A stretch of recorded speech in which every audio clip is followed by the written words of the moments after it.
Ladies and gentlemen, entering the arena, Alex Gordy.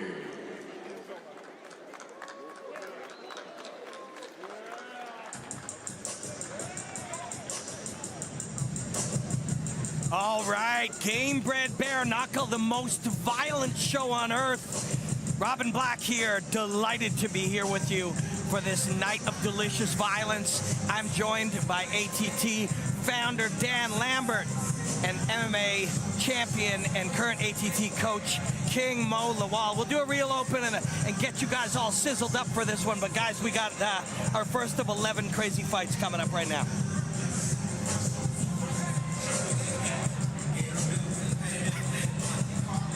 Jorge Masvidal currently has King Mo in a chokehold right behind us. This is not your daddy's MMA show. If you hear a voice there, that is Jorge stoked out of his mind. Hey, what's up, boss. It is good to have you here. It must be fucking freezing in hell. Dan Lambert's wearing something other than a t-shirt. This is crazy. Holy, I've never seen it in 20 years. It's crazy. It's an event tonight. Yes, thank you, Jorge. This is not like corporate MMA shows. This is not going to be the same thing. Last time Jorge was drinking a lot of tequila and we had a great time. Lambert, you have been here since Gamebred 1. Tell people why this is different. Always excited to be here. It's just a throwback, but at the same time, it's current MMA, it's modern MMA, it's great athletes, it's evolved techniques, but you get that sense and that feel of what attracted you to the sport originally. Just the pure violence of bare knuckle MMA. It's just, it has to be seen. It's raw, King Mo. How different is it when somebody bone hits bone without gloves? Well, you have to be wired different to get used to that feeling. You know, I'm 3-0 here as a coach, so yes. This is my first time. This is my first rodeo, so I'm just ready for this action. His opposition, Sanford. So Alex Gordy, who is in the cage, is making his MMA debut. We don't know much about him because he took the fight on like 8 hours notice. Dean Toole, the matchmaker here, truly, you hear people talk about the greatest of all times at things. Dean is a different level. He can find you an opponent on an hour's notice. But Mike Sanford coming out, they call him triangles, and it ain't because his glasses are funny shapes. Well, props to Alex Gordy for taking his first MMA fight in a bare knuckle combat show. Yeah. That's something else on short notice. Yes, it is. You're going to hear a lot of pop for some of these guys because Mississippi has produced some amazing fight artists. Jason Knight is behind him walking out there. That's our co-main event, Mo. Yeah. Anyone that trains with Jason Knight is a serious animal. You know, Jason Knight's built for this, and anyone that comes from his camp is built for this as well. So, Mo, you are 3-0 here in Gamebred. Who have you had come out with? What was the biggest performance by one of your guys? I think it was Brock Weaver. Yeah. Oh, yeah. When Brock Weaver fought, it was amazing. Yep. If you haven't seen Gamebred Bareknuckle, you're in for a treat. This is different, and it is the highest level of violence. You know, Jorge and Dean will tell you, we're not looking for the best athletes on planet Earth, but the biggest dogs, the fight of the night guys, and they match them up against each other. Well, you see Mike Sanford come down to the cage wearing his full gi and his MMA black belt. His nickname's Triangles, and the first thing that comes in everybody's mind when they come to a bare knuckle show or watch a bare knuckle show is, wow, these guys are getting cracked in the face with a bare hand and a knuckle. Let me tell you something, it changes every aspect of the game, not just the striking game. Yeah, you can't fight the glove when somebody's trying to choke you. There's 1,000 things, Mo. You'll point out a lot of these things tonight of the differences. But let's get this first one cracking. And Lupe, who's dressed damn straight, looking good here tonight, and we'll get this one going. We welcome you to the Mississippi Coast Coliseum. This is the most violent show on earth. Jorge Masvidal's Gamebred Bareknuckle MMA, proudly sponsored by Safety Shot, along with A-Game, the ultimate in hydration. These bouts are being sanctioned by the Mississippi State Athletic Commission. Chairman is Randy Phillips. Commissioners, Garner Wetzel, along with Michael Callahan. We start the action with this contest set for 3 rounds at a catch weight of 150 pounds. Scoring cage side, we have judges Wayne Brazier, John Dixon, and Julian Childress. At the sound of the bell, the man in charge, from the DR referee Tommy Santana. Introducing first, the fighter standing in the blue corner. He enters wearing black trunks with white lettering. He weighed in officially at 150 1/4 pounds. After an outstanding amateur career tonight, he makes his professional debut inside the Gamebred Bareknuckle cage. From Columbus, Georgia, Alex Gordy. Across the cage in the red corner, his opposition, wearing white with black trim, he weighed in at 150 1/2 pounds. After an outstanding start to his MMA career with an undefeated record of 2 victories, tonight he also enters the rawest form of combat, Gamebred Bareknuckle MMA. Reppin' the Iberville, Mississippi, Mikey Triangles, Mike Sanford. Right from fight number 1 on our undercard, we have a 9-fight, what we're calling our main card, coming up after. Right from fight number 1, you hear him here. The Mississippi people are crazy, and Triangles is going to come out and welcome Alex Gordy to his first pro fight with no mitts on. And I think you can tell by the lack of wrapping on the base of Mike's hand, his strategy is probably looking to get this to the ground. Yeah, good point, Dan. You can wrap the metacarpals, and he comes out firing. You can wrap the metacarpals if you like, but the knuckles stay exposed, and that wrap can support the hand. Of course, hands are fragile weapons, right? But yeah, it's a good guess that Mikey Triangles is going to be looking to take his man down. It can support the hand, but it can also restrict the submission attempts. Yeah, good point. That bladed bare hand sneaks underneath chins a lot easier, King Mo. Slides right in there. But no sooner do I say, does he come out throwing a straight right, and now a high head kick. Proves me wrong right from Jump Street. Yeah, and I mean, you can literally use misdirection, wear your gi out, and not wrap your hands as a tool. But at the same time, the striking is used for the setup to get to the legs a lot sooner, a lot easier. Alex Gordy does not look under duress, making his pro debut. Lots of amateur fights, but coming in, making a pro debut on 1 day's notice on Jorge's Gamebred Bareknuckle, that takes a certain kind of stud. Yeah, it obviously says a lot about his confidence in himself. And here we go for the first takedown attempt. Mo, what's going on here? Well, we see him getting the single leg right here. If I were out, he got him down. Now he's looking to pass right here. Yeah, he's going omoplata. Omoplata right there. And Triangles circles around, back steps through. Oh, you see what happens when those knuckles hit bone, man. Look at the left eye of Mikey Triangles, who's on top right now going under the chin.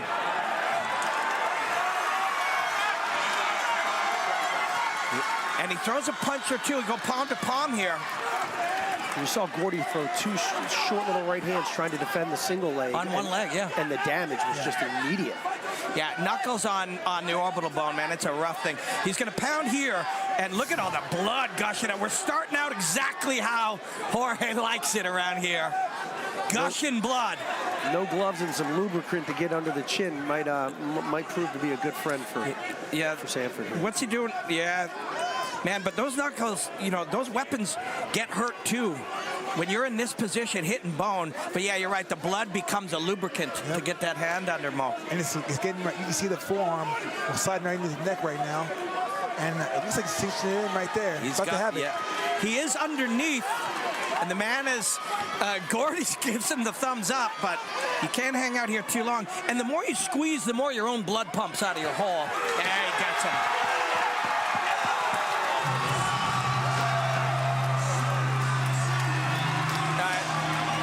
Gordy's saying he's got a broken hand down on the ground, and as Mike Sanford celebrates, covered in his own blood. And that's how they like to get down here in Mississippi. Look at his hand, yeah. if that fight does not show you the difference between bare knuckle MMA and regular MMA, I don't know what does. He threw 2 short right hands in defense, hopping on one leg, defending a single leg, broke his own hand, busted up his opponent's face, which could have ended that fight had a doctor gotten a chance to look at it. And then Mo, the bare hand into the choke and the blood lubricating. And talk to us about that. Yeah, well, the bare hand, the glove actually makes it easier for you to defend. But with the bare hand, you can slide right in there, add the liquid blood in there. This is a recipe for disaster. And that's how they'll be smiling here after their faces are all cut up. It is a different kind of fighter that Dean Toole and Jorge Masvidal bring into here. It takes a different kind. And so I think we'll see the leg caught. Yeah, watch. 2 short lefts you're going to see. And that's what gashed the face wide open. So right there. And the third one, he was falling down. Look at that. No leverage, no torque, no power behind it. And look at the damage it still manages to do. Immediately goes to the omoplata, but when you've got a guy, a black belt who's a guard specialist, it's going to be hard to omoplata him. And then here's that red plasma pumping out. Welcome to Gamebred Bareknuckle. Welcome to the most violent show on earth.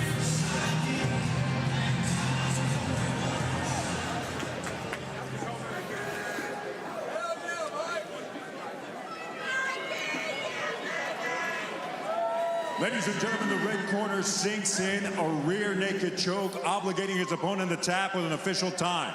2 minutes, 47 seconds of the opening round. Your winner, ripping the Iberville, Mikey Triangles, Mike Sanford. Starting out with a win for Mississippi, but keep an eye on Gordy, man. Although that broken hand, and you can see it, sometimes those knuckles get squashed back in there, and the supporting bones of the hand. It's a rough sport, man. You got to protect your weapons. You got to be selective with your shots. Mo, you got to hit face, not head. Or the body. Touch the soft, not the hard. Yeah. This is where our debate. You have to use your hands. Elbows, very important. Knees. First of all, bare knuckle MMA is savage enough, but taking an opponent change just 24 hours, my man, much respect to you. How you feeling right now? I feel great, man. It was actually multiple opponent changes, and I got to shout out to Gamebred. They made it happen, man. They found this game kid, and he was tough. Yes, it was awesome. I'm really glad I got to compete tonight. Okay, 1-0 under Gamebred Bareknuckle MMA. Can we see you under this banner once again? Absolutely. I can't wait. This was amazing. I love this show. This is something I want to be a part of. There we go, guys. Give it up to your winner, Mike Sanford. Yeah, that's how we're going to get down tonight. So we've given you a taste for it. You've got 18 minutes now to call your friends and send some texts, and then we'll be back with one more, and then we're going to open up that main card. Here is the finish. Cupping the shoulder, and then he goes palm to palm. He's gripped like a little bleeding backpack on as he gets underneath to try to constrict the arteries and starve the brain of oxygenated hemoglobin. We're going to use the odd big word here, but we'll let the violence speak for itself as he's gushing blood, lubricating the choke. Dan Lambert said it best, if those 2 minutes don't show you the difference between regular fighting and bare knuckle MMA, I don't know what will. We will be back in 18 minutes with one more prelim, and then we will open the show. Tell your friends, Gamebred Bareknuckle, baby.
is that a full send? Full send. Okay, the real boss said full send now. All right, so we got the winner of Fabricio Werdum versus Junior dos Santos. Will be facing the winner of our main event, October 28th, Roy Nelson versus Alan Belcher. The winner of that will face the winner of this.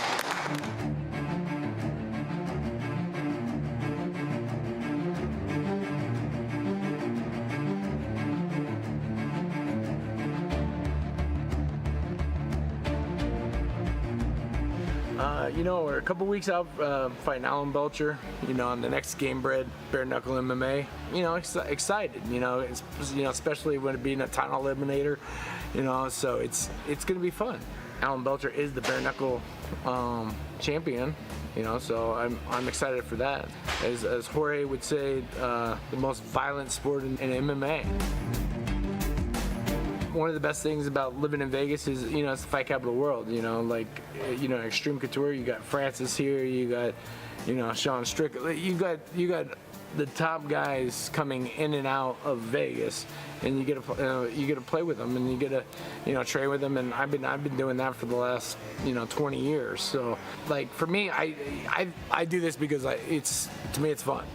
I want to be competitive. If I know if I'm competitive and I can, you know, hang with the Francises or, you know, like whoever it is in the gym, then I know I can hang with the, you know, the best in the world. And as long as I feel that way, then I'm going to still be fighting.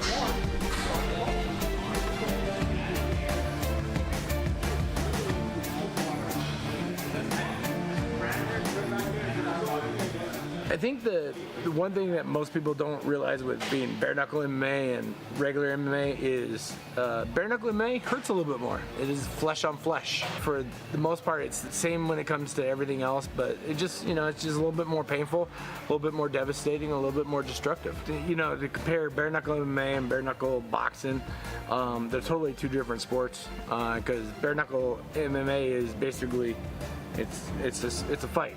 It's an actual fight. And it's who's the best fighter.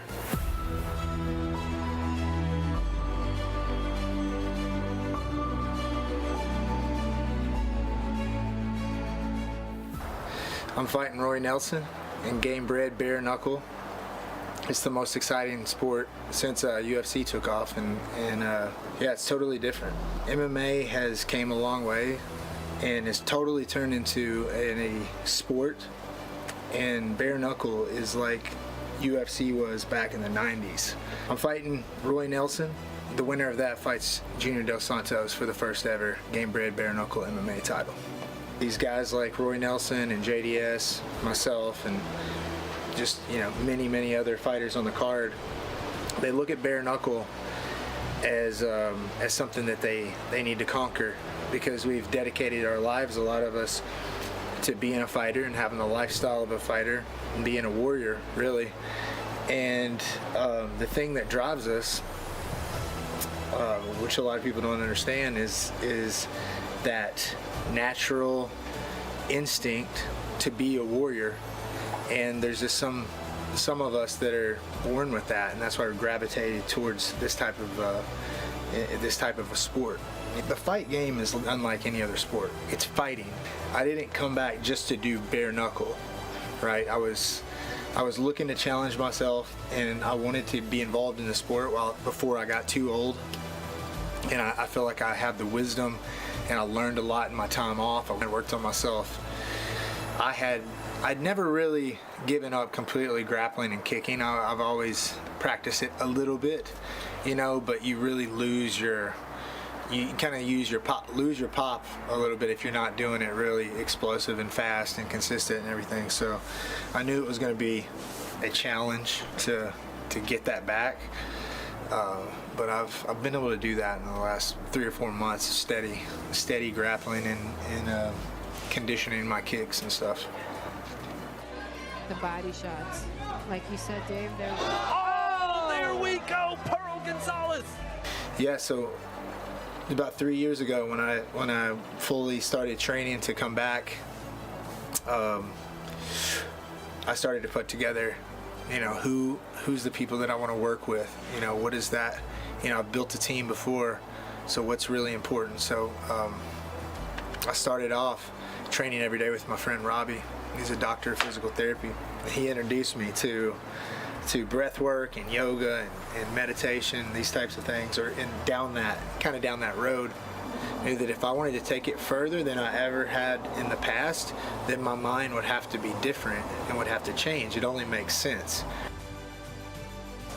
All right, my prediction for the fight is, for some reason I keep going to, feeling like I'm going to have some good kicks and some good grappling. Somehow it's going to, because the place that I don't want to go is Roy on top of me on the ground. But somehow I figure out there may be some type of grappling scramble or something, and I get a grappling move. I don't know, for some reason I'm just getting that vision, but it'll probably be a knockout. It'll probably, I mean, could happen. I'm ready for it. That's the fun part, I think, is getting back in there and see what happens whenever I see something. I'm good at jumping on submissions really quickly and finishing. So that could happen. I keep seeing that vision. But my hands and my bare knuckle experience is, there's just no way around it. It's just math and science, and it's going to be too much for any one of my opponents to handle right now, Roy or JDS. But JDS, he has a few months to prepare, so hope he's training.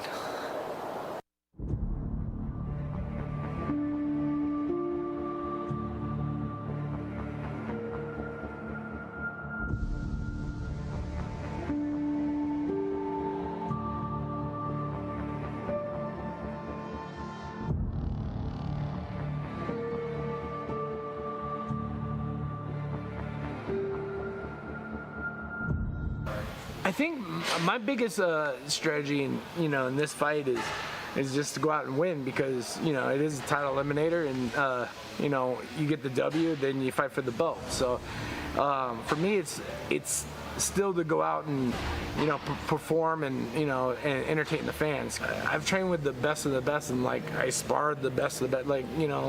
It's just one of those things. It's just, you just go out and just have a good time and put on a show for the fans. I think the one thing about bare knuckle MMA and just combat sports in general, as long as there's a place to be competitive and perform and to actually show the world their combat sports intuition, that's why Werdum did it, and that's why Junior Santos, myself, Alan Belcher, all the big names are definitely going to come over. With Alan, I think he's undefeated for the last 5 years. He's been boxing. He's the bare knuckle FC champ. So for me, the one thing is I'm going to assume he's going to come out swinging, trying to take your head off just like anything. And then when he was in the UFC, he was a kickboxer. So I think it's definitely going to be more of a stand-up. But if he tries to grapple, that's a different aspect of bare knuckle MMA that I haven't seen, because everybody still tries to knock your head off and try to hurt you because it hurts. I like the old Pride round, or even the old Gracie rounds, where it'd be because at the end of the day, the only way that you're going to beat me is literally we run out of time. That's kind of how I've always felt. The biggest one that I see is don't want to look past Alan, but would be Junior Dos Santos. So that's the dream matchup, because that's for the championship belt. You know what? I've never really interacted with Belcher, except I think maybe in my last fight. Seems like I don't have anything bad to say. I don't have any. He goes out and fight. All I know is he won the bare knuckle championship. So I look at it as he's the bare knuckle champion. Fight him, get him, beat him, and then move on to Junior, and then be the bare knuckle MMA guy.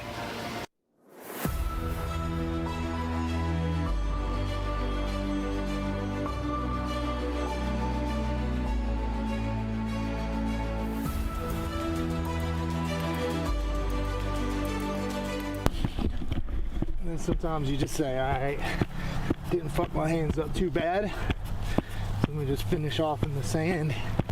Just keep trying to make a tight fist. A little ground and pound work. A lot of fighters nowadays have never broke a board or broke a brick. You know, not saying that you have to, but I have. I know what it takes.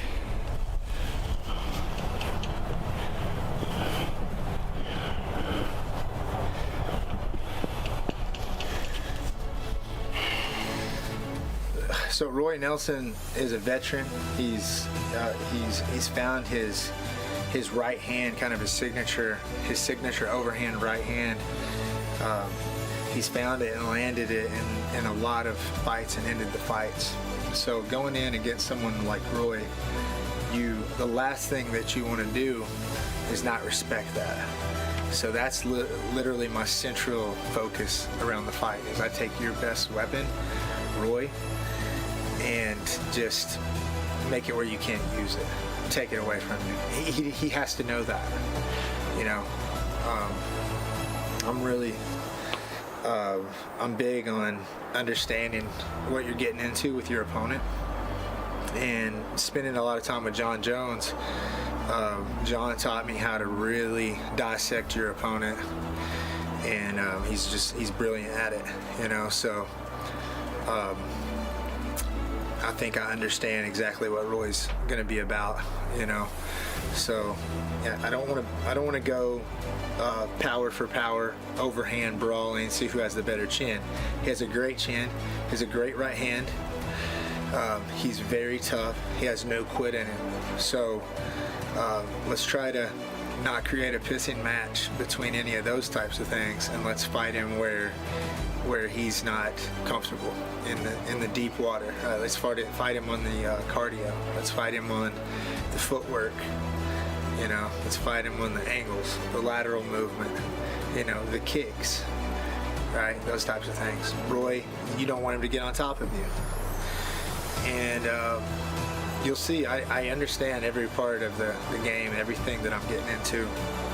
And it's fun that my opponent is watching this video probably too, you know. But there's nothing he can really do. I know him a lot, you know. So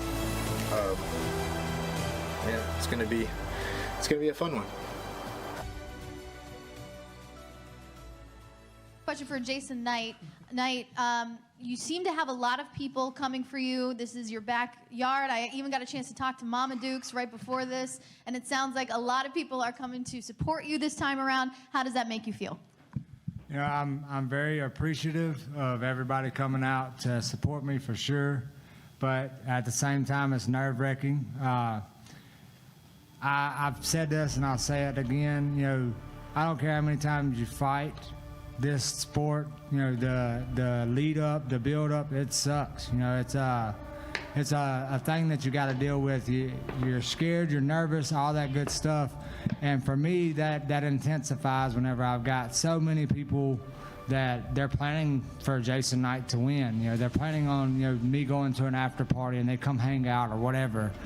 You know, so that adds pressure, of course, but at the same time, you know, diamonds are built under pressure. On November the 10th, I'm going to be fighting Randy Costa at the Biloxi Coliseum, and we're going to have some fun. Man, I love the hometown fights just because, you know, it's going to be a Jason Knight crowd always, 100%. They're going to be cheering for me. He might have one or two cheering for him, but it's going to be nothing like what I have going on. The only thing that's different for me is it hurts my hands more. You know, I throw my punches just as hard. I don't give a shit how hard he hits me. More than likely I'm going to get cut. Oh well. If you throw your punches a little lighter, you know, you might not have to worry about breaking your hand, but I just don't have that in my soul, my body, you know, none of that. I don't operate that way. When I go to throw my punch, I'm trying to knock my opponent out. If it lands on his forehead and breaks my hand, so what? You know, I'm going to punch him with that broken hand until the fight's over, and then once the fight's over, I can worry about, you know, oh man, I hurt my hand afterwards. What has the feedback been like when you made that transfer over to Gamebred? what the fuck are you thinking, Randy? I mean, that's what it is. And honestly, I'm not thinking. That's exactly what I'm doing. I know it's crazy, and that's what I want, man. I said in a couple other interviews that I wouldn't have taken this fight unless, like, initially I had no intention to fight Bareknuckle MMA. It was never in the plan. Dean Toole offered me a matchup. I said maybe initially. I messaged him a couple days later. I asked him who it was. He told me it would be Jason Knight. I said absolutely yes, 100%. When you get an opportunity to fight this kind of guy in his backyard in Bareknuckle MMA, you can't say no to this kind of thing. I'm excited to mix it up with him and give Biloxi a show for sure. Yeah, man. I guess kind of when you watch me fight, you know, it's just nonstop action, bro. I'm just throwing my limbs around without a regard for safety and hoping it connects with something, man. And that's what it's always entertaining. This whole new era or age of bare knuckle everything is gonna kind of take over, man. And people want to see like the violent sports. People want to see like the straight up raw and crazy sport, man. And I think that Jorge is really changing the dynamic of.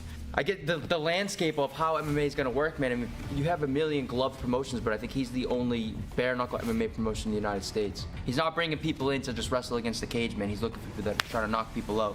Any advice for your opponent tomorrow night? Yeah, I said this the other day. You know, just keep your hands up, bro. That's the best I can give you. You know, bare knuckles, they sting a little different, but you know, at the same time, it's just a regular old street fight, a fist fight. We just both got some skills. You know, if he's ever been in a street fight, I'm sure he's been hit with a bare knuckle before. You know, it might not be bare knuckle MMA, I guess you could say, but if he's been in a street fight, he knows what it feels like. And tomorrow night, you know, I'm going to reintroduce him to that.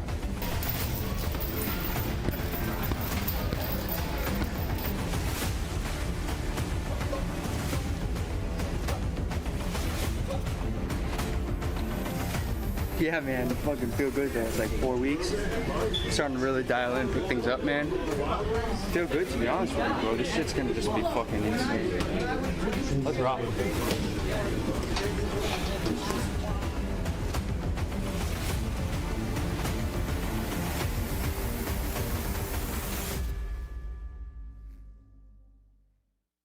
I've seen quite a few MMA fighters that they're not really fighters, bro. They're athletes. They get good at training, get good at throwing kicks, get good at jiu-jitsu, and whenever you put them in a bad situation, you put them in some kind of adversity, all of a sudden you see them fold because they're not true fighters at heart. And that's what the world's so saturated with. If you get cut for that first time and you're not ready for it, it's a different kind of sting. Those knuckles feel way different than that glove does. It's not really protecting you very much. That glove doesn't protect you very much, except for when it comes to cuts. And you know, with the gloves, you got a little thud. With those knuckles, it's a sting every single time. And if you're not used to that sting, you're like, oh shit, oh no. And I could definitely see that, you know, being a big factor to somebody. For me, I believe that, you know, the biggest advantage is when you're trying to sink in a choke. You don't have those gloves to worry about. And it's a good 2.5, 3 inches thicker than what you're dealing with, so those chokes slide in a whole lot easier. Randy, I have to ask, have you been in a street fight before? Actually, not a single one. Tomorrow will be like the closest thing to a street fight I'm gonna have, and I'm probably going with the baddest motherfucker in this division. So I'm excited to mix it up with him, man. He brings a lot of people, man. Damn right I am. It's cool, man. I'm excited to mix it up with him. I know he brings a crowd, he brings an exciting style, and I think we're gonna put on a show, man. I'm excited. I've never experienced something like this, right? I've never had a street fight. I've never punched somebody bare knuckle. I mean, now I'm gonna do this in a sanctioned environment, and there's gonna be like no one really stopping until it's too late, man. It's like it's pretty cool, man. But I'm really excited for something new, man. And everybody's asking me why I would do something like this, and if this was the plan. No, this was not the plan, and I never thought I would do something like this. But when an opportunity comes up like this, you can't really say no, right? I'm fighting Jason Knight, who's a big name in his backyard in a sport that I've never competed in, bare knuckle MMA. So bare knuckle definitely wasn't in the cards, man. It certainly wasn't in the cards. I've had like 4 fights booked since June. Every fight keeps pulling out. I was having a hard time finding fights. Everybody saying no. People pulling on the day of the fight. It's like, come on, man. So the matchmaker of Gamebred, Dean Toole, messaged me and asked me if I would be interested in an opportunity like this. Initially, my answer was no. I told him maybe, but my answer was no. A couple days went by. I messaged him back. I asked who the opponent would be. He told me it would be Jason Knight right away. Fuck yeah, let's go. Jason Knight, man. Yeah, this, like I said, man, it definitely wasn't in the plans. And if it wasn't an opponent like Jason Knight, I've lived every dream that there is, besides maybe owning a world title or whatever, but it was never about that for me. It's just, I enjoy punching people in the face. I'm a fighter's fighter. I love to get hit. I love to hit you back. See who's the bigger man, get out there and go to war and put it all on the line. Oh, Randy's 100% a striker. He's gonna come out right off the gate with a million punches, a million kicks. He's gonna be wide ass open for the whole first round. And from what I've seen, he kind of fades a little bit in the later rounds. But yeah, the fights I'm watching are from 3-4 years ago and stuff. So maybe he's gotten better. So no disrespect to Randy, but if he shows up with just that much quit in him, I'm gonna find it. I promise you. Is that time whenever we talk. dude, just madness, bro. When Jason fights, man, he's walking forward. He's just trying to damage his opponent, man. I mean, he's not like necessarily the most technical striker or most technical jiu-jitsu guy or anything like that, but when he shows up, man, he's trying to hurt you, and I'm expecting a tough fight, man. But we need like a round and a half, and this fight will be over. One way or another, bro, someone's gonna get knocked out, and I'm definitely gonna try my best for it not to be me.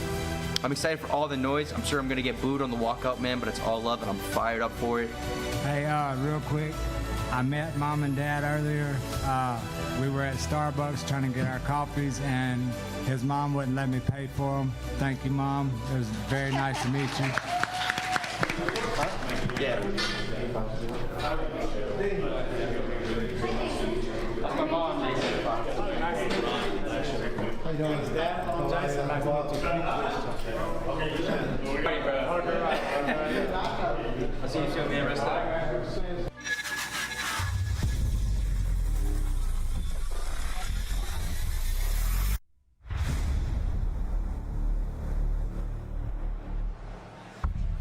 All right, we've got one more fight now, and then we're gonna have Maddie Levine and David Van Alken kind of tee you up before the show. If you're watching along with us right now, you're the hardest core of the hardest core, seeing us get rolling here tonight.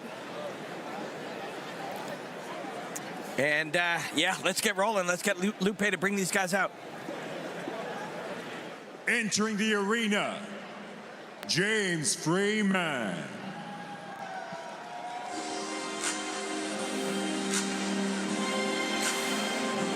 James Freeman, he has fought for Gamebred Bareknuckle before, so he has had the experience.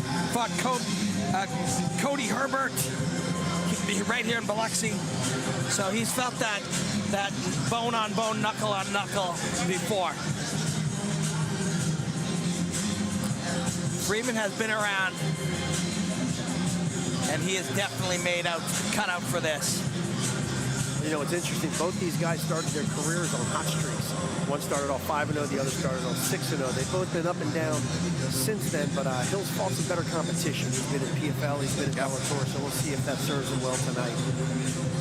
I'll tell you this, right?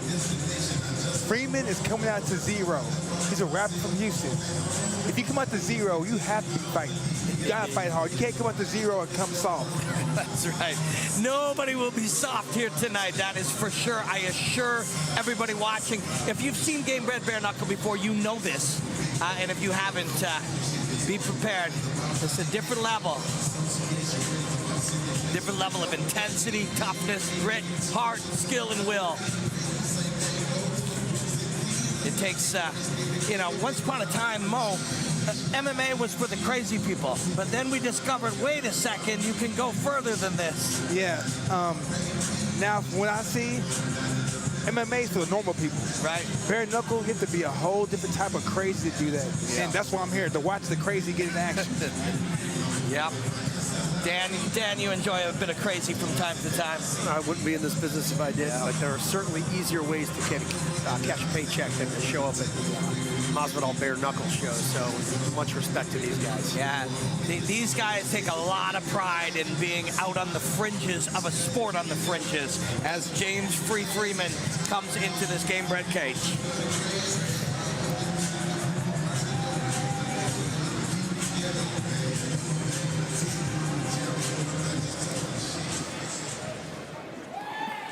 His opponent, Tyler Hill.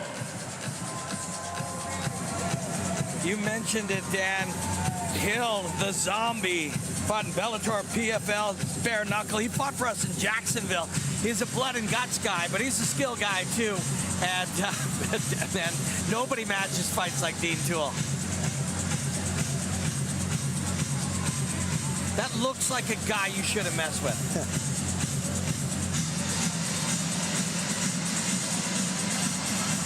With a name like Zombie, man, I'm hoping he doesn't look like one after this fight's over with. Almost everyone will tonight.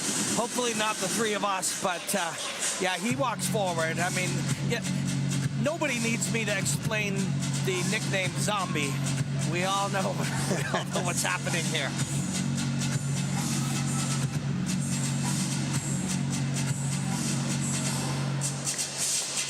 And you know what? The kids can enjoy it too. Yeah, I was just thinking the mindset of a gentleman who brings his kids down to the cage with him before he steps in for a bare knuckle fight is he's in the right place. Yeah, respect. The whole family's there with the name Zombie. Yeah, you know what you're getting here.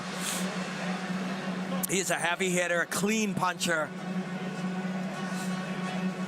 He throws him crisp and snapping, which is how you want to do it.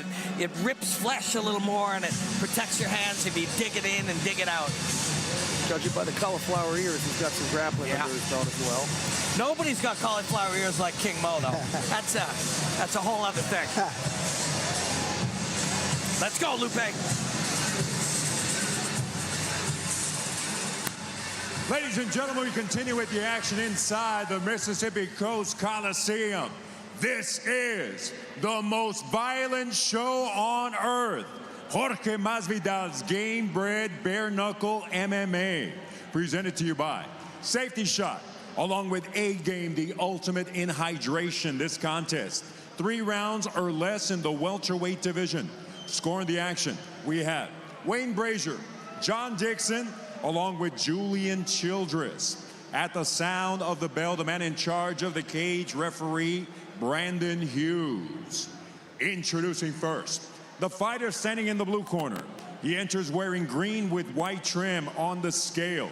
He registered an official 166.3 pounds. Tonight, this battle-tested mixed martial arts veteran enters a Gamebred cage with a record of 6 victories against 5 losses.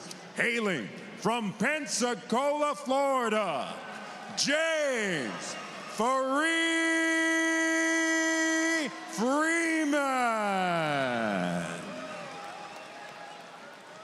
His opponent in the red corner, wearing teal with pink lettering. He weighed in officially at 170.75 pounds. He enters with a professional record of 11 victories against 8 losses. Tonight, this firefighting first responder returns to the Gamebred Bareknuckle cage, hailing from Greenwood and fighting out of the Iberville, Mississippi, Tyler Zombie Hill. Only people as crazy as people from Mississippi is people from Pensacola. And these two will face off right now. You're gonna hear us say the most violent show on earth many times. You can take a drink every time we say it, but if you drink too much, you gotta take some Safety Shot. It will cut your blood alcohol in half. We thank Safety Shot for sponsoring us here tonight.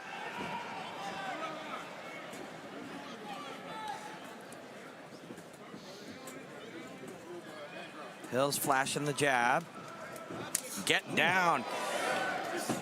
Goes kick and then goes knee. Ooh, a big right hand shot by Freeman. And they're trading.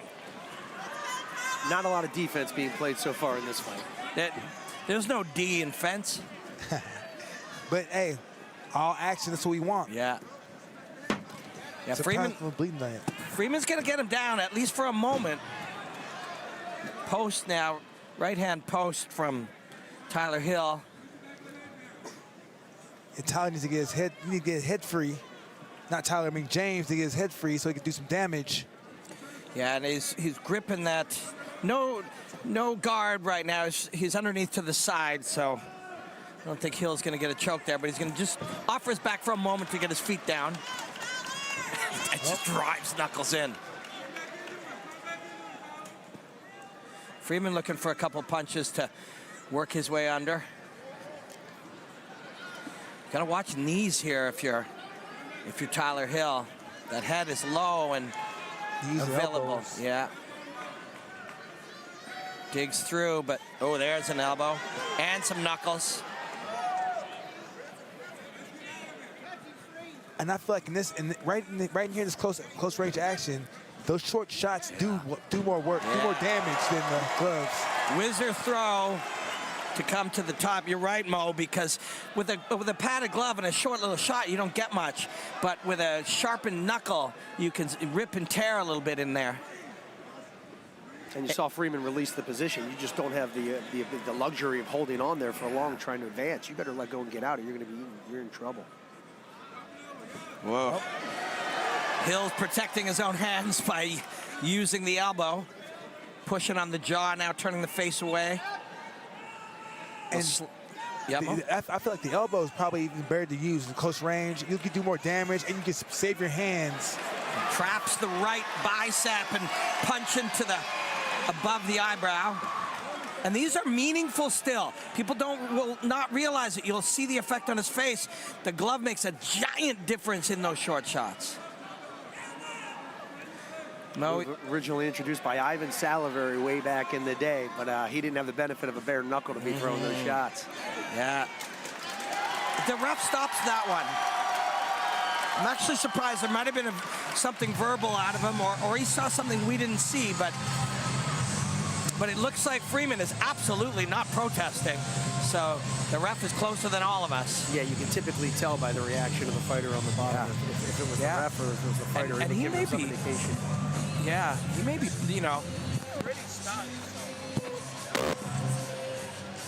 very good work by the referee. And Hill's taking a moment. I think it was those short shots to the temple that did some work, and then the ground and pound from the crucifix.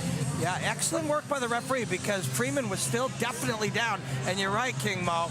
If it's a little shot to the temple and a good ref sees your eyes roll in or go, or that little bit of limpness in the body, and he stops it. Look at the swelling around the eye just from those little short shots.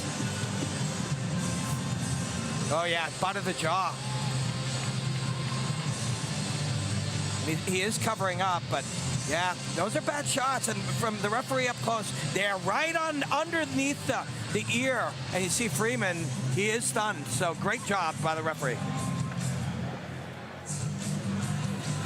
How many third rounds do you think we'll see tonight, guys? Any? I'd say the over-under is probably 2. Yeah, I'll go under 2. Yeah, these.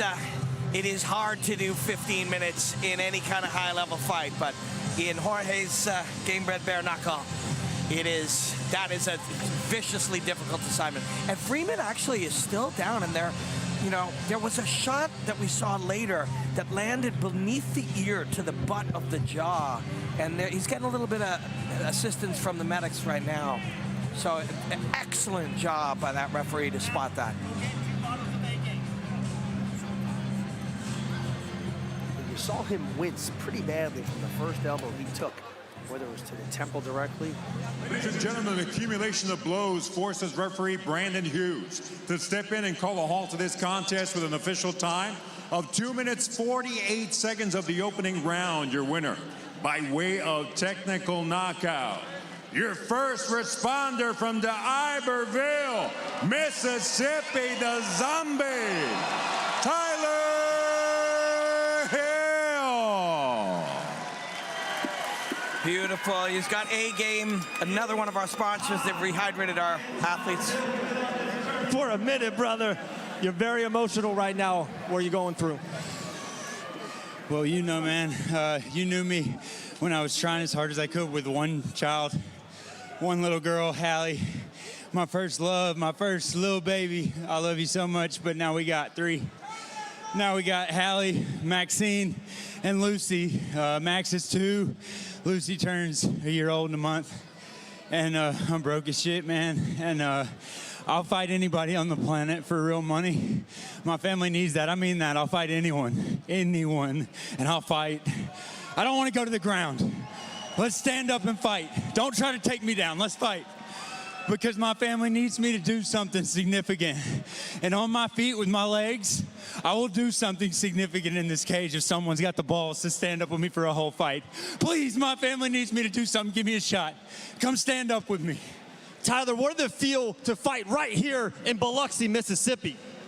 When we first moved down here 8 years ago, we moved into Lexington Place Apartments, a mile or so from here. I used to jog past this place almost every day and just say, one day me and Alan Belcher are going to be on a card in that together. I moved down here to train with him, and he retired right when I got down here. And then everything fell apart. And now he's the fucking champ. And if he's not for this organization, he will be. I can't even remember how many he's got now. But, man, he's been helping me, and we don't live in that apartment anymore. We got a nice cabin on the beach now. And I'm going to keep fucking fighting people until all 3 of my girls are well provided for. I'll fight anybody. I don't give a fuck at what weight. There we go. Matchmaker Dean Tool, get the zombie a fight. Mississippi, make some noise. Tyler Zombie Hill. Mississippi is making some noise for Tyler Hill. My friends, you will see that these are different kind of fighters, not just in the way that they fight, but in their passion, in their emotion, in their heart. These are authentic human beings expressing themselves honestly here in this cage, and it is something very, very special. Look at these shots, something in here, somewhere into the jaw area of the neck, but he took some real damage, and the referee did an excellent job to be able to see it, because he's still actually being taken care of by the medics, and we hope that he's going to be just fine, James Freeman, and we thank him for his courage and his toughness and his heart and his will, and we thank Tyler Hill for his honesty and his expression of his physical and his mental self. We are going to take a short break here, the 3 of us. Maddie Levine and David Van Auken are going to give you a few minutes of teeing you up, and then we're going to open up this show, and we're going to start with Hector Lombard. It's going to be nuts, so hang tight with us. Maddie and David. Fight fans watching around the world, welcome to the most violent show on earth. I'm Maddie Levine. This is Dave Van Auken. And this is Gamebred Bareknuckle MMA live in the Mississippi Coast Coliseum in Biloxi, Mississippi, brought to you by Safety Shot. Listen, Jorge Masvidal continues to prove that he brings some of the most violent people into this cage, and tonight he has put together one of the best cards to date. The fighters that you're going to see tonight are simply just different. They have been preparing for weeks, mentally, physically, and tonight they are going to go in that cage and prove that they deserve to be there. And what a way to start this card with those prelims, Dave. 2 prelims already, 2 fights, 2 first round finishes. Guys, we're seeing all night long here at Gamebred Bareknuckle MMA. Man, I cannot wait. But guys, let's make some noise. The Biloxi, Mississippi boys, Belcher, Knight, Sherman, Davis. I cannot wait for all 4 of these men to get going tonight. It's going to be incredible. Mississippi is in the house. Yes. The fans are already going crazy. It's going to be such an electric show. And it's been so nice to see these boys all fight week getting ready. Jason Knight is on the card tonight, and he has so many people in the crowd. And it was so nice to hear him be so honest with us during fight week, saying, listen, it's hard when you have people in the crowd that you know and love. They want you to win. But he said, listen, once that cage closes, it is all business. And I think, Dave, something that really stuck with us was he was like, you know, it's nice when people are cheering for you, but when it's your people cheering for you, it's a little different. That's for sure, but let's go to Randy Costa on the opposite side. Let's play devil's advocate a little bit here, guys. Randy Costa, UFC vet, absolutely a firecracker right off the whip. As soon as that bell is ring, you're going to see the best of Randy Costa. We've seen him all week long here at Biloxi. He's looked phenomenal. He looks big. It's a little bit of a higher weight class for Randy. Randy's going to look phenomenal tonight, guys. Costa versus Knight in the co-main event. I cannot wait for this fight. But listen, the main event, are you kidding me? Belcher, Nelson, it is going to be electric. These two have been to the top of the food chain for so long, these veterans, and now we get the pleasure of seeing them take those gloves off tonight. It just seems too good to be true, but it's not. Absolutely. We saw Big Country Roy Nelson just 2 events ago headline a Gamebred Bareknuckle, got a TKO against a massive knockout. We're going to see him once again. And then, guys, Alan Belcher, you know, he's done it all. He's headlined so many MMA events, and now he's transitioned to boxing. He transitioned to, you know, the bare knuckle boxing. But now he's so delighted. You can just hear him at the press conference. He is so happy to be back into the mixed martial arts scene and to now do it under the Gamebred stage and to be doing it bare knuckle. It's kind of like a match made in heaven. Belcher Nelson in the main event. This is a legendary status match. We are seeing it tonight for absolutely free. The boss man, Jorge Masvidal, is giving it to us for free. This is absolutely bananas. Now, if you're new to bare knuckle MMA, let's briefly talk about the rule set here. If you are an MMA fan, it stays exactly the same. Unified MMA sanctioned rules. But here's the best part. They're taking those gloves off, and that's exciting. All fights tonight are going to be 3 rounds, 5 minutes of pure violence. Dave, I'm getting goosebumps thinking about it. Absolutely. Stack card, guys. Let's hit a couple of Brandon Davis versus Joe Penfield, the party. That is just match made in heaven. Our guy Dean Toole made that. I love that fight. How about King Joe Bowman versus Curtis Melender? I love that fight. There's so many exciting fights on this card. It's going to be... This is going to be insane. Electric. And just shout out to everybody watching around the world on the Gamebred YouTube channel. Make sure you're commenting about one of your favorite fighters. What are you looking forward to the most? It's also streaming on Kick. They partnered up with Kick. We're going to be streaming on Kick worldwide, any tablet, any iPhone, any TV in the world. You can watch this for absolutely free tonight. It's coming up just minutes away. We're like a minute away, Maddie. Minute. Let's go, baby. The prelims were just a taste of what to expect tonight, and it's time to get to the good stuff. I say we do a little toast before we get started. Thanks to A-Game, we are staying nice and refreshed. And we're going to do a little cheers. I think it's time for the fighters to do their talking. I'm in there all the time, you know. My voice is getting a little parched. I think we should, you know, I want to rehydrate with our guys at A-Game. I'm going to rehydrate right now. Let's get it, Maddie. Cheers. Here we go. Enough Cheers. of us. It is time for Gamebred Bareknuckle MMA, and it starts right now. Let's go!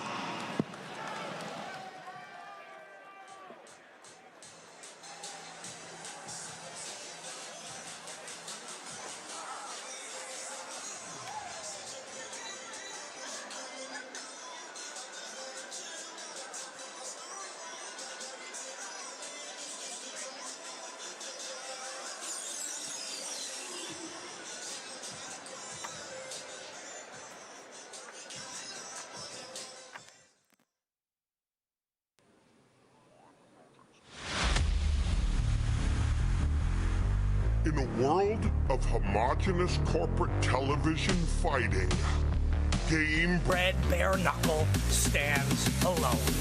Jorge Masvidal has created, in his own image, the rawest, most modern, visceral form of combat. Tonight, in the great city of Biloxi, Mississippi, we proudly bring you the craziest fight card of this or any year. 22 of the grimiest, grittiest, edgiest, toughest sons of bitches will do battle in the Gamebred cage in sanctioned bare-knuckle mixed martial arts. Our co-feature pits 2 mad dogs against each other as scrappy, toughy, gritty knockout artist Randy Costa goes at it with hometown bare-knuckle legend Jason the Kid Knight, who will look to create Mississippi chaos in the Gamebred cage. And in our main event, 2 exemplary free-fighting heavyweights go bone on bone and knuckle on knuckle as Big Country Roy Nelson welcomes Alan Belcher to the yard in a gargantuan matchup of epic proportions. Gamebred Bareknuckle is the sanctioned hand-to-hand combat platform for the baddest of the bad. This is Gamebred Bareknuckle. This is the most violent show on earth. Welcome, martial arts enthusiasts, fight fanatics, and combat connoisseurs to the Mississippi Gulf Coliseum in beautiful Biloxi, Mississippi. This is Gamebred Bareknuckle. This is the most violent show on earth. My name is Robin Black. It is my privilege to be your host and your play-by-play man. And to help me in that endeavor, I have these two legends right here. This handsome man right here is the founder of ATT. This is Dan Lambert. And this is King Mo, MMA champion and current ATT coach. Guys, this is going to be a sick night of fights. Man, it's really the best of both worlds for an old school MMA fan. I jump at every opportunity I get to come see a Gamebred Bareknuckle show. You get to revisit what made you fall in love with this sport 30 years ago, but you get to do it in the context of modern day MMA with the greatest athletes you'll find, evolved techniques, and everything else that makes this the greatest sport in the world. King Mo, I know you've been consuming this and absorbing it, but we're thrilled to have you here. What are you expecting tonight, man? Well, I came to see violence. I came to see blood. More blood and violence. That's why I'm here.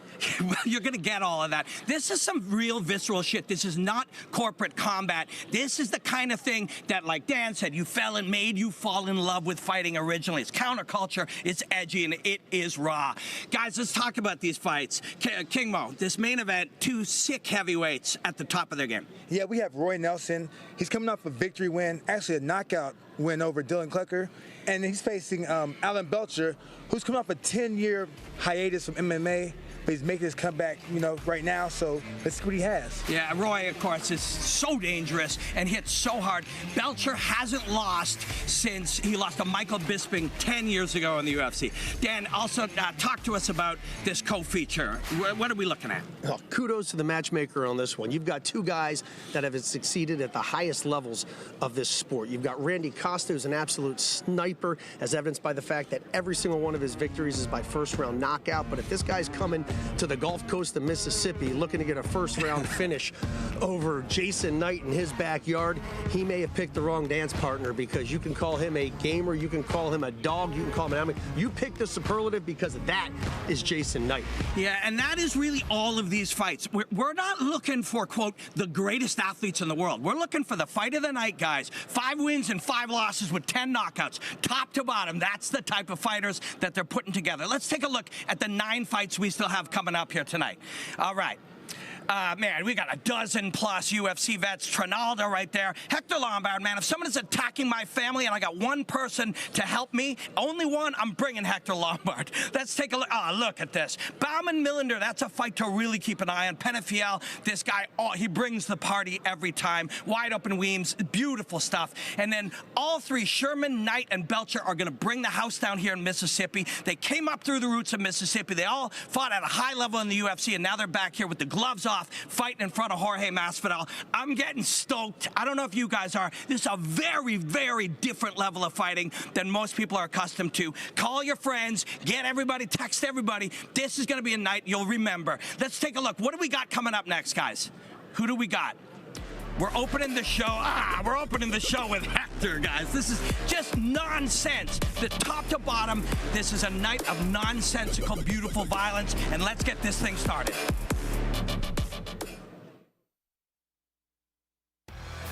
My name is Hector Lombard. I'm born in Cuba, and I've been living here for 12 years. My name is Sarrow from Ellsworth, Maine. I want to be where it's most exciting, most raw, so I get that here. You guys gave me a beautiful opportunity, so grab me by the horns. Yeah, he's a big guy that relies on his size. That's why we're here. I want to show him that fighting is not about size. It's about your intelligence, about you being a fighter. It's a world-class opponent. He's the Olympian. He's had a lot of amazing career highs and lows, like all of us. I know he's just human. I'm going to expose that. I know he's going to go and fight the overhand, and I can take him down and pound him up, because that's the only thing he has. I would KO him. I see myself winning by knockout. No other way. I see my arm getting raised, though. Dream after dream, night after night. That's how I see it. I got nothing to hold back. Oh, baby. Chris Sarrow coming out. King Mo, tell us about this guy. He's nobody asks to fight Hector Lombard. This guy's been wanting to fight Hector. Look, Hector Lombard is an animal, and you gotta be a crazy-ass hunter to want to fight this guy. Golden Gloves is his name, and he has hands. I've seen some of his highlights. I've watched him at BKFC, and he is not a joke. Yeah, and he's going to be longer than Hector. You know, at a distance, he can touch Hector, and Hector can't touch him. And he's confident, very confident. He's been calling out Hector for weeks. Yeah. Yeah, again, you know, not most people don't want to wake up Hector Lombard, and this guy wants the hardest, craziest fights, of the wildest experiences, like most of these guys here, but this is a wild one, Dan. And it's something like organized noise. Because you remember Mike Tyson's come out to the organized, like, you know, the noise. Go ahead. You got a big, strong guy here. Obviously, he's going to look at Hector as the smaller guy, shorter arms, look to stay at distance and hope to land the big shot. It's going to be an uphill battle. Hector's a much more complete mixed martial artist. He's got lots of arrows in his quiver that he can go back to. But, you know, you put the power, you put the size, and you couple that up with bare knuckles, anything can happen. Yeah. And, you know, he actually only has one pro MMA fight, but a ton of bare knuckle, a ton of other, you know, combat sports, striking sports. So, yeah, we know what the plan is. You're up against a judo Olympian. You're up against a dangerous guy on top. You don't want to end up on the bottom. Yeah, he certainly does not want to end up underneath Hector Lombard. Hector has a lot of weapons he can utilize from there. The question is Hector going to go into this cage and try to fight smart and use the judo, use the takedowns, use an overall MMA game, or is he going to go in there and try to bang himself? Yeah. Yeah, I mean, you got to throw punches to get in when the guy's longer than you, so got to see some banging first at the very least. And I can tell Sarrow seems like he's well-trained. He has Josh Burns and Bellator vet Brendan Ward in his corner. So. Legit.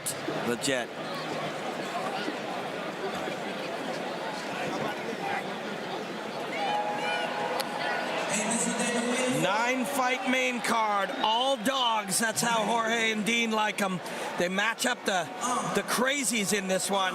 And the beginning of our 9-fight card, Hector Lombard is walking out bare knuckle to fight Big Chris Sarrow.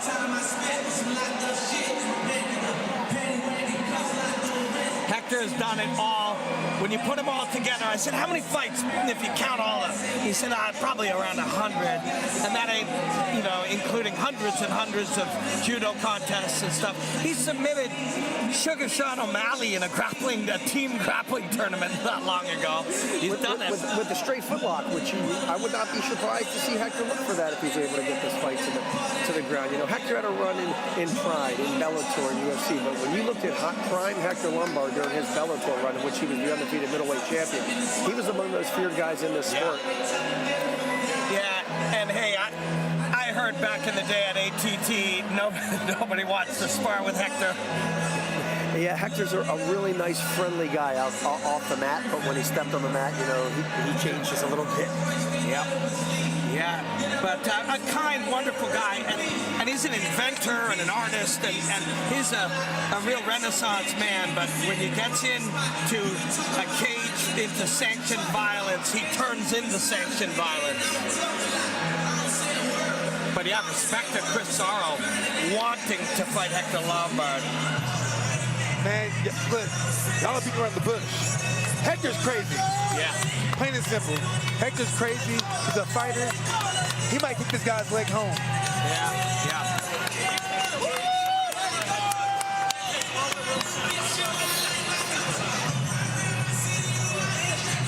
All right, baby. Let's take a look at how these two match up.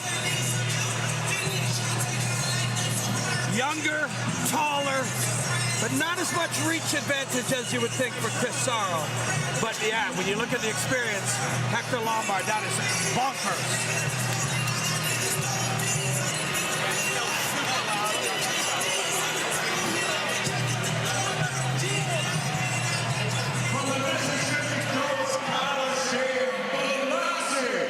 Mississippi, we welcome you to the most violent show on earth. Jorge Masvidal's Gamebred Bareknuckle MMA, presented to you by Safety Shot, along with A-Game, the ultimate in hydration. This bout set for 3 rounds or less in the light heavyweight division. Our judges scoring the action are, we have Wayne Brazier, along with John Dixon and Julian Childress. At the sound of the bell, the man in charge of the cage, referee Fred Griswold. Introducing first, the fighter standing in the blue corner. He enters wearing solid black trunks, and he weighed in officially at 205 3/4 pounds. Tonight, he enters for the second time as a pro with a record of 1 victory. This highly skilled boxer enters the rawest form of combat, looking to deliver absolute mayhem. Fighting out of Ellsworth, Maine, Chris Golden Gloves Sarrow. Across the cage in the red corner, wearing black with gold and blue lettering, he also weighed in at 205 pounds. He enters with an extensive professional mixed martial arts record of 34 victories against 10 losses. Tonight, this 2000 Olympian, BKFC light heavyweight champion, and inaugural Bellator middleweight world champion makes his debut inside the Gamebred cage. Hailing from Cuba and fighting out of Miami, Florida, Hector Lombard. Hector's halfway across the cage already. Ladies and gentlemen, your attention please. No flash photography at ringside. No flash photography. Thank you. Well, Hector's certainly older. Hector's a little chubbier than he used to be, but let me tell you something. Hector is still fast, and Hector is still powerful, and Hector is still explosive. Yeah, and he's still crazy. Very. So, of course, he wants to shrink the gap between them as quickly as possible. Mo, what is Chris Sarrow going to do? He should stick and move. You know, he's out there in his orthodox stance. He should move to his left and flick that jab out there. And he'll jab on the inside line.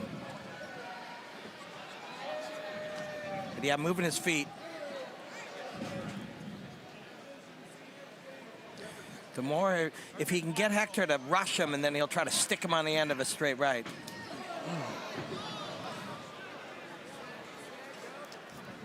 Hector, kicks are a good idea for Hector to sort of get that range back and strike from a distance to close that. Big left. And ducks right underneath. And now the most vicious thing you will see from Hector, if he can settle into this mound, is going to be his elbows. A lot of everything. Hector's great on top. He has great submissions. He has vicious ground and pound. Yeah. We're going to see it right now. Yeah, not where Chris wants to be in this fight right now. Yeah. Ref. Yeah. He's out. He's tapping. Yeah, he's tapping. And, you know, Hector told the ref. I'm shocked that he did. Let's go, baby! I'm shocked that Hector told the ref because Hector often would just keep pounding. But yeah, Chris Sarrow was tapping as Hector was raining down, trying to find the angle to the ear. Still fast, still explosive, a lot more weapons in his quiver, like we said, but a kinder, gentler version of Hector Lombard right there. As soon as he saw the tap, he told the ref, and he held back. I'm shocked, actually, that Hector said, hey, he's tapping, instead of just punching until the ref pulled him off. Proud of you, buddy. Yeah, Hector. Show some growth. I like that. Yeah, he is a ornery, mean guy, but when he's out there in the world, he's a very sweet person. He's actually a teddy bear off the mat, really outside the cage. He really is. Yeah, has a bunch of businesses of his own, a bunch of different companies. He's an inventor. He's a very creative guy, but when you stick him in, if he was in an elevator with 5 other human beings and he wanted them dead, they'd be dead. Yeah, he's a guy you want on your side in that situation. 100%. So he's just trying to find whatever angle is there, and what people call the back of the head is different than what they there. And that was Hector pointing and saying, look, I don't want to hit him anymore. And I'm shocked by that, but yeah, we're proud of you, Hector.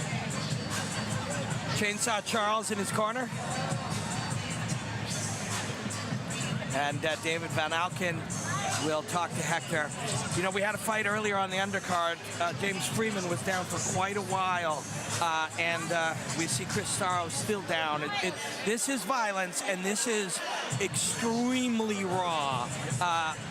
but we always hope that these athletes and artists can walk out of here under their own power.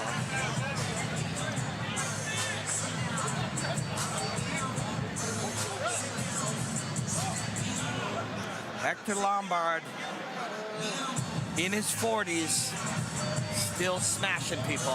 Still got it. The last thing you lose is your power, and we just saw that right now. Yeah, he ain't losing that anytime soon. He just, his body was designed for violence. So once he gets the hip, it's just going to settle in, and he's going to find whatever angle he can find. And, you know, they call it a mohawk. What we call the back of the head is shaped like a mohawk, and everything outside of it is actually a legal target.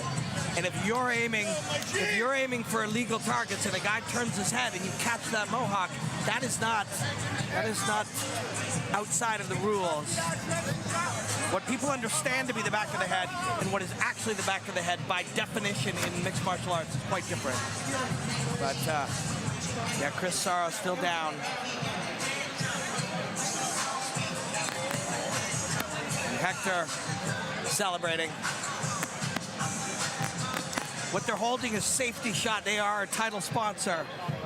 If you had a little too much to drink and you need to cut your alcohol level in half, you drink a Safety Shot.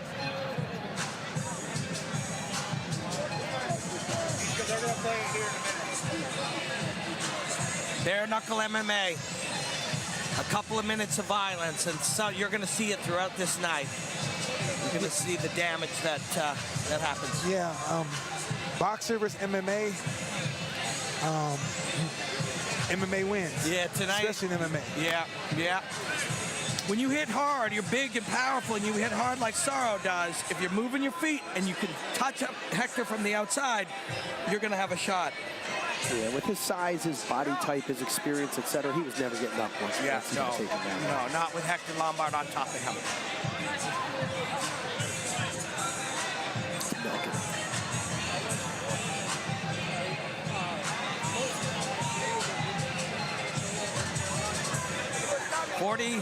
40-plus-year-old Hector Lombard kicking it off heavy tonight. We've got 8 more fights coming your way. 16 of the craziest, beautifully matched athletes and martial artists that you can find, all a different breed. Mo, we were talking about it earlier. MMA was outsider once. Yeah. Now this is the fringe. Yeah, it's like this. You can go to MMA weigh-in, normal MMA weigh-in. Yeah. Everybody's somewhat normal. You go to a bare knuckle weigh-in. Yeah. Everybody's somewhat abnormal. Yeah. Kind of crazy. They want to see blood. Yeah. They're okay with breaking their hands. Yeah. Yeah, you heard Jason Knight saying that if you were watching in the lead-in. He's like, you know, I'm going to throw just as hard, and if I break my hand, I'm going to hit you with it. And you know he's telling the truth. He also said, I like to hit people, I like to get hit. If you hear that from 100 people, 99% of them are lying about the get hit part. Yeah. Jason is the 100th. No, he is the 100th, yeah. Mississippians. Mississippians like to get hit, like to hit too. Yeah. There's something in combat, in fighting, that a big part of it is the ability to suffer. How can you suffer? Mo, coming up wrestling, that's a different kind of suffering. Yeah. But how can you suffer? And the 16 people you'll see tonight, they can suffer, and they'll make each other suffer. And it's an amazing advantage psychologically knowing that you're willing to go deeper than your opponent. Yeah. It's the equivalent of knowing you have better cardio than your opponent. Yeah. It's like a psychological cardio, an emotional cardio. It's true. Yep.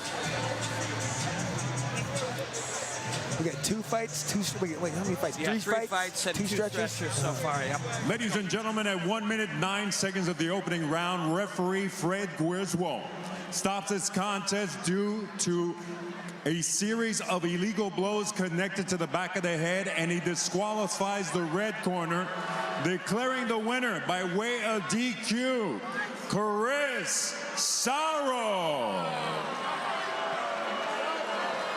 I can see Hector's face from here. So he's aiming.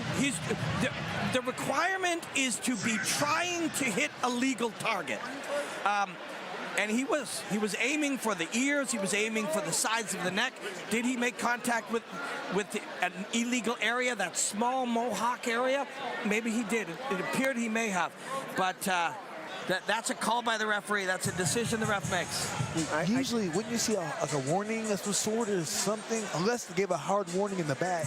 There were a few shots. They were all in the area. There was no indication by the ref that what he was doing was illegal. The guy tapped almost immediately. Hector stopped. Yeah. I don't know. I'm gonna go on a limb and say bullshit. Well, that's a very specific opinion, Dan Lambert. But yeah, it's a dicey one for sure. You know, Hector did what he came to do. I don't know that Hector cares what you call that. You know, he'll feel like he won that fight. But yes, it is, you know, rules are still important. We still must protect these. Yes, these are the craziest of the crazies and the fringest of the fringe, all fight of the night people. But yes, we still need to protect them. There are still rules. But if you understand the rules, and when you are targeting a legal area, and the man moves or inadvertently you hit an illegal area, that is not usually cause for disqualification, especially when a guy's tapping. But, you know, here we are. Hey, you know, and I get it. You know, blows to the back of the head are dangerous, especially without a glove on. But we just watched the replay. I saw nothing directly to the back of the head. I saw nothing to the base of the neck. Saw no indication by the ref that anything he was doing was illegal, and it certainly looked like Hector was trying to throw to the side while the guy was moving. That one doesn't feel right to me. Yeah, and I'm sure Hector and his team agree with you. Yeah, Mo? If anything, this should be a no contest. Agreed. They should run it back from the next card. Agreed. And one of the things you'll see, people love to argue and debate and disagree, but one of the things you'll see people disagreeing and arguing about online and in these environments is back of the head. But many of the people arguing actually don't know what the rule definition of back of the head is. And it isn't everything that you consider the back of the head in regular life. It is a very specific area, really meant to protect the spine and the brainstem. But yeah, did some of those make contact as the man was moving? Yeah, possibly they did. So the decision will be the decision. All right, let's take a look. We'll keep this thing rolling. And, oh, man, Sasha versus Francisco is coming up next. Francisco Trinaldo and Sasha Palatnikov. Sasha's a wonderfully talented guy. And Francisco Trinaldo, if you know anything about fighting, you know that man. That's coming up now. Eu sou Francisco, né? E eu tô aqui pra fazer uma das melhores lutas da noite, uma luta bem... Sasha Palatnikov from Hong Kong, based out of Las Vegas. I'm here tonight, show my opponent in Gamebred FC. A boa luta pra mim, eu tenho certeza que ele não vai aguentar os 3 rounds. E vai ser uma grande luta. Eu espero que ele tenha treinado igual eu treinei. Super experienced guy, fought in the UFC. You know, he's been around the block, old head, somebody that I wanted to fight when I was in the UFC. Everything came into motion, here we are. Ready to get it with these bare knuckles. Truest form of combat, ready to do. Se for preciso, eu passo pro chão, finalizo. Se for preciso, eu fico na parte da trocação. Eu sei, eu sou um lutador completo. Cada dia que passa, eu fico melhor ainda.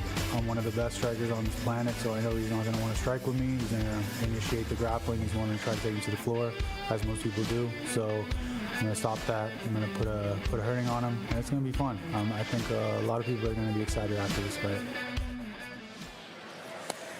Oh, baby, yeah. I think, I can't remember, one time there were 16 UFC veterans scheduled on this show. I don't know what the final tally is, but we got 2 of them right here. Sasha, man, he is really crisp and he's very different. You know, I got to analyze some of his work in Karate Combat, which are friends, you know, a friend organization of Gamebred, and Sasha moves beautifully. Well, he certainly picked a tough opponent for tonight, or somebody else picked him for him, because Trinaldo had 24 fights in the UFC. He's got 18 UFC wins under his belt, including wins over guys like Jim Miller and Paul Felder. Yeah. You know, he's got some really, really good wins on his belt, and he's still training at a very high level. He's an active guy. So this is going to be a really interesting fight. Yeah, Sasha's not. He will 100% fight anybody without undue psychological stress. He's more than happy to get in. And he has fought very high-level guys, and he's fought in many different types of combat. He's a true martial artist, and we got us a really nice matchup here. Of the two, he will be the more unpredictable. He will be a little bit different. Your training partners don't move like Sasha does.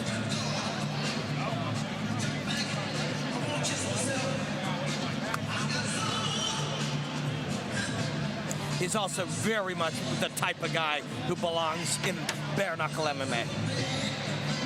If it's going to be a challenge and psychologically demanding and tough and gritty, Sasha wants to do it. But if there's going to be a weakness in his game, it's probably going to be on the ground. It'll be interesting to see if that's what Trinaldo targets. All right. And here he is.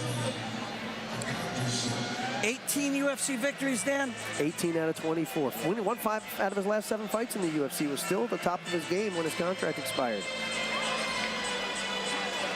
Yeah, a dangerous dude. My friend Chad Laprise, when he was getting ready for him, and Francisco dropped Chad with an overhand left, like he's dropped many people with overhand lefts. And Chad was like, I was studying him, and I spent a lot of time focusing on that weapon, and maybe focused too much on it. You also can't predict the speed of it. His overhand left is one of those real, end of the night shots. Well, they say Father Time stands still for no man, and they're right. And I always look at fighters' age in this sport and how it's going to affect them. This guy is the exception. He's a freak of nature at his age. He is one of the guys that is always at the gym every day, training hard, getting better. He's got wins over a lot of good guys in the UFC, guys that are still there performing at high levels. Bobby Green just won a main event not long ago in the UFC. Another one of Trinaldo's wins on his belt. And Trinaldo seems to be, he's that fight with Father Time, but right now it seems like the fights are a draw. Yeah. He ain't getting older. He looks still fresh. He does. It's crazy. Yeah. For some of you guys, it is your religion and, your way of life, your lifestyle, who you are. This is one of those guys.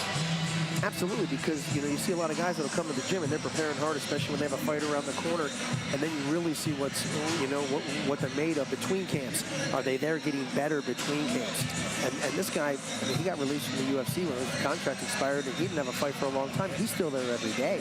First one to raise his hand when guys need training partners. When I mentioned he was on this card to some coaches and fighters, they're like, "Oh, how are his hands going to do? Like, will he break that left hand if he hits hard?" But we shall see. We're going to make this one happen right now. Lupe will introduce it. First, let's take a look at how they match up.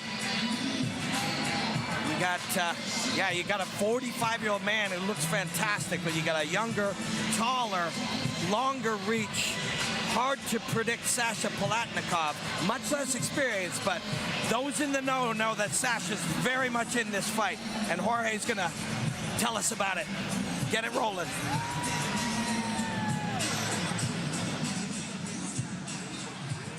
From the Mississippi Coast Coliseum, we continue with the most violent show on earth, Jorge Masvidal's Gamebred Bareknuckle MMA. This contest set for 3 rounds or less in the welterweight division, sponsored by Safety Shot, along with A-Game, the ultimate in hydration. Our judges are Wayne Brazier, John Dixon, along with Julian Childress. At the sound of the bell, reffing this bout from the DR, Tommy Santana. Presenting first, the fighter standing in the blue corner. He enters wearing black with white lettering. He weighed in officially at 170 3/4 pounds. Tonight, this UFC vet enters with a record of 8 victories against 5 losses, making his Gamebred debut. From Las Vegas, Nevada, Sasha Guelo Palatnikov. His opposition across the cage in the red corner, wearing gray with gold and black trim. He weighed in at 170 1/4 pounds. In 37 mixed martial arts bouts, this UFC vet has 28 victories against only 9 losses. Fighting out of Coconut Creek, Florida, and representing Brasilia, Brazil, Francisco Masaranduba, '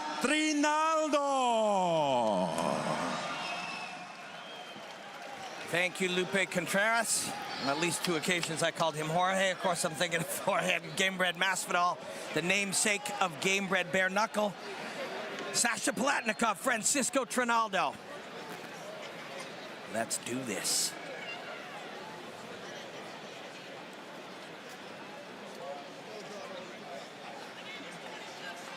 We shall see. Sasha starts moving laterally to kind of try to keep that space.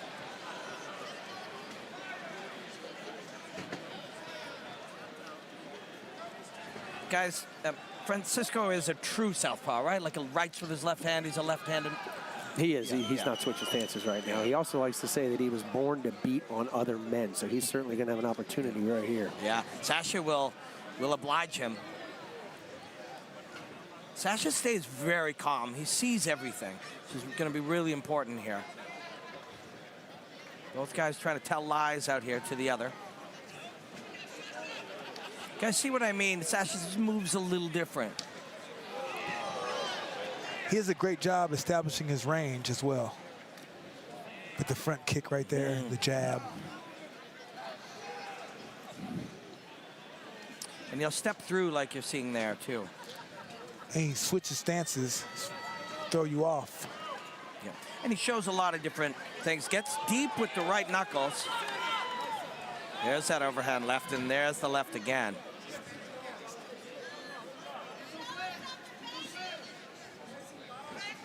Ooh, that's getting close now. And there's some power to Trinaldo's left hand. That's for sure. Bruce Lee said, you know, we fear not the man who practices one kick, 10,000 kicks once, but one kick 10,000 times. That's that left hand. Oh, that landed. Straight left, yes. Very clean. Yep. Sasha bounced right back up, but Francisco used that as the window to be able to get to the back. Very wise. And you can see Sasha desperately trying to control the grip right there. He does not want a right hand free on Trinaldo. Yep. Best takedown in the world is a punch to the face that knocks you off your feet. Sometimes. Oh, what? Sasha tapped. I think there's an injury there. Yeah. Oh, I think he broke his hand. Oh, no. I bet you he broke his hand. No, his leg. No, it's a knee. He's grabbing his right leg. Man. Yeah. Yeah, and it could be the knee. And he had the lace. Trinaldo had the lace. Yeah. And, but yeah, it's bad. I don't know if it broke or, you know, oh man, you can see it in his face. Yeah. May have dislocated it. You actually saw Trinaldo's first reaction was to try to grab it and try to reset it. Obviously, he's not a doctor, which you are doing. No. But it certainly had some immediate concern for his opponent. Yeah, from our angle, we can see that it is extreme pain that Sasha's in. So, you know, Trinaldo is not a doctor, so I'm glad he didn't do it. And none of the three of us are doctors either, but we've seen many different types of injuries that can be the stabilizers of the knee. It can be release of an insertion of a muscle. Like, there's a lot of different things that can be happening right here. Yeah, that looks serious, though. Yeah, real bad. Like, anytime you see a guy that does bare knuckle wincing from anything other than the punch, you know it's something serious. Yeah. Yeah, and, you know, if we see any replay at any point, you'll see that Trinaldo had the leg laced. So he was laced and kind of riding the hip. And so that sometimes can be part of the cause. But, you know, if we get another look at it, we'll take a look. But, yeah, they're taping ice and pressure to it right now. Jeez, we've had 4 fights tonight and 3 stretchers. Yeah, the fact that he's applying ice to it, strapping that down instead of... We're going to take a look at this, and I got a feeling it's going to be pretty ugly. Look, yeah, so it's the lace, right? It's the lace that he's got here. Oh, and he's still on it, right? So Sasha's like, something's happened to my leg, and I bet you when he pulled the right knee out to the right, you see it snap outwards. Yes, yeah, right. bend out. He's holding the side of the knee. That looks like it. So the foot is now at the 6 o'clock position on the clock, and it was kind of moving up to a 3, right? And, yeah. So Lupe Contreras will announce our winner in a few moments. Ladies and gentlemen, referee Tommy Santana stops this contest due to injury. with an official time of 1 minute 55 seconds of the opening round, declaring the winner by way of technical knockout, Francisco Masaranduba Trinaldo.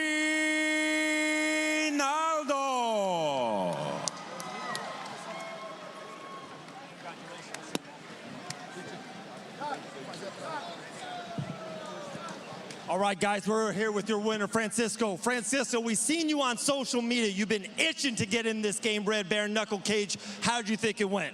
A gente viu na social media que você estava se coçando para entrar aqui, né? Como é que você se sentiu? Galera, eu voltei de novo pro jogo, entendeu? Eu fiquei 1 ano e 1 mês sem lutar. Tô no jogo aí. Mas, Vidal, eu quero meu emprego aqui de volta. E bota o cinturão em jogo aí e vamos procurar lutador para lutar com o Massaranduba aí. It feels great to be back in the game. You know, it took me a little bit to get adjusted, but once I got my timing right, I was able to land that big left hand. And I'm super excited to be part of this organization. I want to stay busy, and you know, whenever you have a next fight, pull me in. We hear there's a big show coming in January. Would you want to be on that card? And is there a name maybe on this card you would want to fight, or is there a big name we would want to see you fight in January? Vai ter uma luta em janeiro lá em Florida. Tem alguém especial que você quer lutar? Como é o nome daquele bicho que saiu do UFC com o Natão, o Raul lutou? Caraca, o Natão, o Raul lutou, não sei mesmo. Primeiramente eu vou agradecer os meus professores todos, né? E eu, querendo ou não, eu tô na Meta Top Team, um dos maiores times do mundo. Acho que é o maior time do mundo, entendeu? Eu tenho certeza disso. Ótimo lutador, bom professor. E eu me sinto em casa na Meta Top Team. First of all, I want to say thanks to my team, American Top Team. We have the best coaches, the best training partners. I feel at home. That's like my family. And I just want to send a big shout out to American Top Team. And whoever you guys put in front of me, I'll be ready to go. There we go, guys. E me bota pra lutar, Márcio Vidal. Eu tô a fim de lutar. Pode escolher um ex-FC aí, porque eu vou ficar muito tempo aqui na casa ainda. Coach Masvidal, please put me in. I'm ready to fight in January. I would like to fight another UFC vet. You name it, I'll be ready for it. There we go, guys. Give it up, Biloxi. Francisco Trinaldo. Back to you, Robin. Well, guys, Trinaldo lands the left hand, the big weapon, and then gets on top, which of course was where he wanted to be. And of course, injuries are part of fighting. Most movements are intended to hurt. They don't always hurt, but you're always looking to injure your opponent.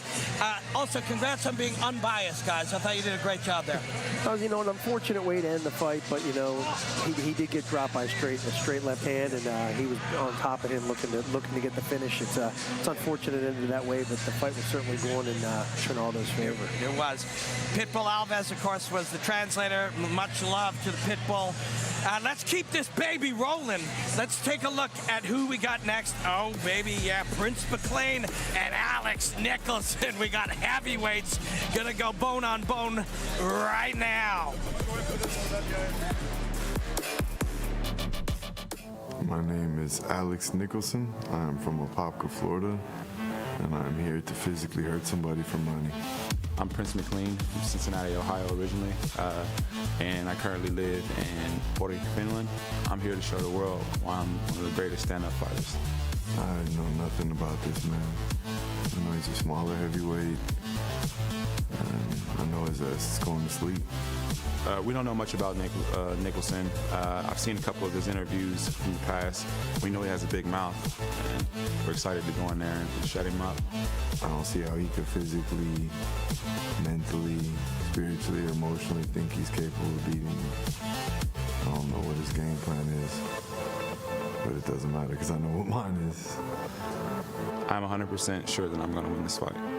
I came way too far, and I've worked far too hard. This is my night.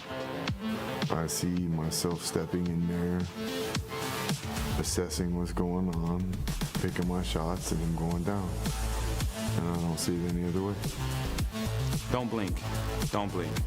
come to watch this fight, tune in, and don't leave until it's over. Grab a drink, hide your kids, and enjoy. Hide your kids. But our kids love violence.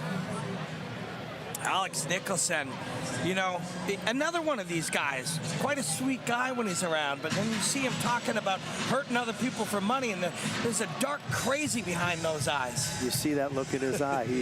I've spoken to him many times. He just loves bare knuckle fighting. He's a big, strong, hard-hitting guy. He's got a lot of fights under his belt on his resume. 25 fights, half of them were in the UFC and PFL. Yeah. So he's used to fighting high-level guys. He's a scary guy to be standing across from. Yeah, he's knocked out a lot of dudes, King Mo. I watched him knock out Jonathan Ivey. Yeah. And that was spectacular. Yep. He's an all-action type of fighter, and yeah, I'm excited to watch this fight right here. Yeah, he sees the game on a much higher level, I think, than you can decipher by, you know, how crazy he seems and how much he loves hurting people. But he's seeing everything in there, and he operates very, very smoothly when he's on. It just everything touches. Yeah, he is 100% built for this. MMA, he loves it. Fighting of all kinds, he loves it. But this is exactly what he's about. MMA, bare knuckle MMA. Another crazy one. Yeah, yeah.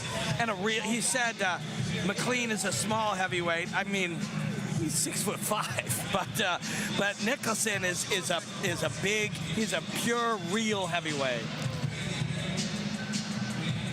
Look at, there's a guy about to do what he loves. You know, and he's told me many times, like, there's a lot of the time in the world that doesn't make any sense to him. You know, the world is a confusing place, but this makes total sense to him. That's scary too, Mo. Very. There's just something about heavyweight MMA and the way the human skull is constructed, and it's not made to take the shots that these guys can throw. Nope. Prince McLean is living over in Europe. He has fought 20 men, barely sees the second round. So he's perfect. And I'm gonna say, go ahead. Let me say something real quick. If you're a black and you live in Finland, you gotta be a different type of crazy, man. Because being black and cold is not good look. Take your word for it, Mo. King Mo knows.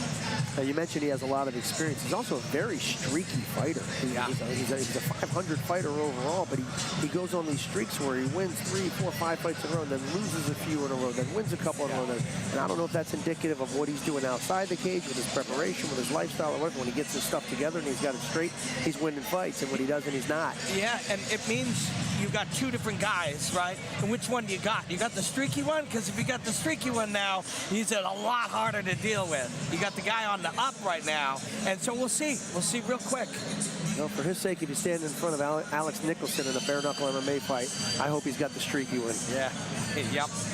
If he does, we're all going to have a good time. And that includes Alex Nicholson. Nobody loves being in a bare-knuckle fight more than Alex Nicholson.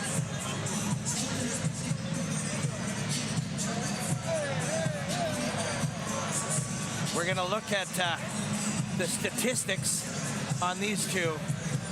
6'5". They got Nicholson listed at 6'3".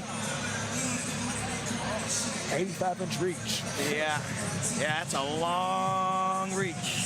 Roy Nelson in our main event has 73 inches. He's a real heavyweight too. So yeah, Prince McLean is a long hitter. Two big, powerful men in their 30s fighting heavyweight bare-knuckle MMA. Let's do it. Lupe Contreras. We continue with the rawest form of combat, the most violent show on earth, Jorge Masvidal's Gamebred Bareknuckle MMA, presented to you by Safety Shot. Along with A-Game, the ultimate in hydration this contest.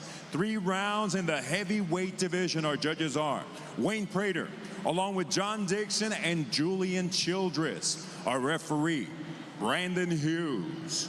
Presenting first, the fighter standing in the blue corner. He enters wearing white trunks with black trim. He weighed in officially on the scale at 228 pounds. He enters with 26 MMA bouts and a record of 17 victories against 9 losses. Tonight, this UFC vet returns to the Gamebred Bareknuckle cage, hailing from Apopka, Florida, the Spartan, Nicholson. His opponent in the red corner, wearing black with white and red lettering, he weighed in at 218 3/4 pounds. He enters with a record of 10 victories against 10 losses, and tonight he makes his Gamebred debut. From Pori, Finland, Prince McLean.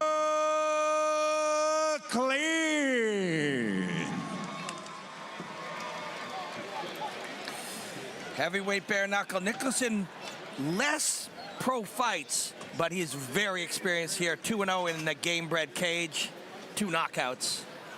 Well, McLean said don't blink in the interview, and I think I'm going to take his advice. Yeah. Look at these guys. Yeah.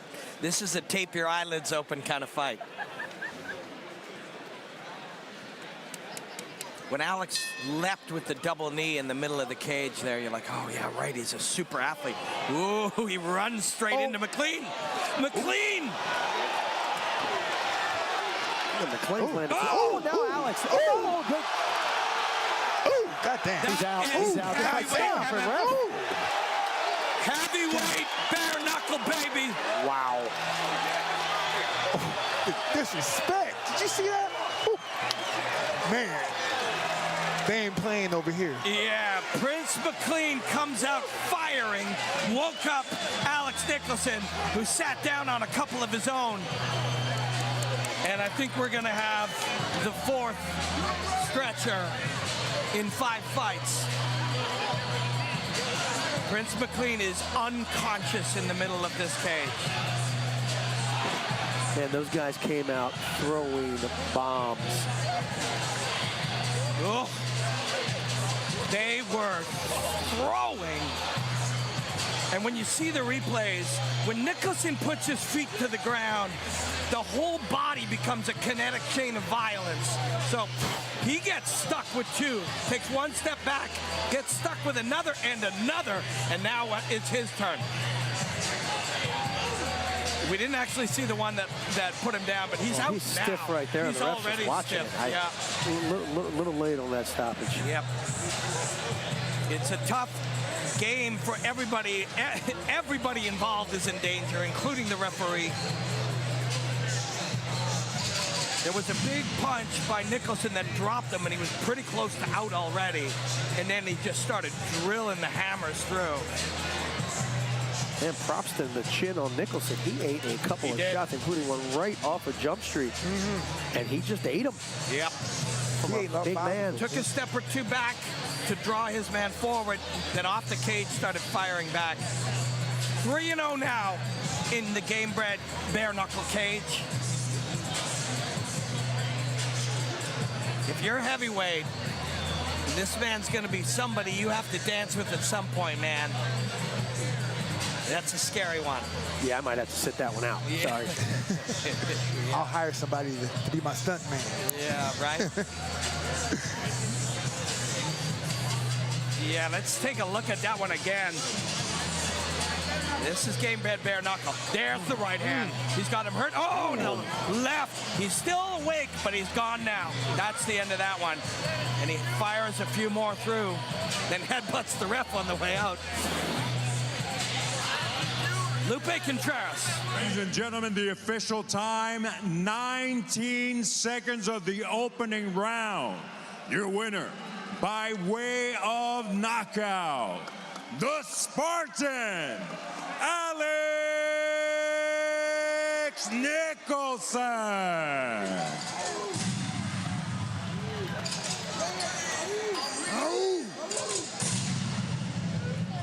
All right, guys, we're here with the Spartan, Alex Nicholson.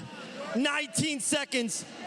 Not a lot of people know Gamebred Bareknuckle. You've main evented a lot of cards. Alex, you are absolutely back with a vicious knockout. How you feeling right now, my man? This is why Prince doesn't. Earth, the king of the most violent sport on earth. The Prince shouldn't play with me. Man up, God bless him. I'm ready for what's next. I earned the day. My Wilmstead is watching me up above. This is for you, Mike. I earned the day. For you and your boys, brother, I miss you every day. We used to get in the backyard and beat each other the fuck up, man. We earned the day. That's why guys like this, they can't touch me. God bless him. He's a journeyman. I'm the fucking man. Alex, the main event, Roy Nelson versus Alan Belcher. Do you have your eyes on those two men? I got next, man. We already talked about that. I went there and Roy, Junior Dos Santos don't really want to do it. Listen to his interviews. Oh my God, bare knuckle MMA. Shut the fuck up. Fight me, pussy. Okay, you heard that. Alex Nicholson wants next. Absolutely last. What would you want to say to your son, Odin, right now? He's got to be watching at home. He's got to be loving every second of this right now. What do you want to say to your little man, Odin? Keep God first and you can do anything. I'm here to guide you. I'm here to support you. You're a smart, beautiful boy. I hope you're watching. I love you to death. Well, Christmas is going to be cool now. There we go, guys. Biloxi, 19 seconds. The Spartan, Alex Nicholson. 19 seconds. Thank you, God. Shout out Todd Garris. The yacht was dope. Shout out Todd Owens. You know, my boy Perry Webb. My cousin sells weed. God bless. Let's have a good night. The most violent show on earth, guys. Yeah, 19 seconds are crazy, man. When Prince McLean comes out firing,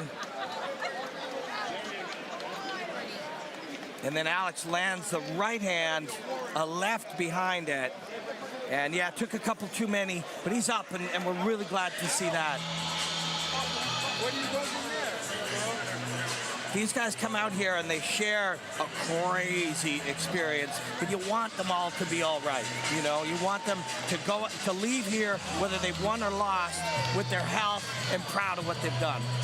If you had 19 seconds to describe to somebody what heavyweight bare knuckle MMA is all about, I'd advise you to just play that video. Yeah, Mo, it would take longer to describe than you could see there. Yeah.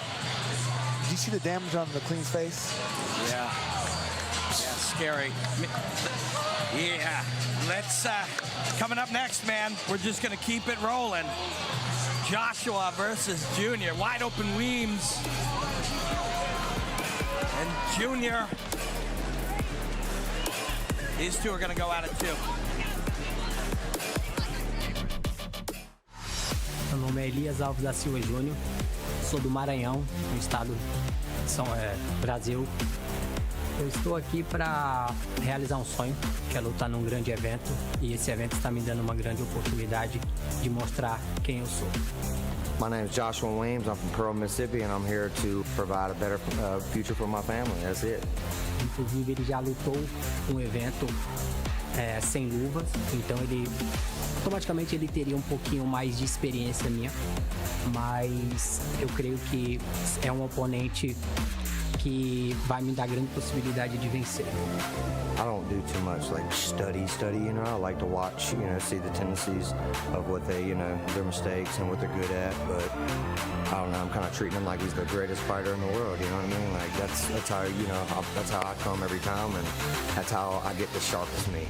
O nocaute. Eu vim buscar um nocaute, de preferência uma joelhada. Vamos relembrar aí uma joelhada do Masvidal. I have a good cardio tank, and now this time I don't have all that weight to cut. So you guys are educated fight fans and, you know the game, so I'm going to have more in the tank. I know Junior's not outworking me. Yeah, we keep it rolling. We were talking earlier with Dan Lambert and King Mo whether or not we'd see a third round tonight. We have yet to see a second round. And I don't think we will. You don't think we're going to see a second round or a third round? Man, just like getting hit with that knuckle makes you think twice. Yeah, that's true. It takes a different sort, and Junior Morano is that sort. From Sao Paulo, Brazil, fights all comers, beat 25 different men, and you know, Joshua Wide Open Weems just keeps coming, and Junior will be more than happy to welcome him forward. Is this Junior's first time in Bareknuckle? See? Yes. And what about Weems? Is this Weems' first time? Weems third. Third? Weems well, third. Yep. So my thing is, if you're making your debut for someone that's already experienced with you, like, you're already at a disadvantage. You're behind the 8 ball because you're used to getting hit with gloves. The gloves protect your hands, and you're used to throwing with gloves too. It changes the range. The feeling's different, but the moment you take the gloves off, the range is different. The moment you get hit with a gloveless fist, that's a whole different animal.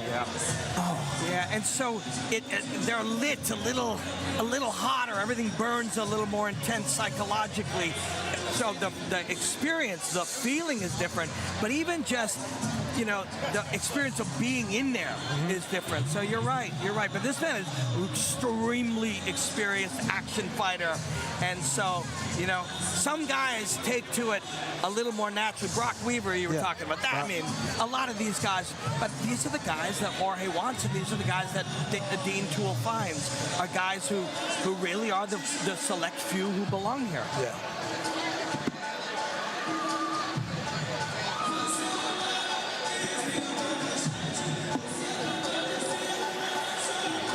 And this calmness seems to, the guys who can stay a little serene in the chaos, they seem to handle it better. Yeah, they do until they get hit. You know, everybody looks great. Even if you get hit with the gloves on, you know, with an MMA glove on, you can shake back and shake your head and clear the cobwebs. But the moment you get hit with the bare knuckle, you're not just shaking your head, you're touching your face to check out the damage. You're checking for blood, cuts. Yeah, which is a distraction too, right? Yeah. All right.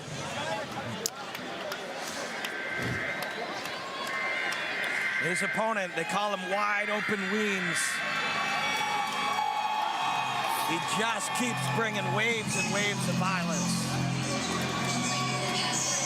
Fast, super intense, burns real hot, and doesn't take a step back.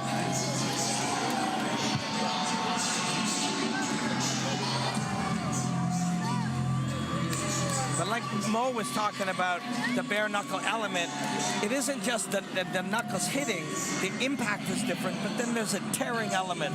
Like a lot of Thai fighters get good with their elbows and it cuts people up. The second you're bleeding, something else is happening now. You're something else to deal with, another distraction. Maybe it's in your eye, maybe you're breathing it in.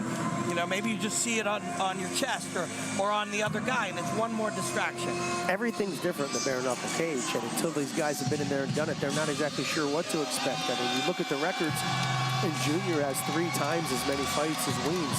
And you might think that's an advantage, but then when you look at Weems, he's got experience in the Daniel White Contender Series, the UFC, pro boxing, bare knuckle MMA. So when you look at it from an overall experience side, I actually give the advantage to Weems. Yeah, it isn't just the number of fights, although the number of times you've gone through the warm-up and gone through the walk and gone through the experience of getting ready for it, that is valuable too, but it's all different. 100%, but there's certain things you just can't get ready for until you've done it. You can't experience what it feels like to get off the stool to start a 3rd round when you've never fought 3 rounds. Well, we ain't going to see too many 3 rounds tonight, Cam. No, I'm not sure we're going to see any seconds. Yeah, that's what Mo just said too.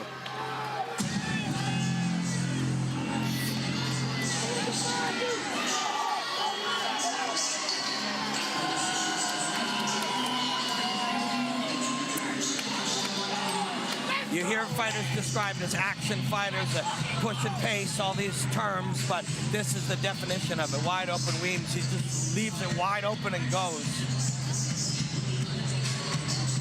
Yeah, I was speaking to him yesterday, and he says he's actually disappointed in some of his earlier performances, which were great fights. He's like, I just spent too much time on the ground. I can't let that happen again. I need to live up to the nickname. So I think he's probably going to look to even push that pace more than normal. Yeah, he's got a tall guy in front of him in Junior Morano. And so you got to push forward if you're going to get to him. You know, you're going to see a big difference. We'll see the head-to-head, tail in the tape, call it what you will. We'll see the statistics soon, but you'll see it when they come face-to-face. Junior is much taller and longer than John.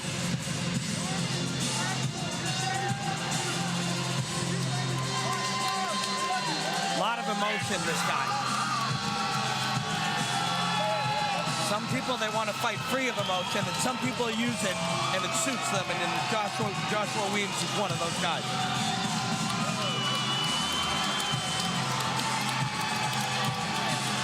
Well, I would say that he's certainly the happiest looking guy so far to be stepping into that cage. Look at the reach difference for Junior. Height and reach, similar age, experience difference, but like you said, Dan, the range of experiences, including bare knuckle that wide open Weems has, maybe that's an advantage. We shall see if any of these attributes do become advantages. Lupe. We continue with the most violent show on earth, Jorge Masvidal's Gamebred Bareknuckle MMA, presented to you by Safety Shot. Along with A-Game, the ultimate in hydration. This contest, 3 rounds or less in the featherweight division. Our judges scoring the action are Wayne Prater, John Dixon, along with Julian Childress. At the sound of the bell, the man in charge of the action inside the cage, Fred Griswold. Presenting first, the fighter in the blue corner. He enters wearing black with red and white trim on the scale. He registered an official 144 3/4 pounds. In 37 bouts in MMA, he maintains a record of 25 victories against 12 losses. And tonight, he enters the rawest form of combat inside the Gamebred cage. From Maranhão, Brazil, Junior Maranhão.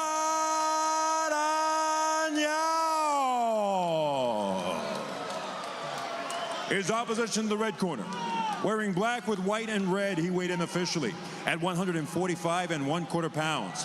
In 14 professional bouts, he maintains an outstanding record of 11 victories against 3 losses. Tonight, he returns to the rawest form of combat, repping his people from Pearl, Mississippi, Joshua Wide Open Weams. I don't know if it's translating at home, but this crowd is loud, Dan. They are into it for the hometown fighters, aren't they? And I mean, we haven't hit, you know, Belcher, Knight, Chase Sherman, Brandon Davis yet. Like, it is going to get louder in here. You see the height difference. The referee there was describing what is actually considered the back of the head. According to the unified rules, it is not what most people think of in the world as the back of the head. Most people believe if you're wearing a set of earphones, it's anything on the back side of them, and that's just not true. That is not true. So you see people arguing often about, you know, somebody got hit in the back of the head, but they don't know the definition according to the unified rules. So he was explaining it to them. And just to let you guys know, I have the understanding that they reversed the decision back to Hector Lombard. Did they really? Yeah, that's what Hector's coach told me. Oh, wow. Yeah, smart from Weems. Now, when somebody is the same weight as you but much taller, parts of their body are going to be thinner. Yep. And Mo, you know, you look at Junior's calves, the way he's able to distribute his body weight, he's got smaller calves, so kick him.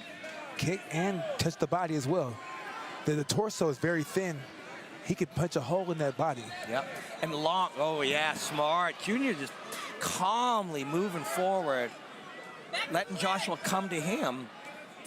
Checking the kick and then calmly throwing a couple of his own. Junior looks good.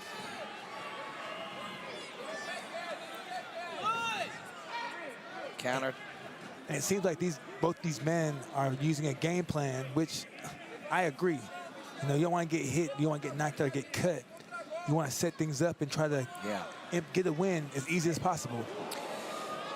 Calf kicks, there's no doubt in the effectiveness of a calf kick, but when you've got a guy that's a striker standing across from you bare knuckle with the reach advantage that Junior's got, you better be pretty damn careful when you go in there throwing those. Yeah, that straight right is the natural counter to the right kick, right? And Junior's got a long arm. And with gloves, especially bigger gloves, a lot of guys might be willing to make that trade to land that big calf kick because they do so much damage so quick. But bare knuckle, I'm not sure you want to eat that shot coming back. And it looks like Junior's carrying a traditional Muay Thai stance. Here's the tongue post stance right there. Junior's right hand forward right now. And he stuck him with the straight right. And there's spinning back fist. Heavy body. Yeah. Yeah, to the right side of the body.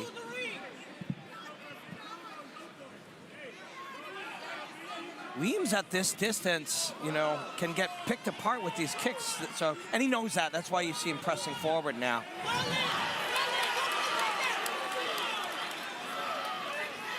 Junior's corralling the chin. Mo, tell us about controlling the chin there. Well, you want to, what he's trying to do is try to pull the head up and try to put on the inside, what he did right there. And from there, you can get to a whizzer, and then from the other side, fight an underhook. But what Weams is doing is he took the back right there and killed the underhook. Now they're back up chest to chest right there. What Junior needs to do is he needs to get the underhook and jack it up high and try to spin the position to put Weams back on the cage. Yeah, Weams was telling you, Dan, he wanted to throw Chuck Knuckles, but you know, when you got a guy this long who's kicking you up, you know, getting chest to chest, let's experiment here a little bit. Yeah, that puzzle presented by Junior from range was pretty daunting, and I think he made a good decision trying to close the distance and get in there, but looks like he just got reversed there. Did. Weams will play guard. But is this where you want to be? Yeah.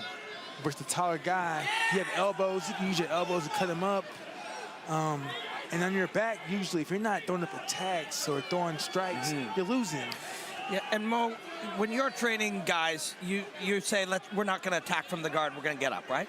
Depends. I have a guy named J.J. Wilson who, off his back, he'll outland you 3-1. Yeah. And he throws a submission attempt after submission attempt, which is sweep after sweep, and then he gets to his feet. But right here, you have to, you know, Weams has to be more active off his back. You know? Yeah. And Junior is just taking away the gap here and squashing him head under the chin or at the butt. And now, and he's going to get past here. Yeah, Weams tries to set a triangle. He's the Americana a second ago. He's trying to play with the omoplata here too, but now toe is an attack toe hold, which gets a reaction. Yeah, we talk a lot about the evolution of the sport. One of the main things you've seen is it's gotten more and more and more difficult to win fights from your back. You add in the bare knuckle element of this where it's harder for the guy on bottom to control the grips, making it easier for the ground and pound. It's a whole different world. Yeah, that glove, you can grip it like the edge of a baseball bat. But without the glove, you don't have that. A lot of these subtle changes, these guys who are starting to be experienced in bare knuckle MMA are going to really have these little advantages in all these areas. But Junior doing very well here.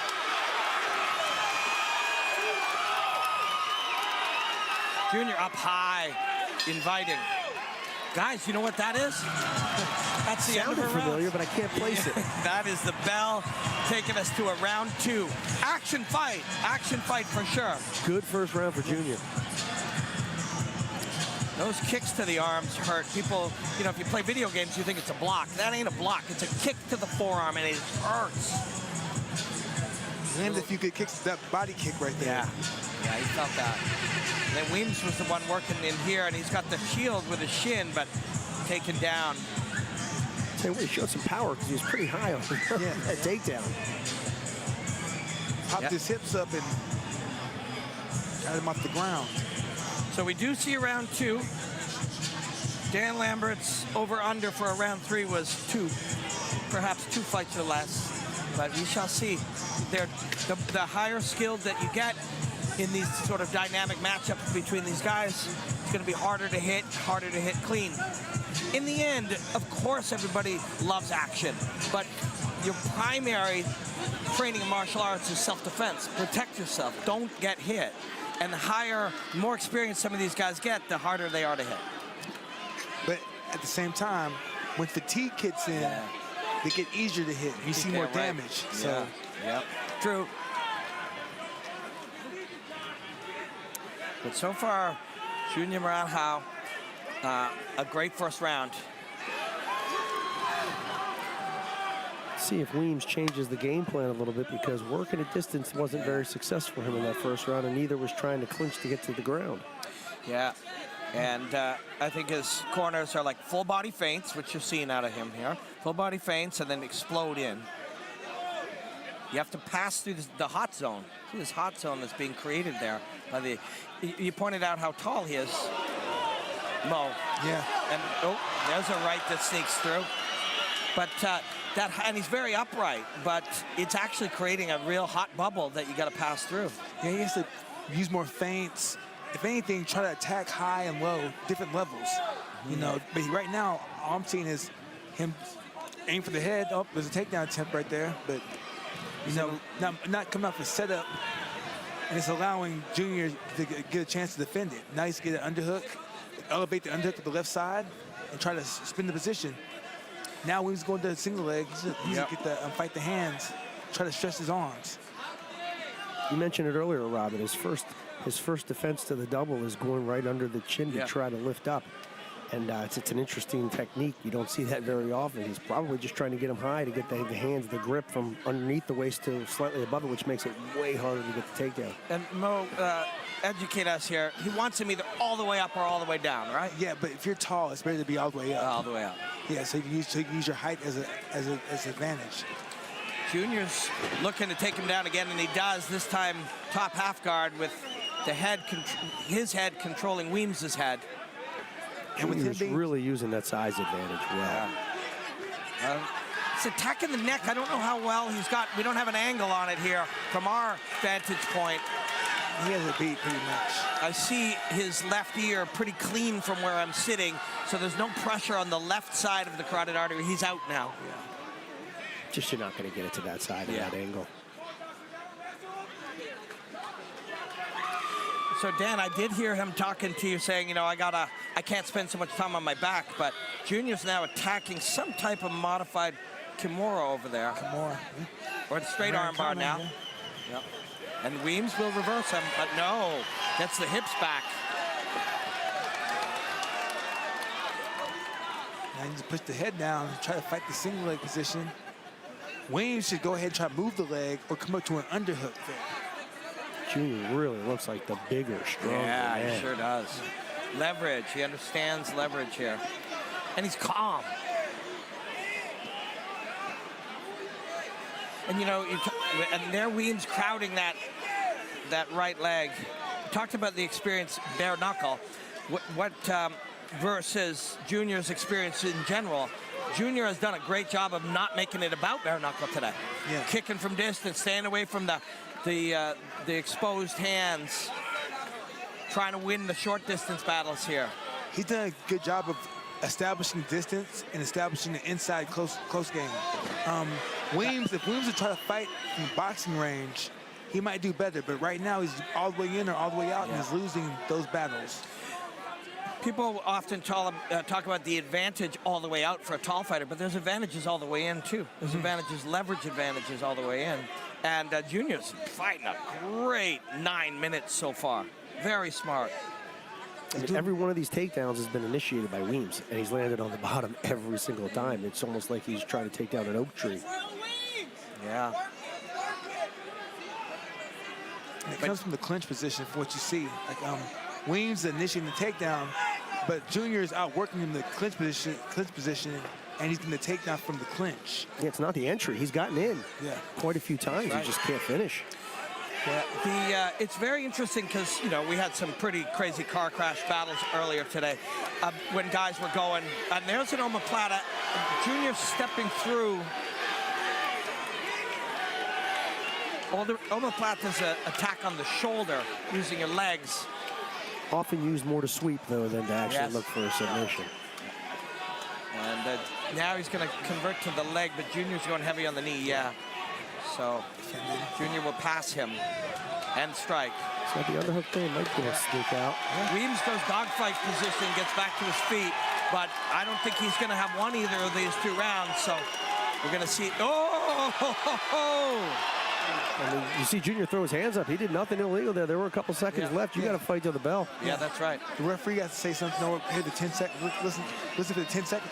Listen for the 10-second clapper, which I didn't hear. I didn't hear it either. Yeah, but no harm done.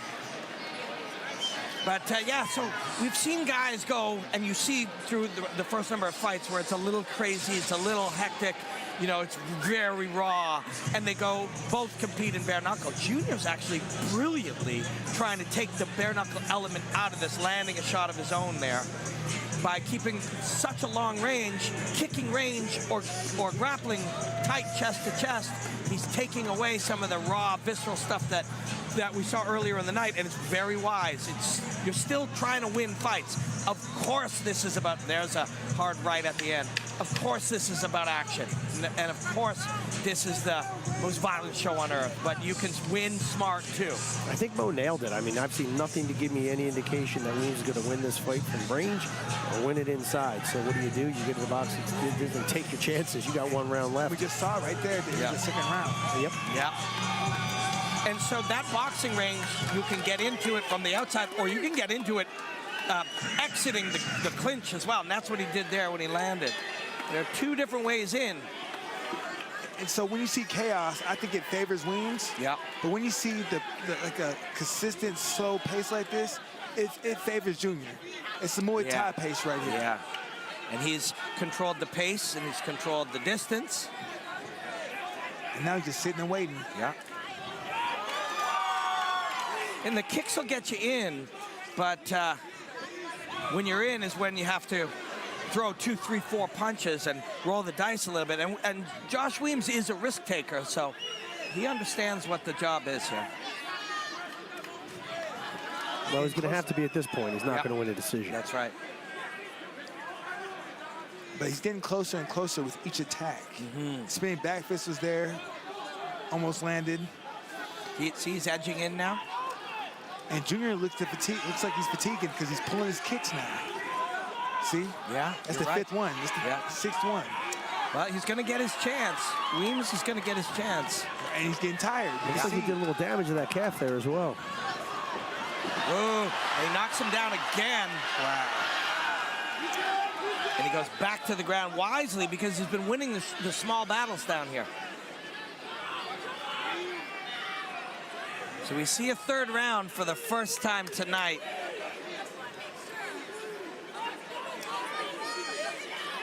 If this continues like this, and if Josh Weems were to lose a decision, it really goes back to the exact conversation he had with you, Dan.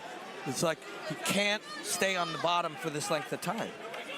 Yeah, it's just, it's not going to happen in 2023, winning fights from the bottom. It's just, you could be a unicorn. There's certain things you might be able to catch, but 99% of the time, you're fighting a losing battle. And there are punches here that that Junior can do. Yeah, hit the body. And there will be an alley that opens up where he can punch straight down. He's also sitting on the tricep, so he's kind of, oh yeah, that is 100% legal. Tenderize the meat. Yep. I see Mo smiling. You know, yeah, do something. He's doing some damage.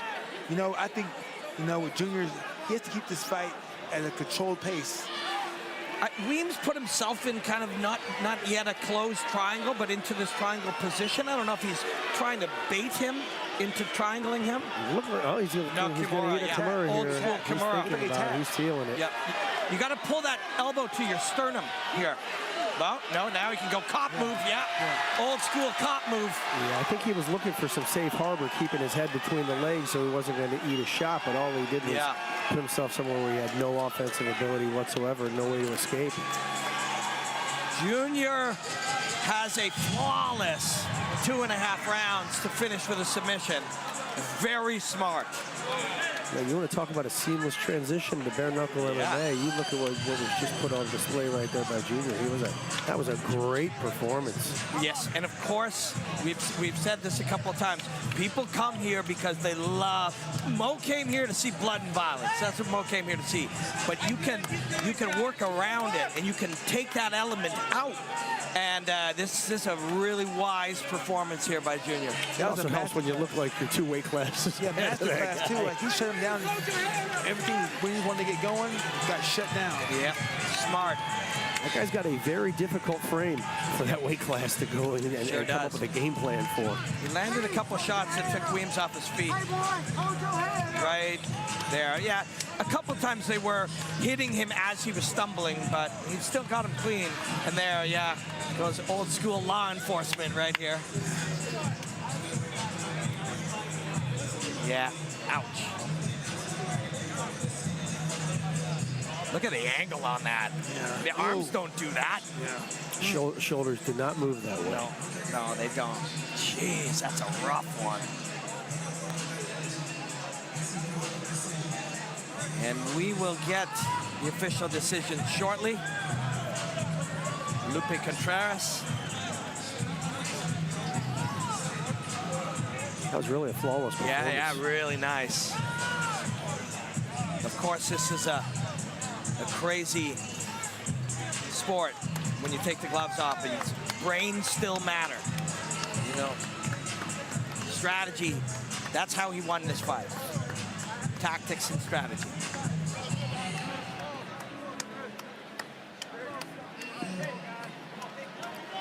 We'll stand him up here. And the winner will be announced. And then David Van Alken will have a word with Junior.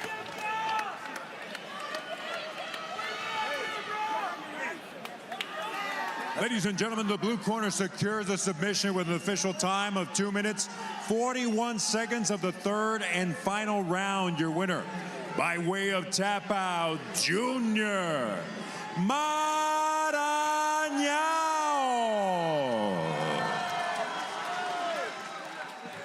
Congratulations, Junior Marañao. And we're gonna keep it going, man. There's the remaining 5 fights are just bonkers matchups. Coming up next, we got a good one.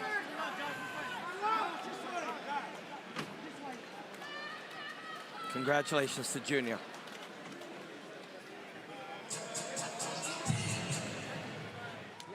Congratulations, Junior. You took this fight on short notice. How you feeling right now getting this victory under the Gamebred Bareknuckle stage? Como é que você está se sentindo com essa vitória?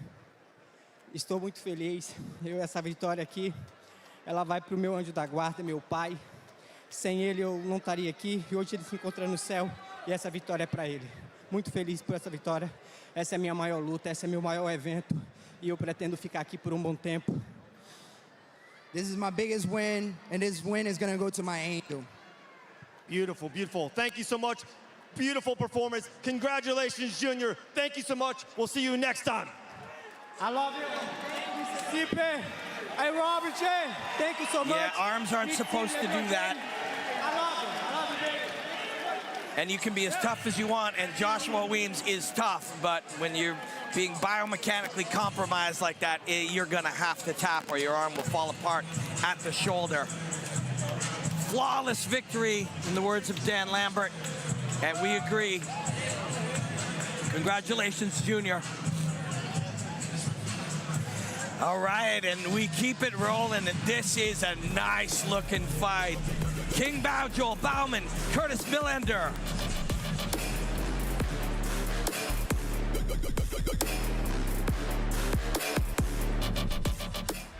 My name is Curtis Millender. I am from San Bernardino, California. I'm fighting out of Gilbert Linden. I'm here to fair enough fight and get another victory.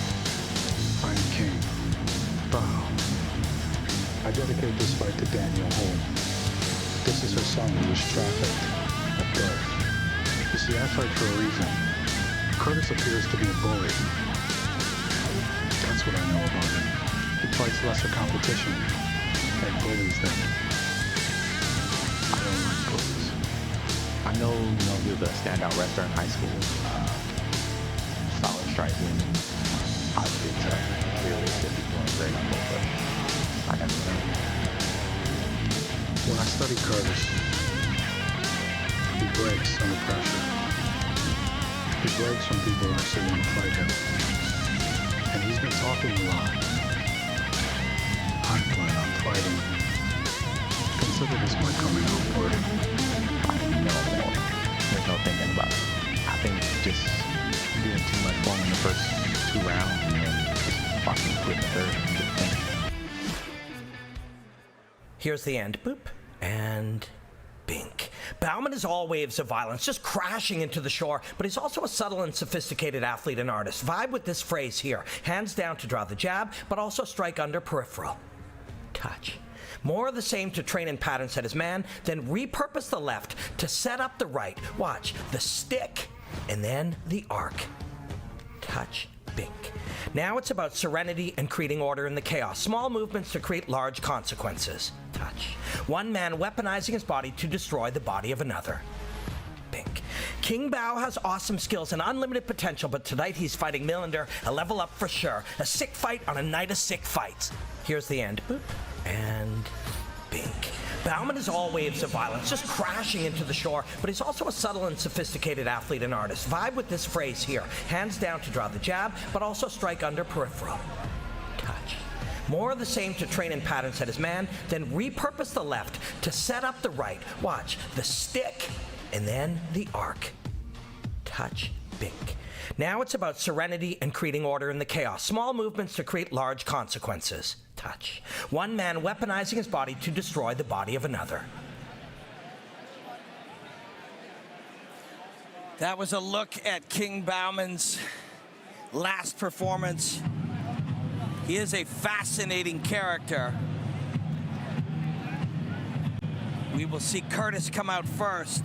Curtis Mander, 30 fights, far more experience. 3-0 in boxing, 2. He's on a 5-fight winning streak between his boxing and his mixed martial arts.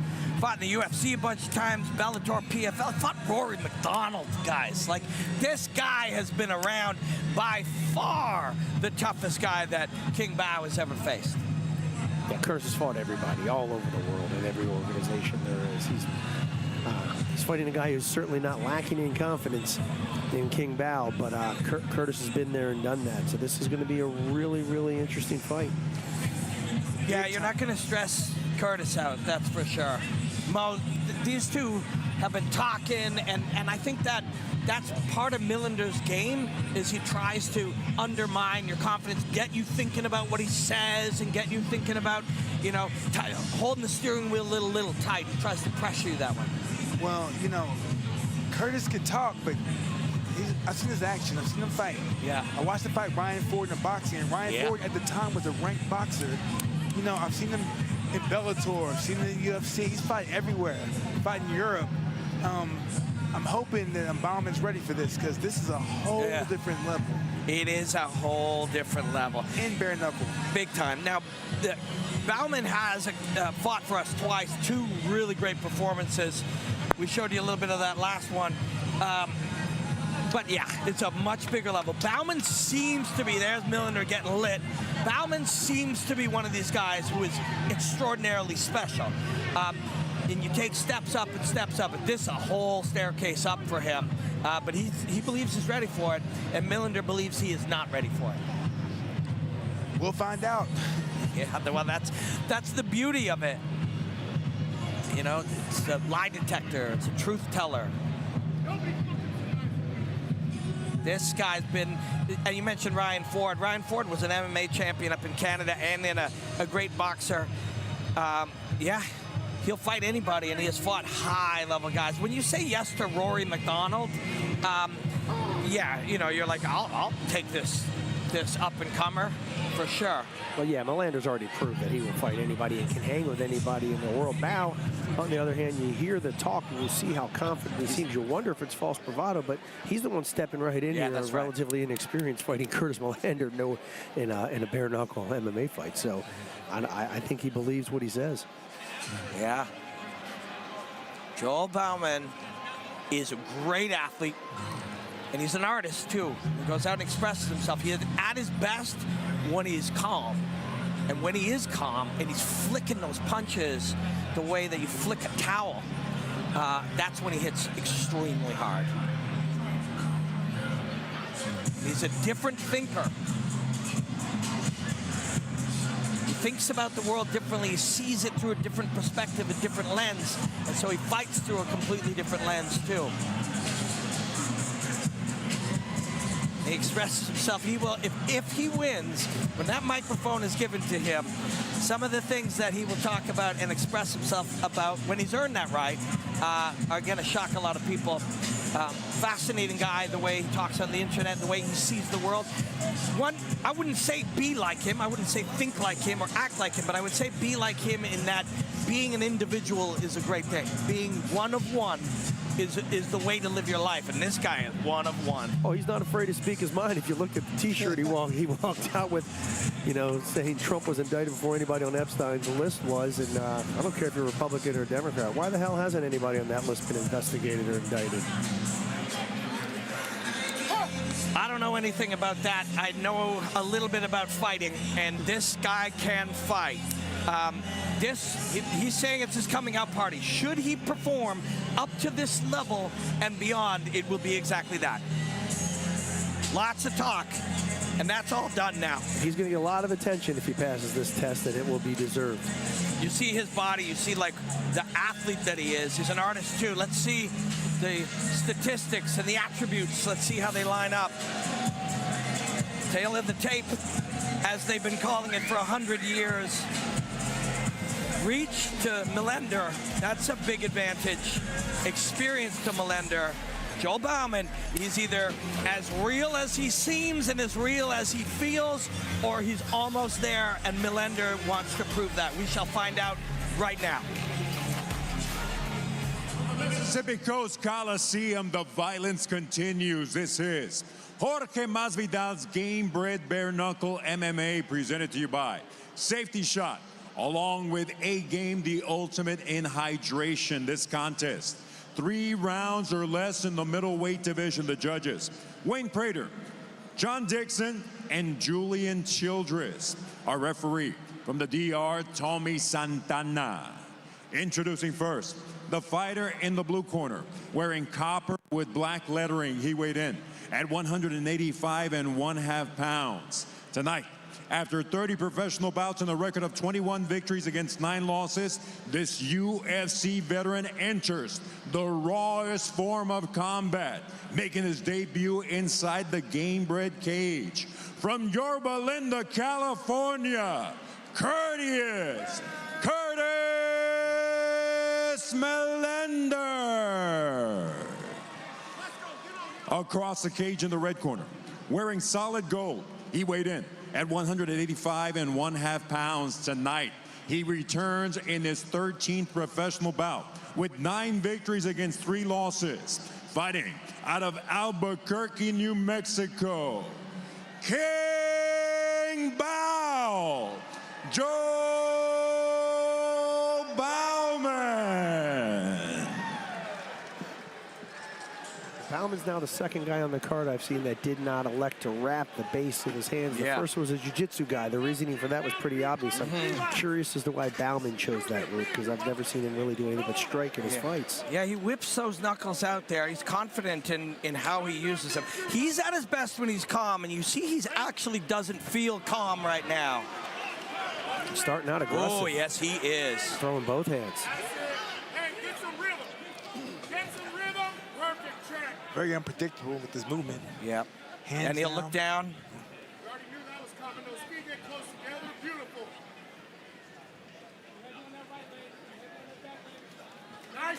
Ooh, Mander with the metatarsals. Bowman keeping the hands low, not really seeming concerned about shots coming back the other way. Yeah, he wants you to attack, and then the low hands come from underneath your peripheral vision, right? It's by design for sure, but you gotta. Yep. He goes with elbow up over the top, John Jones style, fake shot to an elbow up and over, and there's a hard right.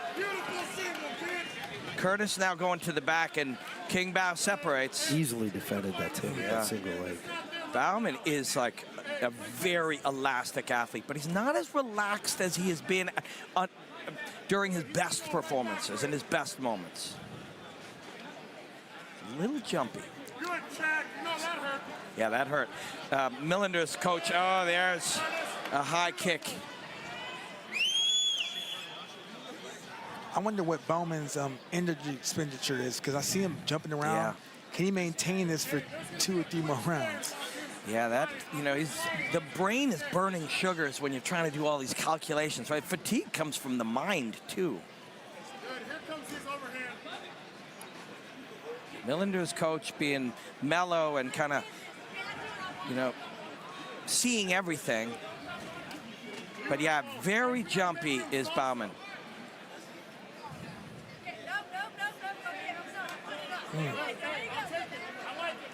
Ooh, he's getting close, though. But his mouth is open ever so slightly. We're only 2 minutes in.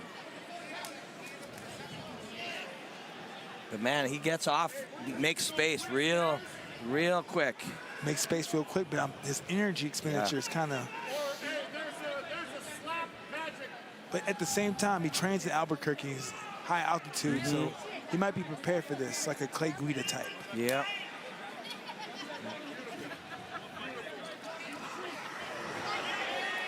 Reaching a little now. There is, you got to watch that head kick. He may be inviting the head kick, but keeps that chin a little high when he enters. I mean, he's not really concerned about the shots back. The third punch is the one that gets through there. But the shots will come back. That's the thing. Curtis is a super wise dude, so he understands that if this guy is burning too much energy, the fight will get easier. Hey, go frame and you're going to have a red. Go frame and you'll have red. He's looking for that left knee. You're good right there.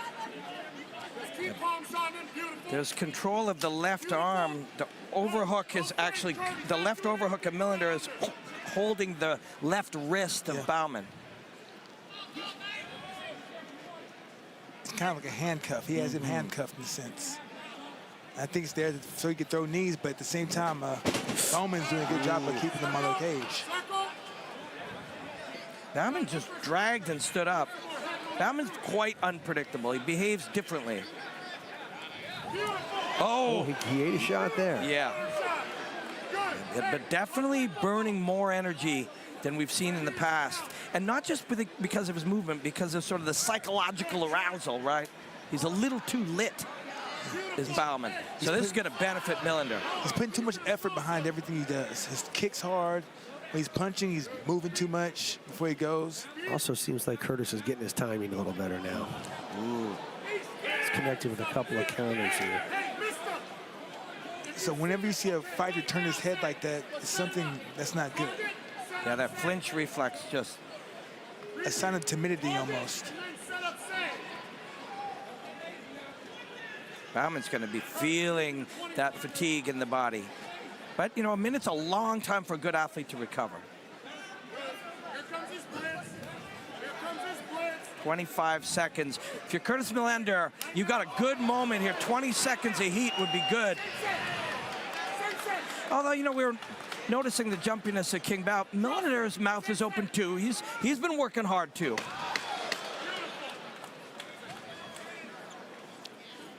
You can see Bowman slowed down pretty dramatically. Yep.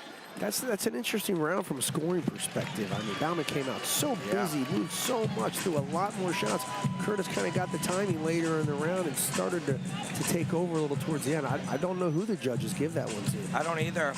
And if you're the coaches, you want to say, hey, it doesn't really matter. We need these next minutes. When Bowman went back, he wasn't breathing hard, and he was calm. You know, you weren't seeing his shoulders pop up and down with every breath. He was deceptively mellow when he got back to the corner, considering how lit he's been. And that's out of character for him when he's at his best. That's a poker face. Because whenever you see him get kicked, you can see him lagging. You see his body looks like, you know, it's damaged. Looks a lot slower. Yeah. Curtis is getting some instructions now. Cornering for Curtis has been very good, very calm and very clear. And Millender's leg kicks are are working. They're kicking in. You can see them paying their dues. I got a feeling you might just see a little more relaxed Bowman now. You know, now he's done around. I think you might be wrong. I was just about to say, I think I'm incorrect, because he's still got that real kind of jumpiness, a lot of movement. But, you know, he's trying to create chaos, right? Offer chaos. Chaos is just patterns we don't yet understand, right? This guy sees patterns everywhere. But if you were going to bet on somebody right now, Mo, would you be leaning towards Curtis as it's unfolding? Yeah, I definitely I'm leaning towards Curtis right now. I think he'll win the first round.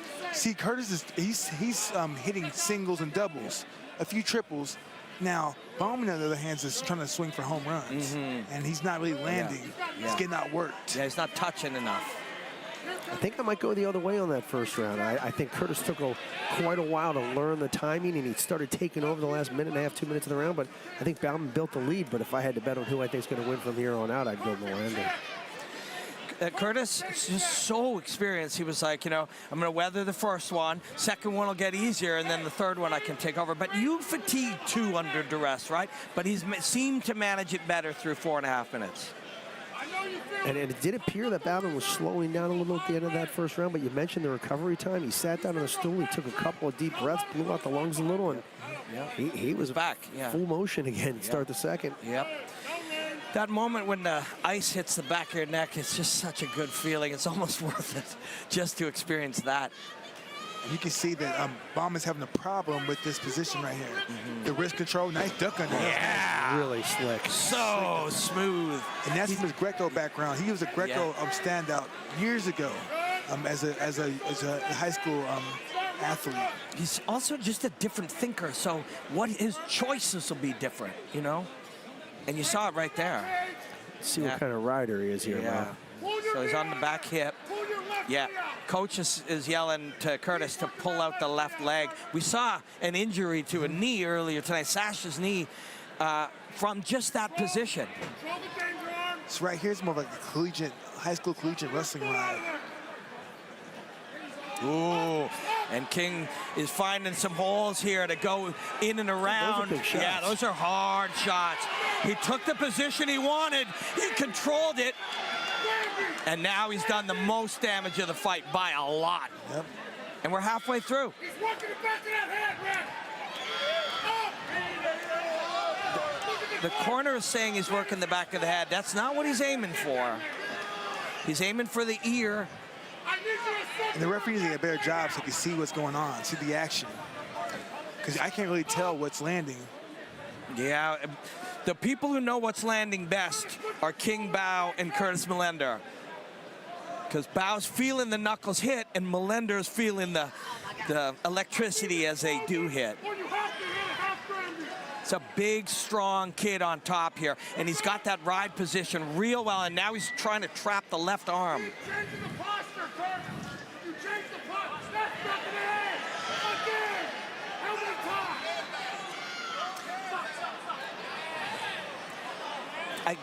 Wow. You know, again, you got to watch. Like, he's aiming for the right spot, and you cannot move your head and offer the wrong spot mid-punch. Yeah. It's a very misunderstood part. There are people at home right now screaming at their laptop or their television or their phone. Obviously, it was the back of the head, but it's not that simple. It never is. But however it happened, Curtis now gets a chance to recombobulate himself, so this is a great thing for him. And his corner saying, take your time, and it's wise advice. So let's take a look. So, and you can't turn the head towards him, right? So the left hand is free to punch. It's kind of the equivalent of playing the game with the hands on the mat with the knee. You can't do it. Perfect analogy, Dan. If I'm aiming for your ear and you expose the back of your head intentionally, that is not a foul the way that people intuitively feel it is. But here's the thing, Bowman gets the break too, right? But a hard warning. Yeah, so. And a hard warning's fair, right? A hard warning's fair. Yeah, I'm glad I didn't take a point there. It seems that these referees have been very aware of the back of the head, very sensitive to it. Yeah. I get it. It's bare knuckle, it's back of the head. Yep. But it seems like they're, like you had said, he was offering it there and using it strategically. Yeah, exactly. And that's a subtle awareness. It's hard to be a ref, and these are good refs, Man, that duck under was nice. Yeah, sure was. Got him to the ground, and he did some real damage in there to the sides, to the ears, to the chin. And if the head was presented to him and he caught one, then the ref did a great job to give him the warning and get him back. Good, he had a nice teep a minute ago. His gas tank does not appear to be slowing down. And he will convert whatever entry he uses into something else. Millender has done a really nice job of corralling another arm at all times, too. An overhook on one and a grip on the other, see? It'd be more effective if he actually get out the cage right there. Yeah, right there. He heard you, Mo. But if you're Bowman, however you were processing that first round, Dan Lambert thinks he might have won it. He's probably winning this one. Oof, straight shots. That did not miss by much. No, it didn't.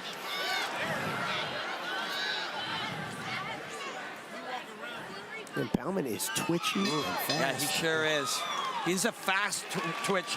And people will say fast twitch muscle. It's a fast twitch neurology is what it is. It's a nervous system. It's not just muscle fibers, right? And here are some shots. We'll see. Like, he's aiming for the ear. He's aiming for the ear, aiming for the side. The arc is to the side. There, see? We're good. That's all right there. Still aiming for the ear. I mean, there could have been some shots we didn't see right there. But I saw nothing right there that showed me back of the head. No. Stop that fight, give a break. Yeah. But they both got the break, and it made for more actions as soon as they got back into it. Well, we're going to see some action now. Yeah, that's right. Millender might be down 2 rounds, or it could be 1-1. Well, he knows best case scenario, it's 1-1, and he needs right. to win this round. Worst case scenario, he needs a finish. Yeah. And Melander's a veteran. He's good. He's got great cardio. He knows where he is in this fight. I expect him to come out aggressive and try to finish this fight.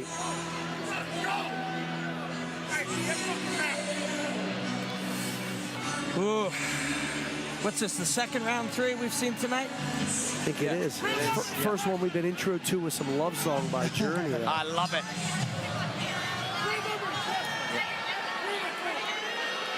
Yeah, Millender's starting faster now.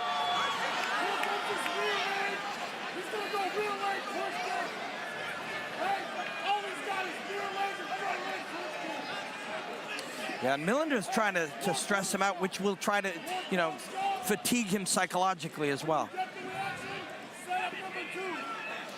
He's doing a good job with the feints, but he's not letting his hands go. Yeah, well, just as you said it, he did. And Bowman still reaching, but he's committed, man. The big question was, with this, a right hand with a right kick behind it, was can Bowman handle this level? And he is handling it. This is a big, big opportunity for Millender, and he goes kick to the butt.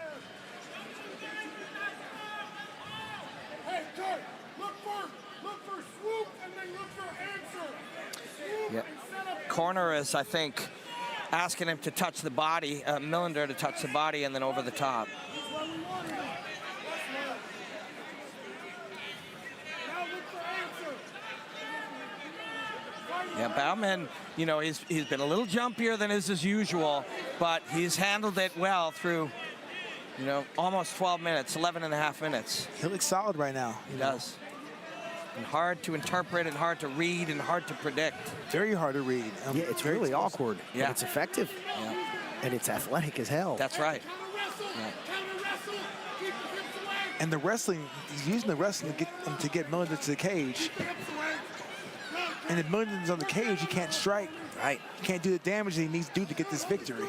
It's such a big step for Bowman, and through 12 minutes, he's doing extremely well. There's 3 minutes left, and Millender wanted to get this into the third round where he thought he could take over. So that's still in play. But Bowman's just so different. He's a different thinker, and he's a different operator. And he's showing that he belongs right now. That's right. 2.5 minutes left. I wonder, a flick, a whipping flick, that's... When Bowman throws, you know, there's a moment after that for Millender. There's an opening after that. And you're seeing him trying to capitalize on the openings.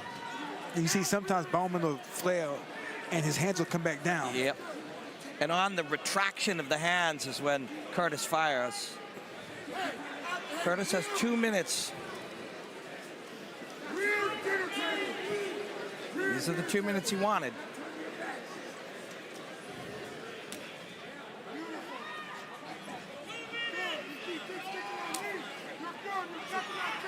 Ooh, that's the moment we were just talking about. The hands throw and then they drop just from a bit of fatigue. When the moment they retract, Curtis fires. I see Curtis come with more feints and come forward.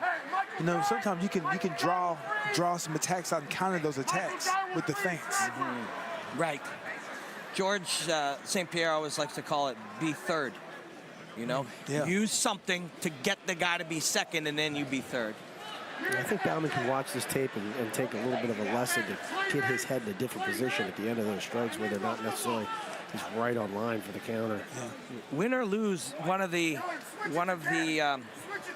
lessons for Bowman is to go look at his performances when he was mellow, and look how dominant how in control of himself he is, and that's the difference here. Should he win this fight, and he's very much in play to win it, he will have not won it in his best state of performance. But the level of this opponent is a whole different world. Big time. And he's made mistakes. He's still in the fight. You know, this can come down. This right here, the last 45 seconds can determine who wins this fight. Big time.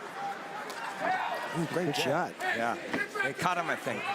You saw Mander check to see after his cut.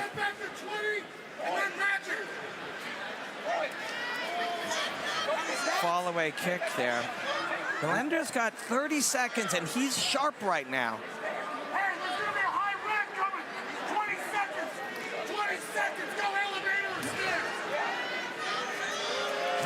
The audience want, oh yeah. Well, right now it looks like this fight's going to come down to how the judges saw that first round. That's right.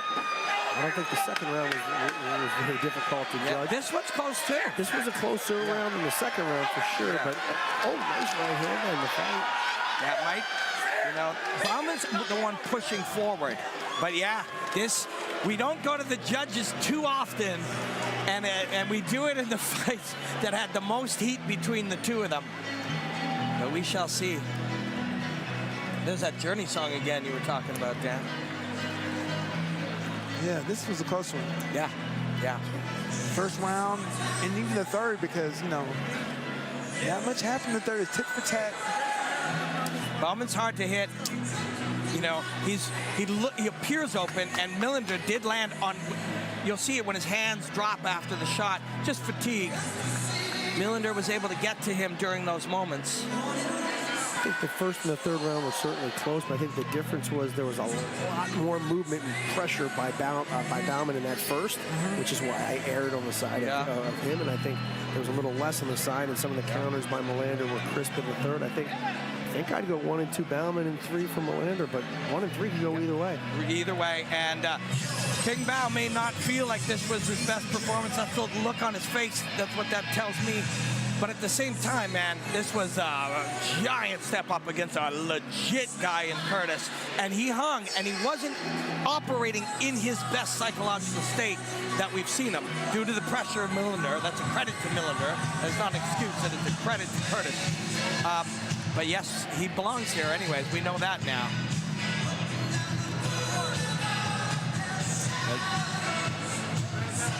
Judges got to do some math now. I was told there would be no math, Dan Lambert.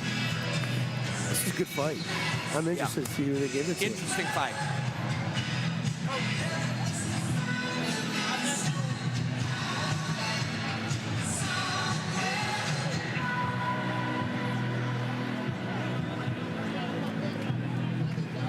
Let's find out who won this one. Ladies and gentlemen, after going the distance inside of the Gamebred cage, we go to the scorecard. Judge Childress scores about 29-28 in favor of Bowman. Judge Dixon, 29-28 in favor of Millender.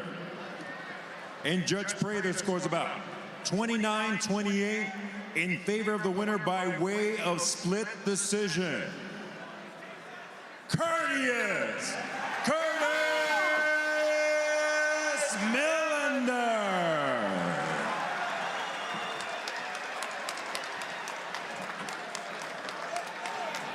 Someone could be watching at home and disagree, but at the same time, it was close. Certainly the most competitive Razor sharp fight. How'd you feel when it went to the judges? I was confident, man. I know I did enough in the first and the third. The second round was rough, but I mean, if your defense is trash and you can't stop a single leg kick, you can't get mad about the decision. I won this fight with a leg kick because there was no defense, not one check, not one attempt at movement. I know what to do. I know what to stick to. I know how to win fights. Curtis, you have had a great career so far, but your first time here at Bare Knuckle, how did you think it went? How soon would you want to be back? I mean, it don't look like my hands are jacked up, so I'm down to come back. I mean, I'm not gonna front. I was scared as shit. I didn't throw no big right hands. Stuck to my jab and my kick, but you know, I'm a little bit more confident and comfortable now. So next time, I might throw a little bit heavy. There we go. Congratulations, my man. Split decision victory, Curtis Millender. Yes, sir. King Mozart for Curtis.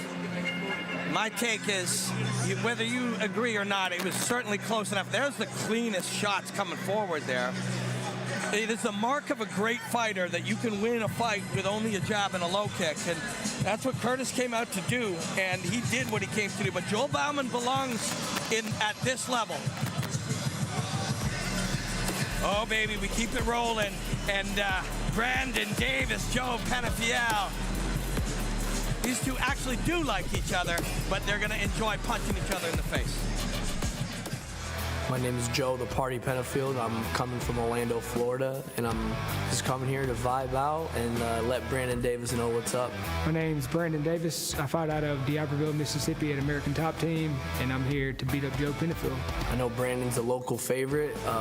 He's fought in the UFC before, very tough competitor. I'm just here to prove that I'm better. Man, he comes to bang. He ain't backing up. He's gonna take some damage. He's gonna give some damage, and that's the fight I like. So I'm here to give some and take some myself. I'm coming here for a long night. I've fought the best in Mississippi a few times, and I haven't lost. I'm looking to stay undefeated in Mississippi. I see him shooting and me stopping the takedowns and him getting tired and me beating him up and reminding him exactly how that last fight felt at the end of that second round when he got TKO'd. That's how it's going to feel from the beginning of the fight. I'm going to make him go right back to that mindset, so he's going to be like, oh shit, let me get out of here. I know you coming to fight. You better be ready, because I'm coming to fight.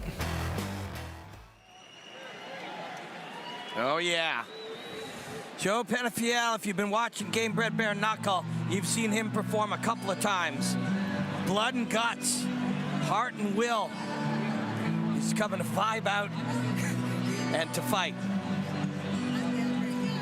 And a guy like Joe Penfield, you know, he didn't win either of those two fights, but on a night of 6 fights, they were the sickest fights both times. And this is the kind of guy that Dean Toole and Jorge Masvidal are looking for. Fighting the night all the time. If he won 1 out of 5, he'd be welcome here always.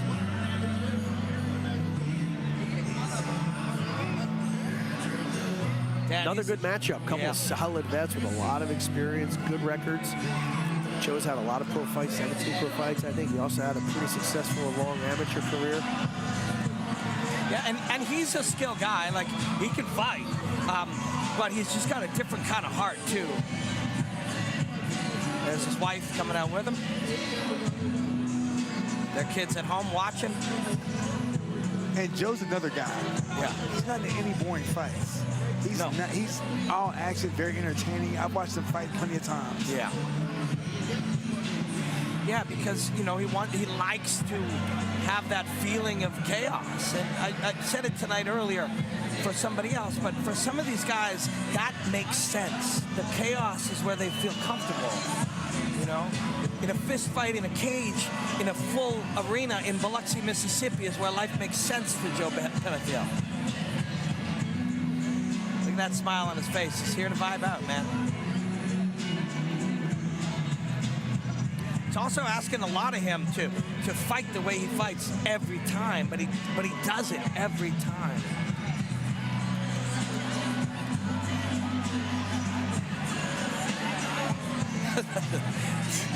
He is literally feeling that right now.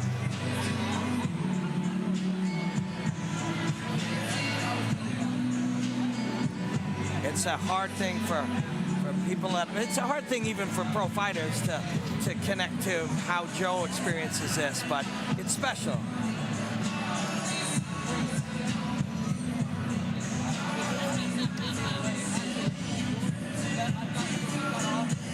His wife's his biggest fan. She's carrying some of the gear over here. Joe, the party Penfield.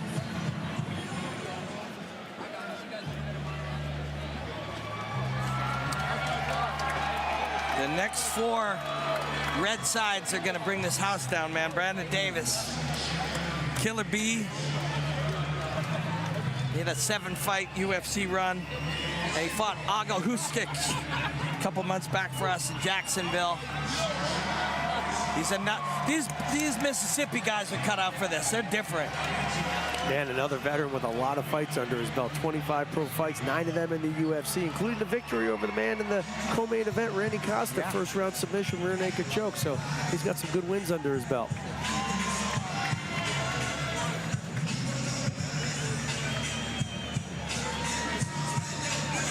Yeah, there's a different vibe in here. One of you guys mentioned it, Mo. I think you were talking about even at the weigh-ins. You know, these are not the typical MMA fighter. And typical MMA fighters, of course, are risk takers and crazy in their own right. But this is different. Yeah, they're a lot different. A lot different. You know, when I was an amateur wrestler, I thought wrestlers were different. Yeah. I went to MMA, jiu-jitsu. I've seen that they're different. Yeah. Bare knuckle. Yeah. These guys are way different. Yeah, there are some humans that are always looking for what the edge is, the edge of the edge, the knife blade, you know? And Brandon Davis, one of those guys. This all makes sense to him, too. And I look at bare knuckle as being in the extreme wing of MMA. Yeah. Like left wave, bare knuckle anything. Yeah. Bare anything is something, you know, a challenge. Mm-hmm. And you mentioned he defeated Randy Costa. You know, Costa is a skilled guy, but Jason Knight, they'll fight our main event. Look at his face. Look at the highway of scarring all over that guy's face. That's, you know. Yeah, he didn't earn that shine away from fights. No, he didn't. Let's take a look at these attributes. Both very experienced guys. Little taller, little longer, Brandon Davis, but that's not what this fight's gonna be about. This fight's gonna be about grit, and they both got it, and we're gonna see it. And Lupe's gonna bring them together. We continue with the most violent show on earth, Jorge Masvidal's Gamebred Bareknuckle MMA, presented to you by Safety Shot. Along with A-Game, the ultimate in hydration this contest. 3 rounds at a catch weight of 140 pounds, our judges. We have Wayne Prater, along with John Dixon and Julian Childress. Our referee, Brandon Hughes. Presenting first, the fighter in the blue corner. Flying the colors of his homeland, Ecuador, and wearing blue with multicolored trim, he weighed in at 140 1/4 pounds. Tonight, this bare knuckle blood and guts warrior returns to the Gamebred cage with a record of 11 victories against 7 losses. Fighting out of Orlando, Florida. Que siga la fiesta. Joe, the party Penfield. Across the cage in the red corner, wearing silver with white trim, he weighed in officially at 140 3/4 pounds. Tonight, this UFC vet enters the rawest form of combat in his 26th professional bout with 14 victories against 11 losses. Reppin' the Iberville, Mississippi, Brandon Killer B. Davis. This one should be fun. Yes. And these two are going to enjoy it as much as anybody. We talked about, you know, King Bowman. King Bow is 1 of 1. Joe Penfield is 1 of 1. There's no other one of him walking around. And that goes for Brandon Davis as well. And they'll get right after it immediately.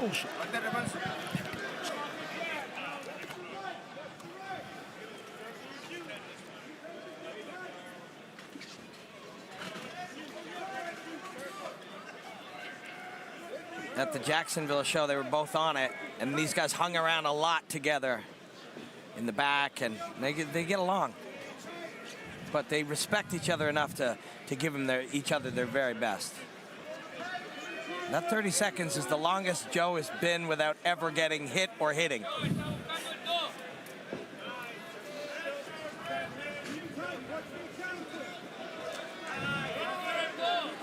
Davis with the first volley.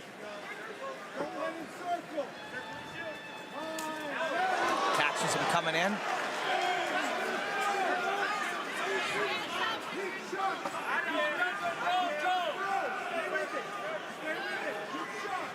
Yeah, Joe's very awkward. He moves a lot. It's pretty quick. And he'll square right up. He'll talk while he's in there. Yeah. Try to get you out of your game. He's backing up to invite here.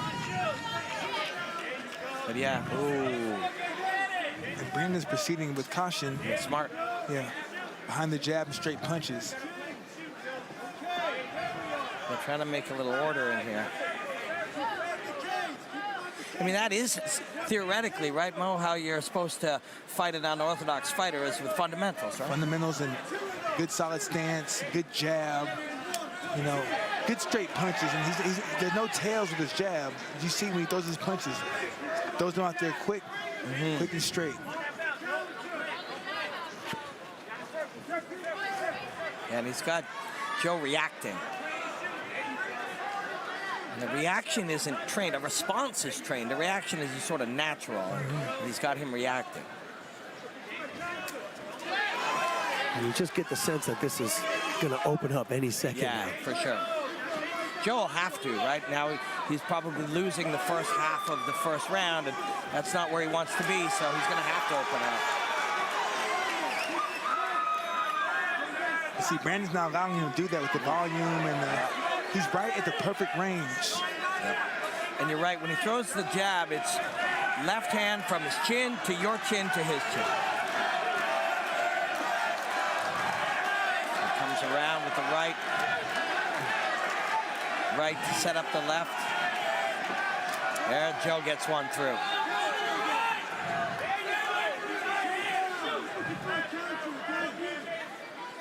They're fundamentals, but he's putting the fun back in fundamentals, like it's crisp and clean. And you can tell he's trying to land that right hand because it's loaded right there. And when, ooh, Joe fires one in. When Brandon throws the right hand, he'll just flow straight into the left after it, try to catch you responding or reacting.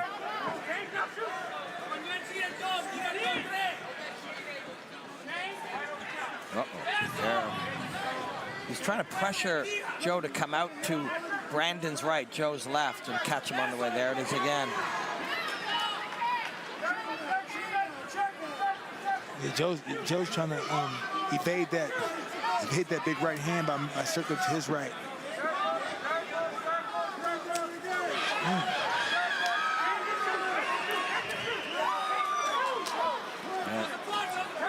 Ref missed the eye point. Yeah, yep. And Brandon is smart enough to understand if the ref didn't see it, don't stop fighting.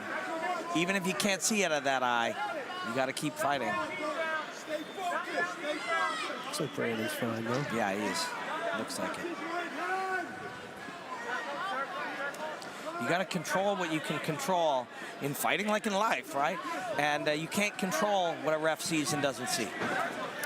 Smart round so far by Brandon. Really He's sticking to his fundamentals, and I think he gets the sense that when Joe starts to open up to get more aggressive, those fundamentals are going to start paying off big and landing. That right hand is coming closer and closer. And he's sticking to his fundamentals, but like I said, it's still action. You know, it's still a Brandon Davis fight. He's still throwing a lot.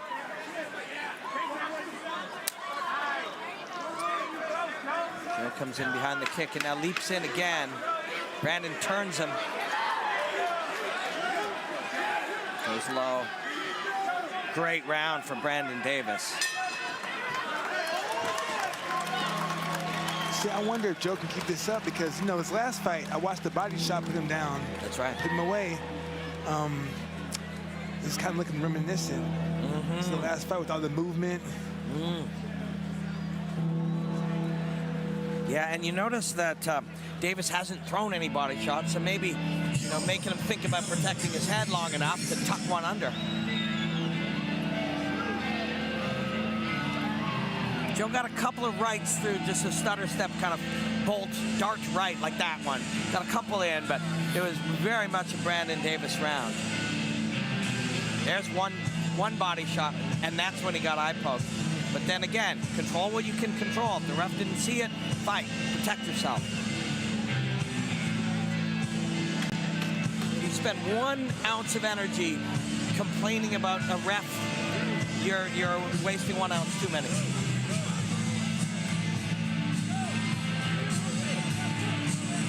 I think that we might see Joe try to set traps with this movement. They try to run Brandon into something.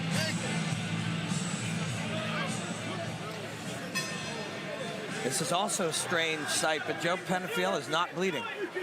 He's used to bleeding. That is subject to change, my friend. Yes, true. Yeah, the unpredictability is part of Joe's game.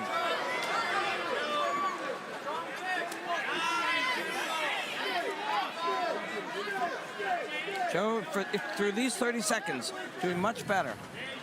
Brandon hasn't been able to track him down yet. There.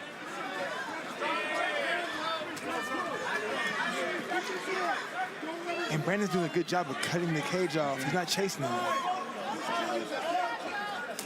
He's also just making it a very workmanlike thing, not pulling emotion. Again, the eye. Yeah, again, the eye, yeah. This referee's slow to get in and halt the action. He may not have seen the eye poke, but seen the results of it and believed them. But yeah, you're supposed to let's take a look. So Joe, watch his extended fingers right there. Ooh, yeah. And the ref is there. He is in. You can see him. He's in good position. But he has to be stern when he speaks. He didn't say anything, and we watched Brandon get hit 3 times. Oof. Yeah. He'll recover.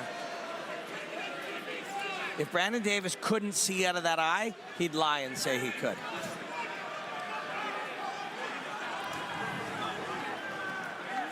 Just adjusting the eyelid there a little bit. He'd lie and say he could, even though, you know, we'd prefer you don't do that and you don't fight with one eye. Some of these guys, they'll fight with one hand, one eye. It doesn't matter. This is bare knuckle. Say what you got to say to make the round continue. Let's go. The voice of Dan Lambert.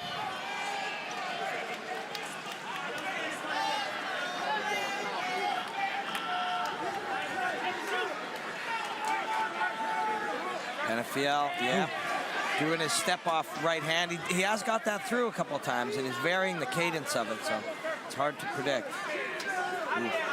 Ooh. Davis moving very nicely. And he has the right range. He has the right range for the kicks and punches.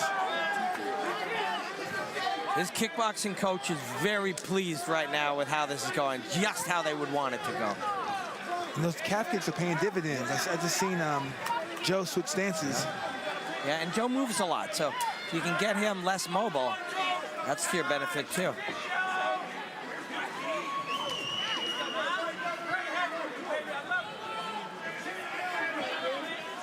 Yeah, Brandon Davis just really staying on top of the assignment. And he's an emotional guy too at times, but he's just 100% trusting the assignment and trusting the process, and it's working for him. And the last person you might get emotional against is Joe. Yeah, it works. Joe, it's his style. He's trying to get you out your game so he can run you into something. Yeah, really disciplined approach. Yes. Really disciplined. Straight shots, check hooks. Yeah, that's the perfect word. That's a truthful word. They're very disciplined. Joe's still, you know, you're not going to discourage Joe. That's the other trick. You got to be disciplined throughout because you're not going to discourage him. He likes to party. He's definitely trying to bait him into a fire. Yeah, and he did for a moment there.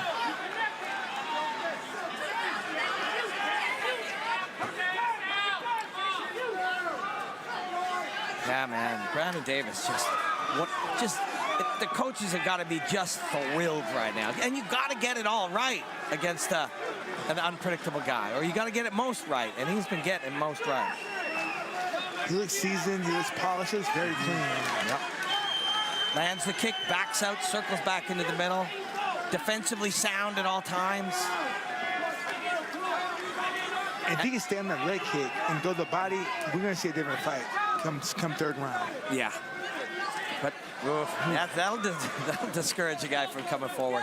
But, you know, so we use the word discipline, sound, smart, tactical, but also still really exciting. Like he's having a great fight because he's still landing a lot. He's still throwing a lot. He's still pressuring a lot. So he's living up to his reputation. Oh! He had a nice shot there.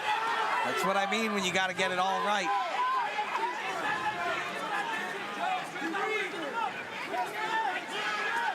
Oof.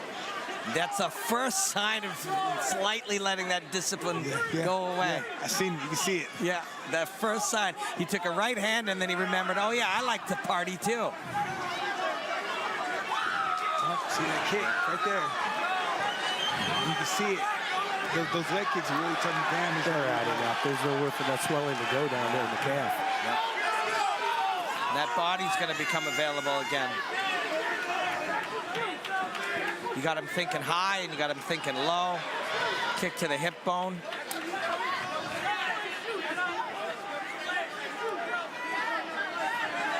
There it goes. Yeah, that's the calf, right? There's a nerve that runs, yeah. I think he switched stances and then tried to push off of it. It just didn't have the stability he needed for it. A little bit of drop foot. Still there, you can see it. He's moving around. He's pushing through it, but yeah. Moving very ginger. Yeah, Davis right hand, right kick to the calf. Joe's finally bleeding, but so is Brandon Davis. Joe fights better when he bleeds. Yeah, and that nose is now angled a little different. No, it's angled a lot different. Yeah, a lot different. Looks like a young Andre Arlovski. He's breathing through it just fine, though. And he's seeing everything. He's the type of guy who has no problem. You know, he'll think, oh, great, I got a broken nose. I'm going to look cool for a few weeks.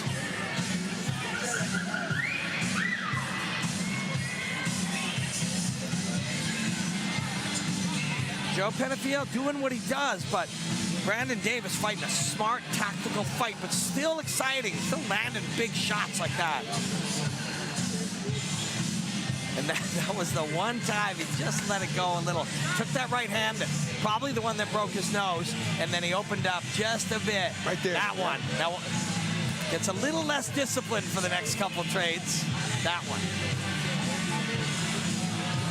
Looks like it's Olaf Alfonso nose right there. So, Dan, you said the over-under for third rounds was 2. Well, this is our third. Hit the over. Over it is. Yeah, if you bet the over. We want to thank A-Game for hydrating our fighters and Safety Shot. Drop the blood alcohol level in half with Safety Shot. Went inside with that leg kick, bro. Davis committing to these ones now. You can tell he's hurt. Those kicks are starting to hurt. And he would intuitively know it and see it, sense it, but then the coaches too will be back there. Hey man, smash that calf.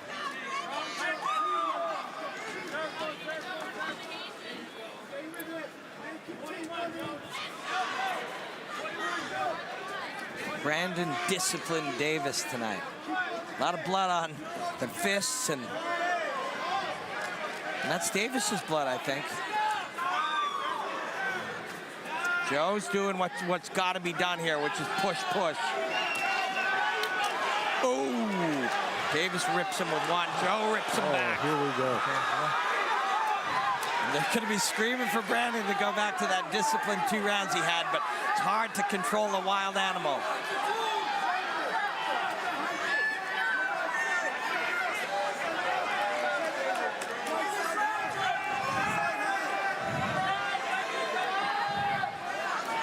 Davis goes back to the jab, and it's Joe with the low kick now.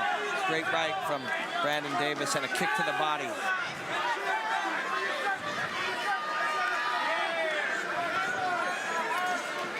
Davis is pulling on his nose a little bit, just trying to get some air through there. Yeah, it's really starting to get to him. As are those leg kicks getting to Joe. And you keep seeing him switching stances, but then he can't throw the shots he wants offensively, so he goes back. You see it swelling on his left calf as well. Yeah, you see it's a little misshapen at the top. Blood and tissue swelling.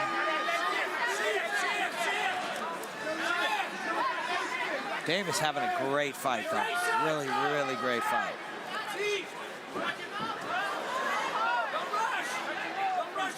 That's that X factor that a Joe Penfield brings. You suddenly have a broken nose off a really crazy wild angle shot, and it affects your breathing.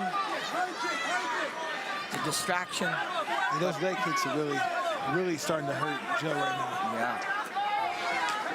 And of course, it lets you go upstairs like Davis just does right there.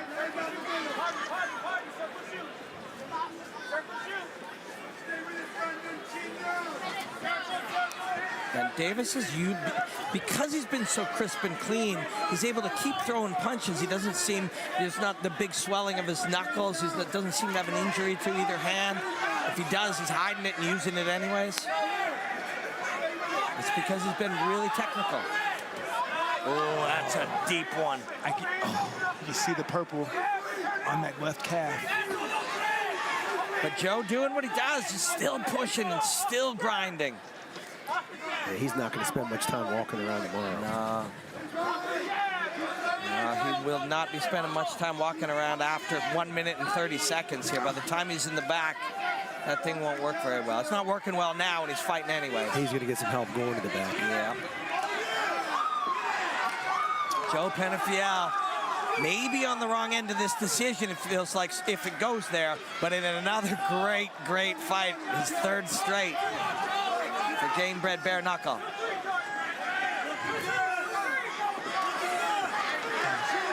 Yeah, oh man, it hurts to see.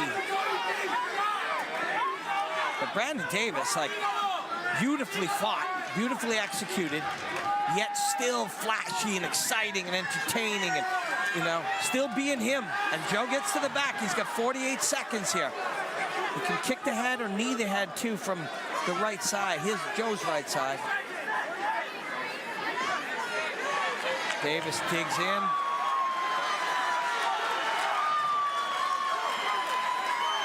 And he'll get this takedown now. And the audience goes crazy.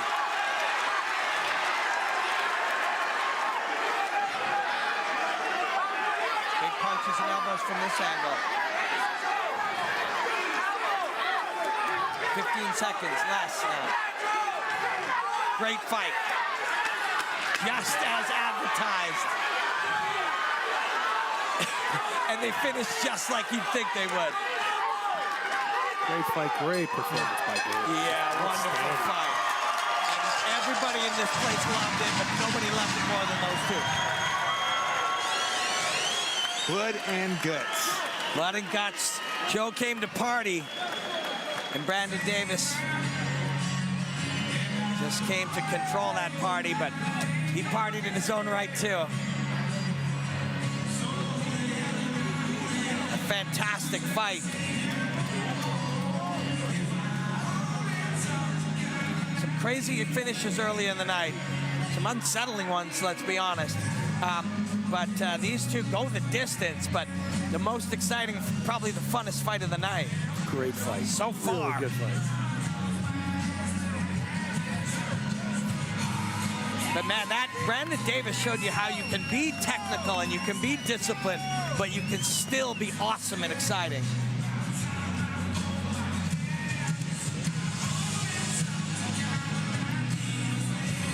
Both guys went outside the cage to celebrate a great fight. Joe's still walking around, but I don't know how long that's gonna last. And that adrenaline's still kicking in. Yeah. Mo, have you ever had that experience of the drop foot, the calf just shutting right down? Nah, not during the fight, but after the fight, yeah. Yeah. After the fight. While you're in the ring or in the cage, try to, play that tough guy role.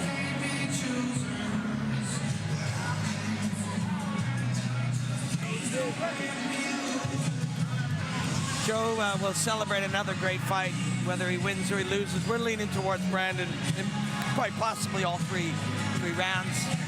A wonderful fight for Brandon Davis. Look at that calf right there. Yeah, from where we are, you can see a completely misshapen calf. It's him limping purple too. and weird colored. He's limping. Yeah, he is starting to limp. Those two guys shared an awesome experience, and we all are better for having seen it. Lupe Contreras with the decision. After going the distance inside the Gamebred cage, we consult the official scorecard to determine a winner. Judge Dixon scores about 29-28, and judges Childress and Prater turn in identical scores of 30-27. All in favor of the winner by way of unanimous decision. From the Iberville, Mississippi, Brandon Killer B. Davis.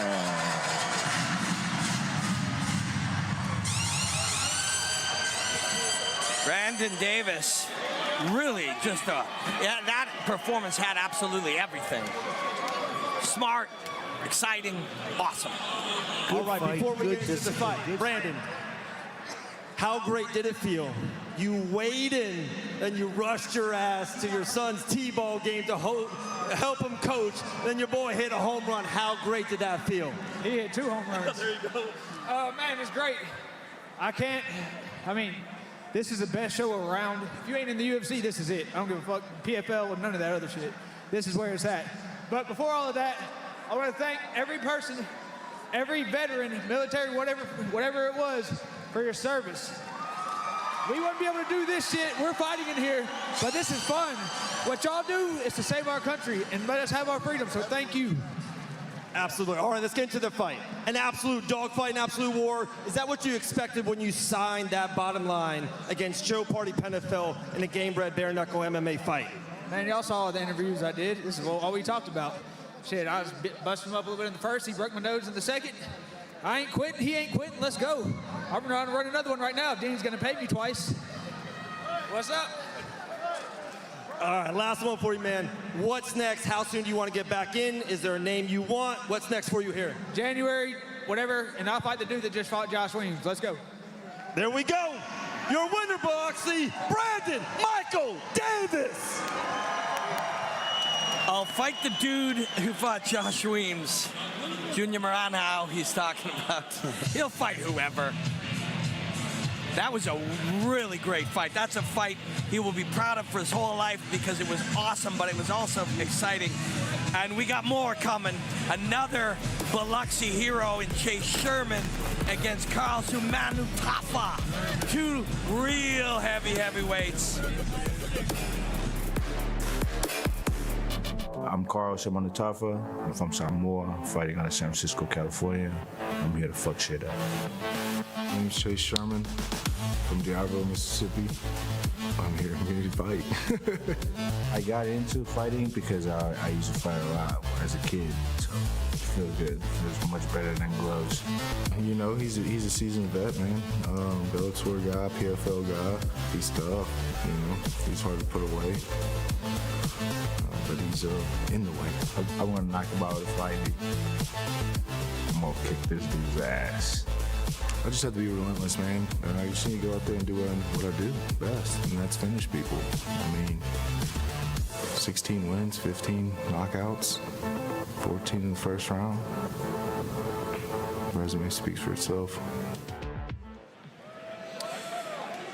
Dan Lambert, King Mo, Robin Black here with you.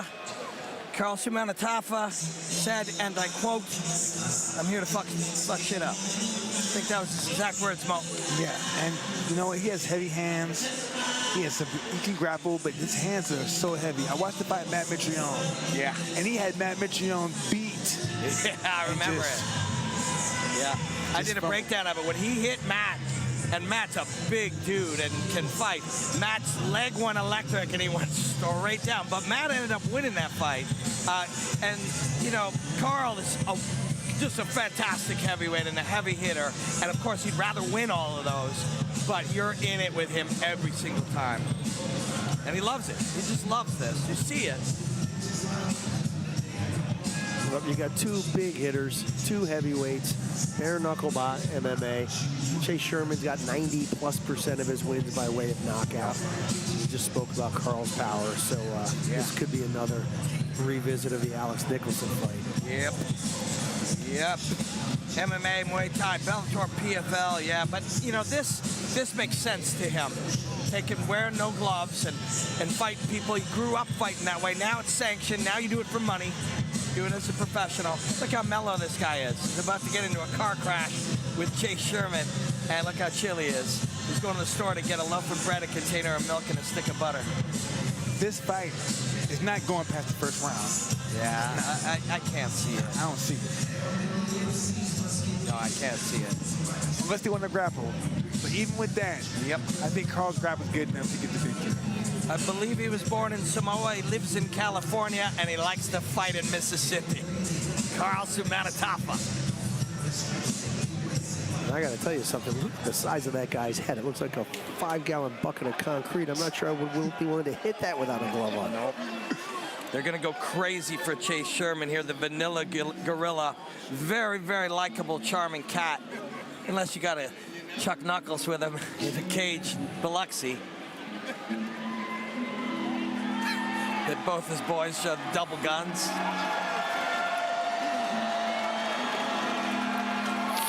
A lot of these guys came up in Island Fights and Icon and all the family shows that are connected to Gamebred. And then some of them go to the UFC like this man did for his run. And then it makes sense to come right here in Biloxi, take the gloves off and fight in the rawest form of combat on planet Earth. These two heavyweights are going to get down. King Mo doesn't think it'll go past the round. What do you think, Dan? I think I'm going to go with Mo on this one. Bare knuckle MMA is a whole different game, but heavyweight bare knuckle MMA is just ridiculous. Well, Chase can wrestle and he can grapple, but he likes hitting guys hard in the face. You have to cut a little weight to make 265.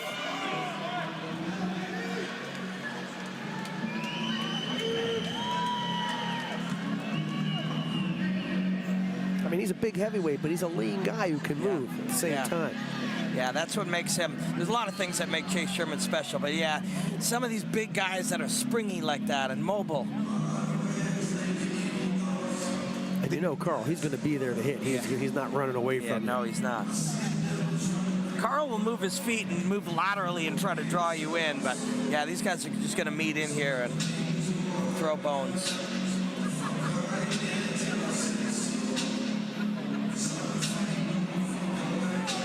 When we still have, after this heavyweight special attraction, we'll have Jason Knight versus Randy Costa in our co-main, and then Alan Belcher, Roy Nelson.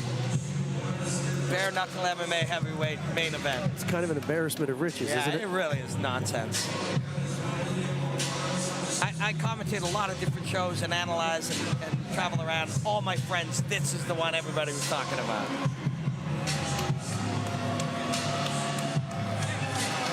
We get a look at the Vanilla Gorilla.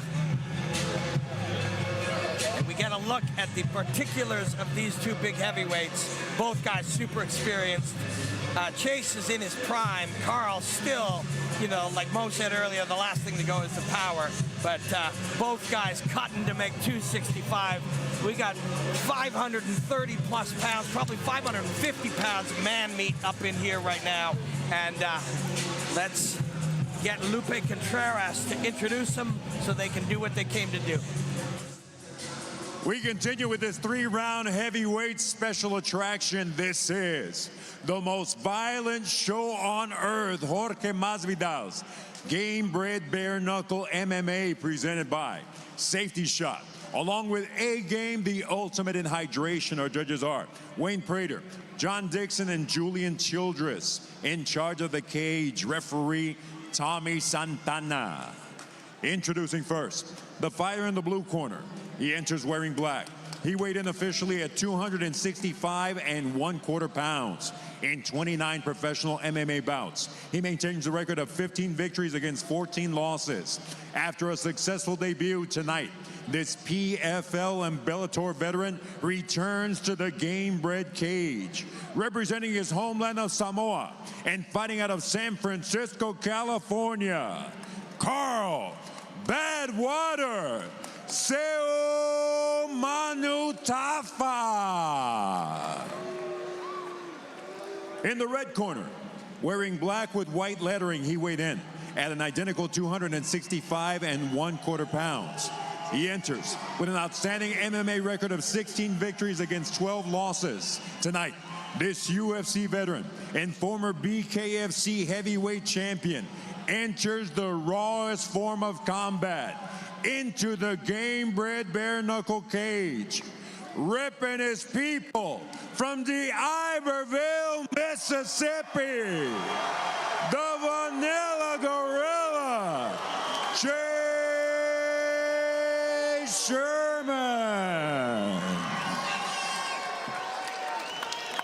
They are loud in here. I gotta say, they've been actually respectful to the opponents of the Mississippi guys. Not a lot of boos, just a little mellow and quiet on them.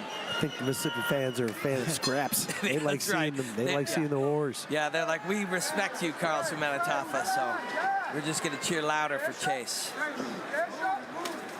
Jab from Chase. And I don't know if the jab had a delayed reaction or if it was off of the kick that Carl went down. Oh, Chase fast minutes. Oh, Carl's got to get out of this, and he pulls him in instead. Chase getting the head up in the face. Chase is good, man. It's quick. Yeah, he does. He looks good. Super committed to the rear hand. Dropped Carl either with the jab or sort of with the up on one leg with the kick. We'll see it maybe later. So Chase lands a bunch of big shots. Gets Carl to cover up, and then now is taking away the gap. Controlling with his forehead. He's going to separate and punch maybe here.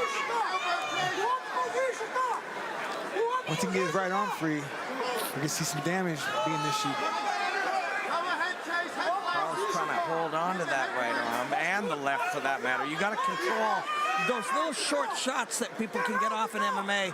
You don't let them get it off in this. You can't. Yeah, it can lead to a cut. But you see guys really starting to adapt already. Like, how many guys have you seen holding the free arm? You know, they're understanding the danger, right? Yeah. And martial arts is a living organism. It adapts, right? It adapts to the problems. And if the problem is a free hand is always dangerous, you got to control the free hand. Fan-friendly ref here separates him. More action to come. Yeah. Dominican Republic's best. I met him down in the Dominican a week ago for a show. Good ref. Carl's getting into his flow now. This is a different Chase Sherman. Never seen him this composed, never seen him this polished. Usually, you know, you see him, Oh, he got clipped there. Fastball overhand right. What a chin. Yeah. He ate it. He was relaxed in the neck. Well, I was speaking too soon. Does look polished though, you're right. He looks focused. And man, Carl ripped him. That's the same thing he dropped Matt Mitrione with. That's right. But when Chase makes contact with you, those knee, elbow, it's over. Done. Whoa. He looked fast. He looked fast. A little elbow over the top. Carl looked like he was flashed out there for a second, but he's up now, and that's great to see. A great veteran like Carl. Chase Sherman, elbow over the top is what dropped him. I don't know, guys, if he was controlling the wrist. Let's take a look. So, right. A little bit overhook. Yeah, right here. Boom. Ooh. Is that an elbow? It was an elbow. It was a forearm, really. And then dropped him, and he flashed him for a second there. Ref Split did him open. Split him open. Yeah, yeah. Carl came to get down, but Chase was just really sharp tonight, and so was that elbow.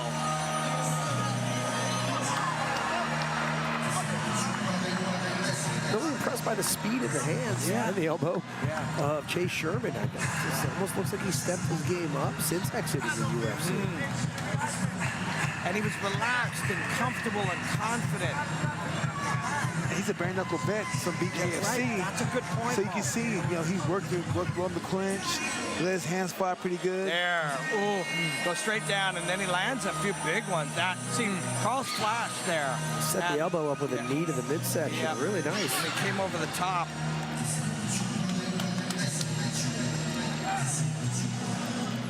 Classy Carl Sumanatafa.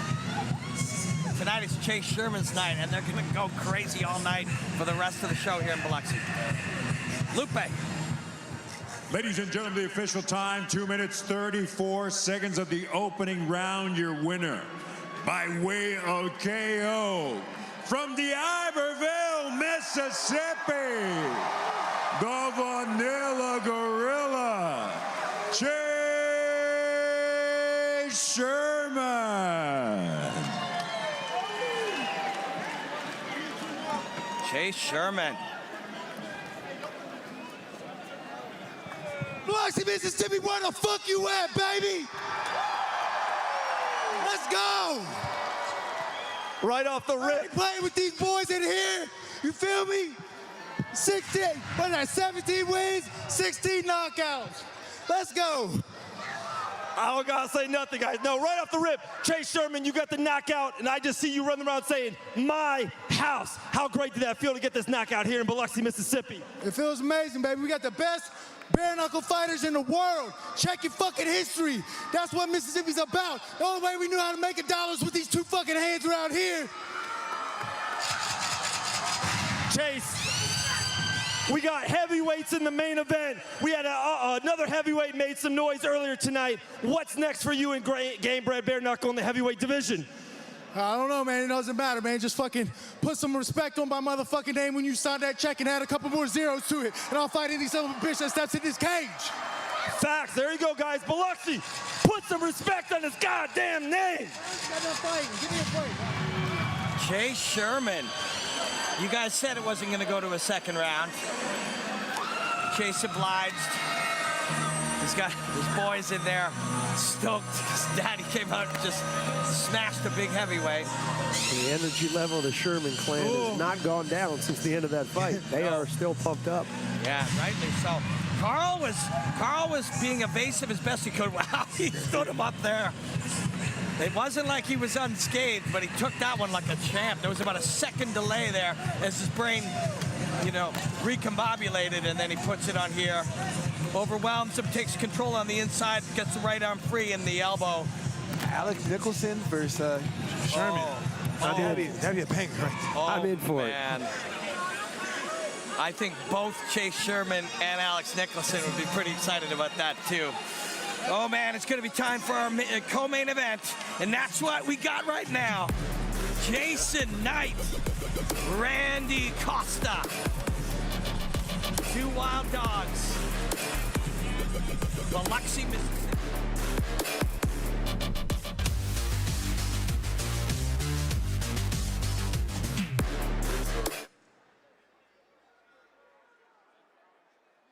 Randy Costa, Taunton, Massachusetts.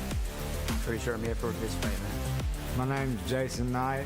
I'm from Lucedale, Mississippi. I'm here to fight Randy Costa tonight. I know Jason's a savage, man. He's fought everybody. Just got up this last season of The Ultimate Fighter. Yeah, he's a beast, man. Always brings a fun fight. Tough as hell, Mississippi boy. Gonna walk forward. He's tough, he's durable, but I'm here to win. Yeah, he's probably a better technical striker, but he don't have the dog in him that I've got. And if he has just the tiniest little bit of quit in him, I'm going to expose that. I know I'm going to win, man. I wouldn't have came to this fight otherwise. I'm prepared, man. I've been in camp since like May. Fights falling through left and right, man. I'm showing up tonight, man. I'm going to win this fucking fight. I've trained my ass off for 6 weeks preparing for this fight, and you know, I've got kids waiting at home for Daddy to come home with his hand raised, and you know, nothing short of putting me to sleep is going to stop that from happening. Buckle up. This is going to be a crazy fight. No doubt about it. Randy Costa is probably speaking the truth right there. He rarely sees his second round. He's never seen a third round. 7 wins, 4 losses, all of them ended in a finish. They say kill or be killed, and that's this dude right here. You'll see Joe Lozon come out with him, and he fights with that same intensity of Lozon, but he's extremely technically skilled. Yes, he is. He's a sniper. Real good power, good shots, good accuracy, and he's really dangerous, especially early in a fight. Yeah. He'll kick you in the head, he'll punch you in the mouth. All the weapons are in play.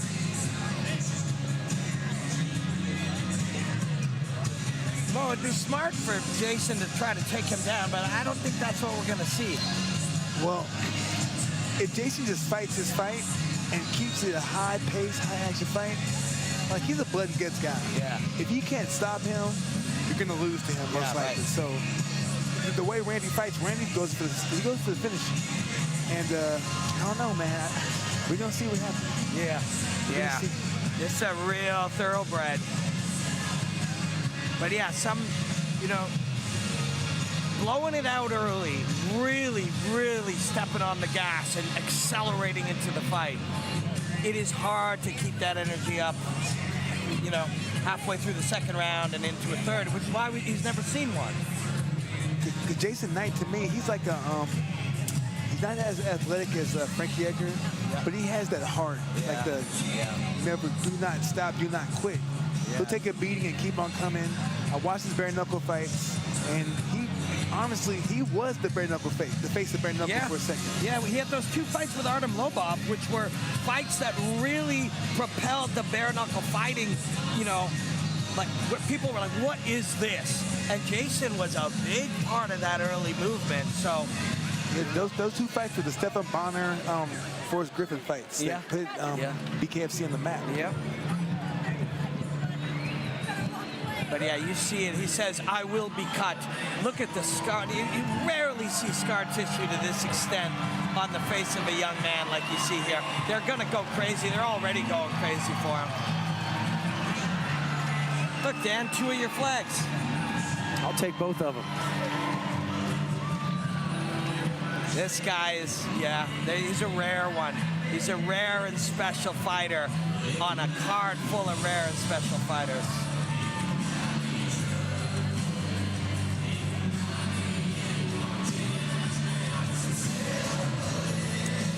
Yeah, man.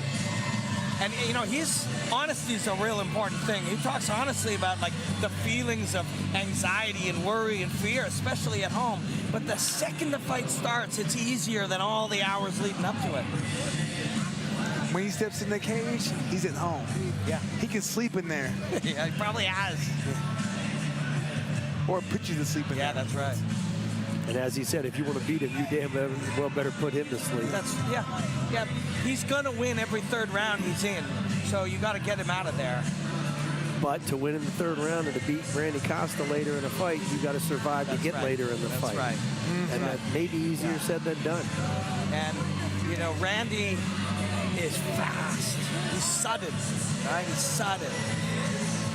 You don't see it coming, and he will hit you. So this is kind of like a match between the tough tortoise and the very offensive-minded hare. That's right. Who's gonna win? Yeah. Well, they both got ways to win. Yeah. Yeah, I get a feeling that Randy's looking for the sprint and Jason wants the marathon. That's here. right. Yeah. And it's not only two types of fighting, but it's completely different energy systems. One's an anaerobic sprinter, and the other's an aerobic long-distance runner, right? And they both yield the same result. Yeah. Damage. Yeah, that's right. That's right. Joe Lozon, who is in the corner of Randy Costa, people would say, wow, your fights are crazy. And it's like, I think I'll take less damage if I just pour it on at the beginning. Maybe we'll both be bloodied, but it'll be over sooner. But we shall see. You know, let's take a look at the statistical comparison. A lot more experience for Jason Knight. And of course, bare knuckle boxing is not part of that record. Bare knuckle MMA, he has done Gamebred 1, and he has done extremely well in bare knuckle. Taller, but it is Costa with the reach advantage. But it ain't about math. This fight is not a math fight. It's an awesome fight. Let's, Lupe, introduce these two. We continue with the violence. This is Jorge Masvidal's Gamebred Bareknuckle MMA once again. Presented to you by Safety Shot, along with A-Game, the ultimate in hydration. This is our co-main event of the evening, set for 3 rounds or less. In the featherweight division, our judges are Wayne Prater, John Dixon, and Julian Childress. Our referee, Fred Griswold. Presenting first, in the blue corner, he enters wearing purple with light blue and white trim on the scale. He registered an official 145.5 pounds. Tonight, this UFC veteran enters in his 12th professional bout with 7 victories against 4 losses, and he makes his debut inside the Gamebred Bareknuckle cage. Fighting out of Taunton, Massachusetts, Randy the Zohan Costa. Across the cage in the red corner, wearing American red, white, and blue, he weighed in at 145.75 pounds. Tonight, this UFC veteran and battle-tested bare-knuckle brawler enters in his 31st professional bout with 23 victories, only 7 losses. The ass-kicking country boy from Luthdale, Mississippi, Jason the Kid Knight. The ass-kicking country boy from Luthdale, Mississippi. Costa could be faster, could be crisper, might have more skill, but you're not gonna have more heart than Jason Knight, and he makes these fights about heart. He's gonna start fast.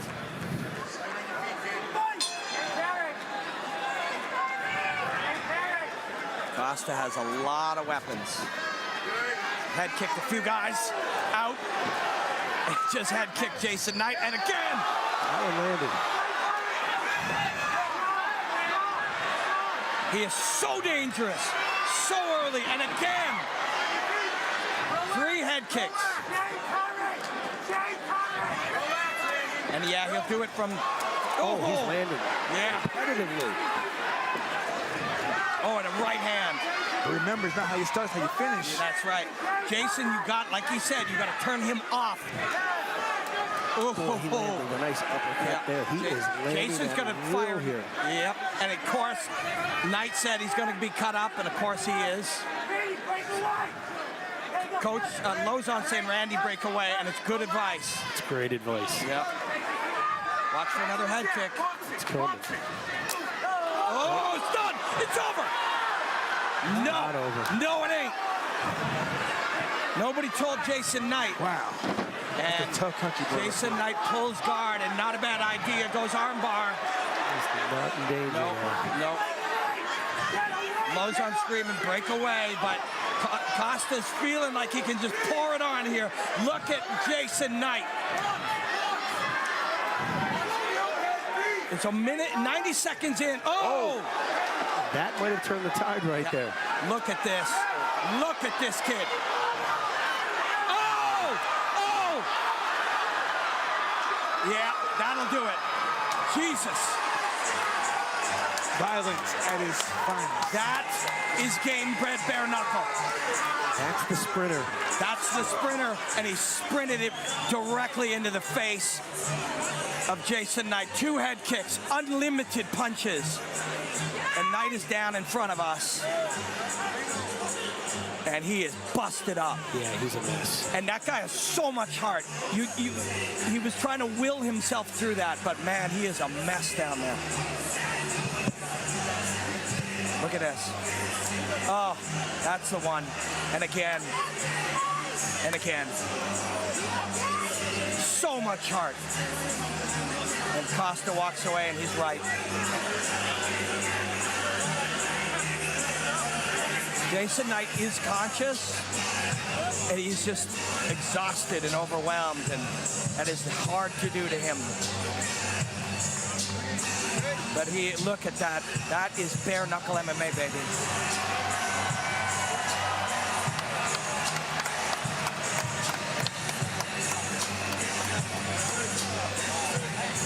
Wow, damn.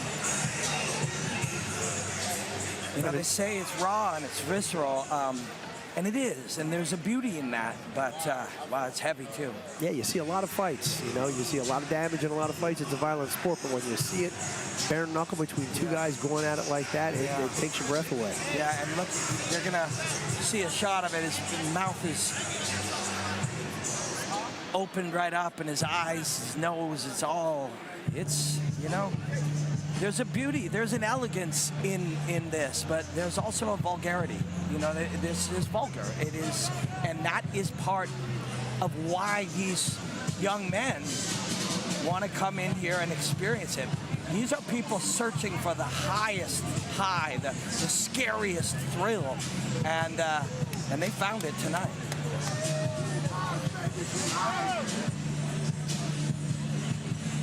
There's some plastic surgery in the short future for Jason. And yeah, something tells me that's really not too high up on his priority list right now. It is not. Look at that cut on his lip and his eye. Yeah. Randy Costa is an offensive monster. Look at that. That may be worse than the Lawler McDonald fight. Yeah. And that was right 2 minutes. This was 2.5 minutes. But Randy Costa is just such an offensively violent and aggressive fighter. And Jason Knight got to show a lot of heart in those minutes. But man, Randy Costa is a terror. He really is. He is quick, he's accurate, he's powerful. Let's let Lupe give him his.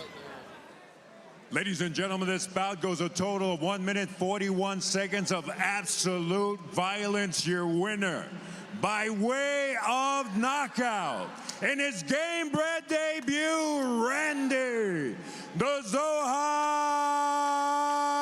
Costa. We thank Jason Knight for his courage and his heart and his guts. We thank Randy Costa for that display of skill. And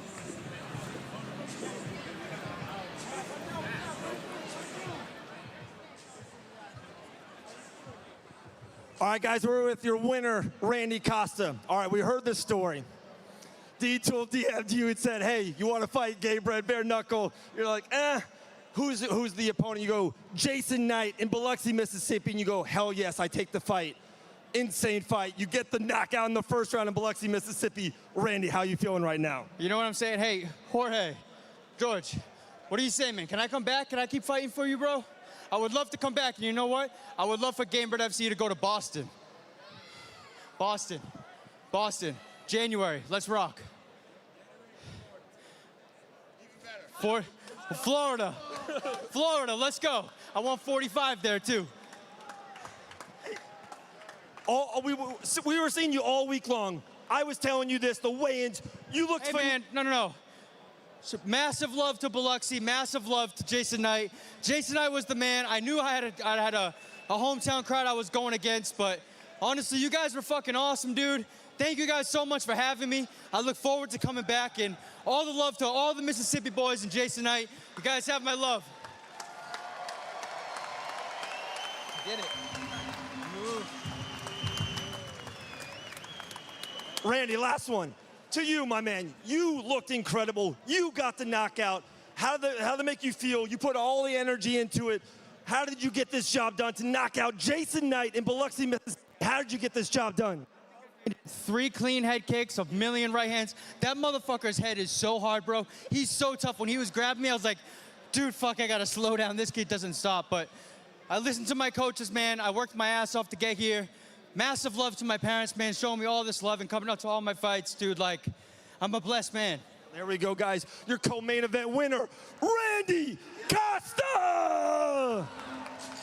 That is one of the most intense and violent under 2 minutes of combat you're ever going to see in your life.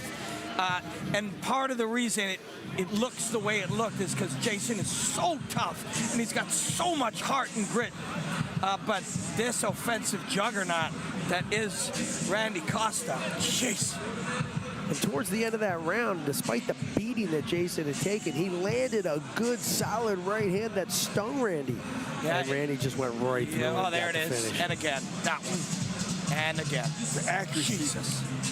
He's really accurate. We often talk about the beauty of fighting, but there's sometimes it's very unsettling, and that is a powerhouse of a kid. And we got our main event still coming up.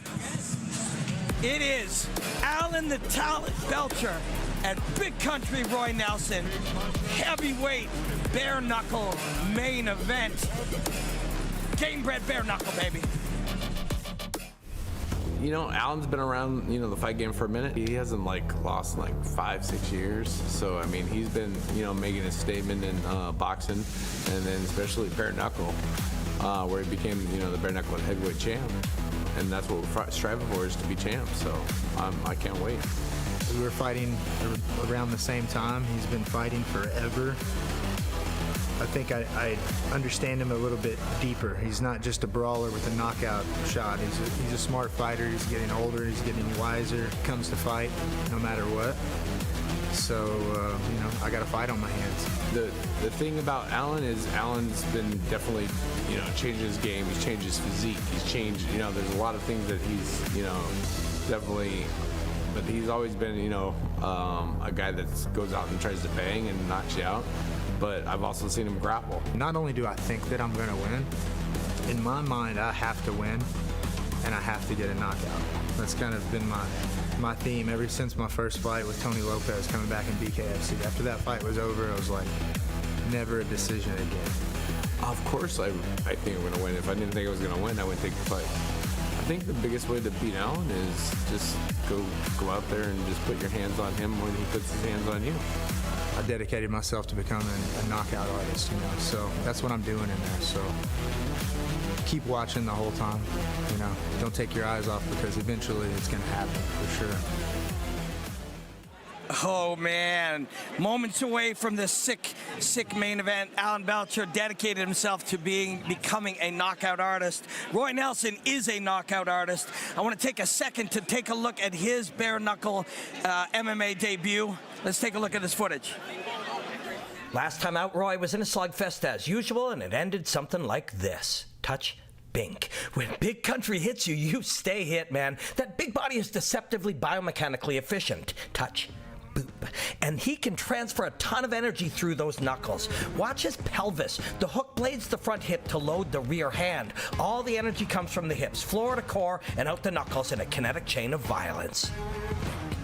One of the biggest hitters in the game. We are stoked to have Big Country welcome Alan Belcher in our main event tonight. Let's go, baby. Let's go, baby, indeed. Main event. We had Werdum versus Junior Dos Santos in Jacksonville. Junior Dos Santos won that fight. The winner of this one is set to face Junior for our Gamebred Bareknuckle heavyweight title. But Roy is going to have to get through an Alan Belcher that hasn't lost in combat sports in 10 years, and he has become a knockout artist. 10 in a row, 6 in boxing, 4 in bare knuckle. But Roy knocked out a heavy hitter last time out. And Roy's faced the who's who of heavyweight fighters in the MMA division over his career. I mean, who doesn't want to see Roy Nelson coming back? One thing Alan did say is, you know, I don't want to be under Roy, and he's right. Roy is still, you know, a dangerous, long time, decades of a black belt, and is a very, very skilled jiu-jitsu guy who's built his game around his irregular body. Prior to making his mark in MMA, Roy Nelson was a very well-known BJJ competitor. He traveled the country competing. Yep. And Roy has his whole career had people not understand that he has built an entire game of martial arts around his physique. It's not a detriment. It is the DNA of his entire fighting game. And little do people know, Roy Nelson has a black belt in Kung Fu. Yes, that's right. And although people scoff at that because we've been told it's wrestling, it's boxing, it's Muay Thai, different is hard. In fighting, when you do something that other people don't do, that's difficult. And whether that's Chinese martial arts or any other thing that's different, it makes you different is hard in fighting. And Roy is very, very different. Well, when Alan says he doesn't want to get stuck under Roy Nelson, he's a smart man. Jeff Munson made a living out of sweeping people from the bottom. He had the most incredibly strong core you'd ever feel in your life. I cornered him in a fight 15 plus years ago against Roy Nelson, and Jeff got stuck underneath him and said, I've never felt anybody that heavy and as well positioned on top of me in my life. Jeff could not get out from underneath him. Jeff Munson, of course, living over in Russia now. This guy is so smart. He's so smart and he's so skilled. His nickname is The Talent. He really is the sort of the leader of martial arts and fighting in Mississippi. And he has really helped bring up all these guys. He's got such an understanding of the game. He's changed his combat identity so many different times. And now he is a heavyweight knockout artist, and he's looking to try to lay out Roy Nelson. Nobody's going to question Roy's power. The question is, can he hang with the speed and the footwork of Alan Belcher? Because Alan's developed himself into a formidable boxing opponent. And I'm just not sure Roy's going to be able to hang toe-to-toe with him and land the shots he needs to land. Those who know, but right now, at this stage of his life, this is one of the great martial artists in the world. He is, and he's so complex, and he's so many different things. Those who know, you know. Yeah, he's done it all. He's going to take his time until he's got the right mental state, and when he starts walking, he's not going to look back. I think of him like the Chris Jericho of MMA. You know, in a sense, he's changed. He was a striker, grappler, bare knuckle boxer, knockout artist, submission fighter. Yep. And now he's going to come out, and there's not going to be a look back. It is now time to fight. And he so understands the game that he even understands how to get himself into the appropriate psychological state needed to be explosive and dangerous and fearless. And that's the state, and that's the look on his face.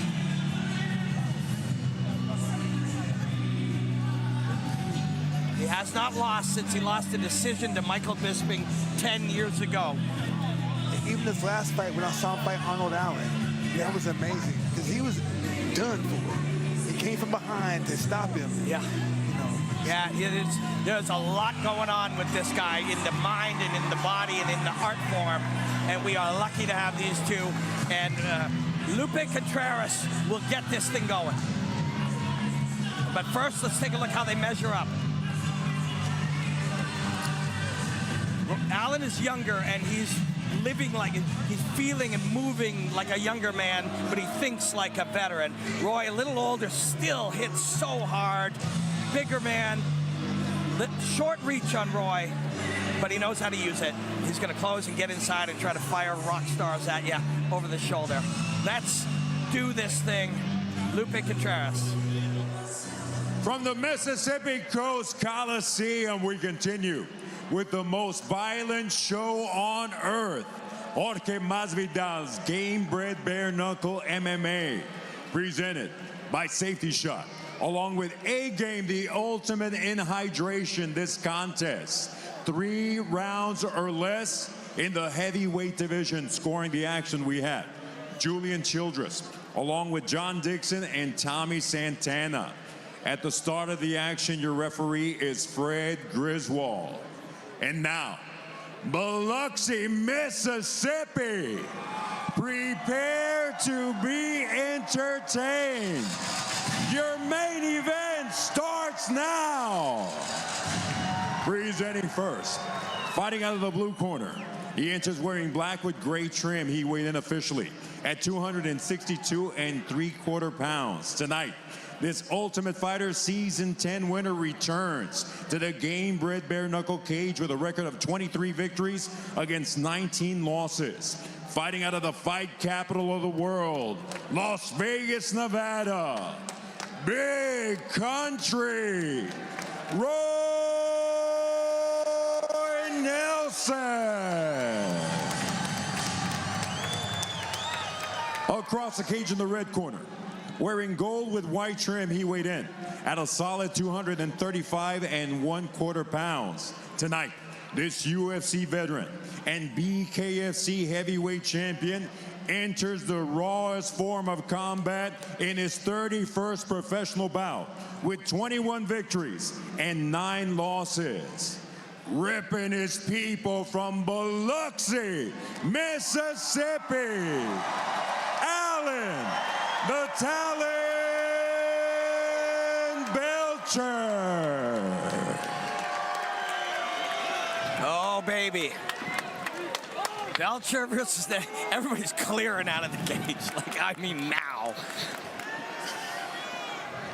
This is dangerous for all parties involved. Let's fucking go! Should Belcher do what he says he's going to do, this place is going to go nuts.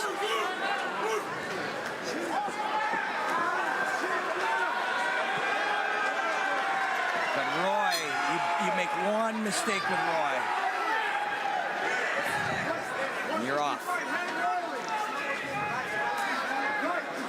One's moving his feet. Roy's trying to push him to the cage. Yeah, he is. Roy knows full well that the place to be is on top. Very wise. When's the last time you saw Roy Nelson look to start a fight with a takedown? I don't know. 2008. He's been knocking dudes out, you know, for the last 15 years.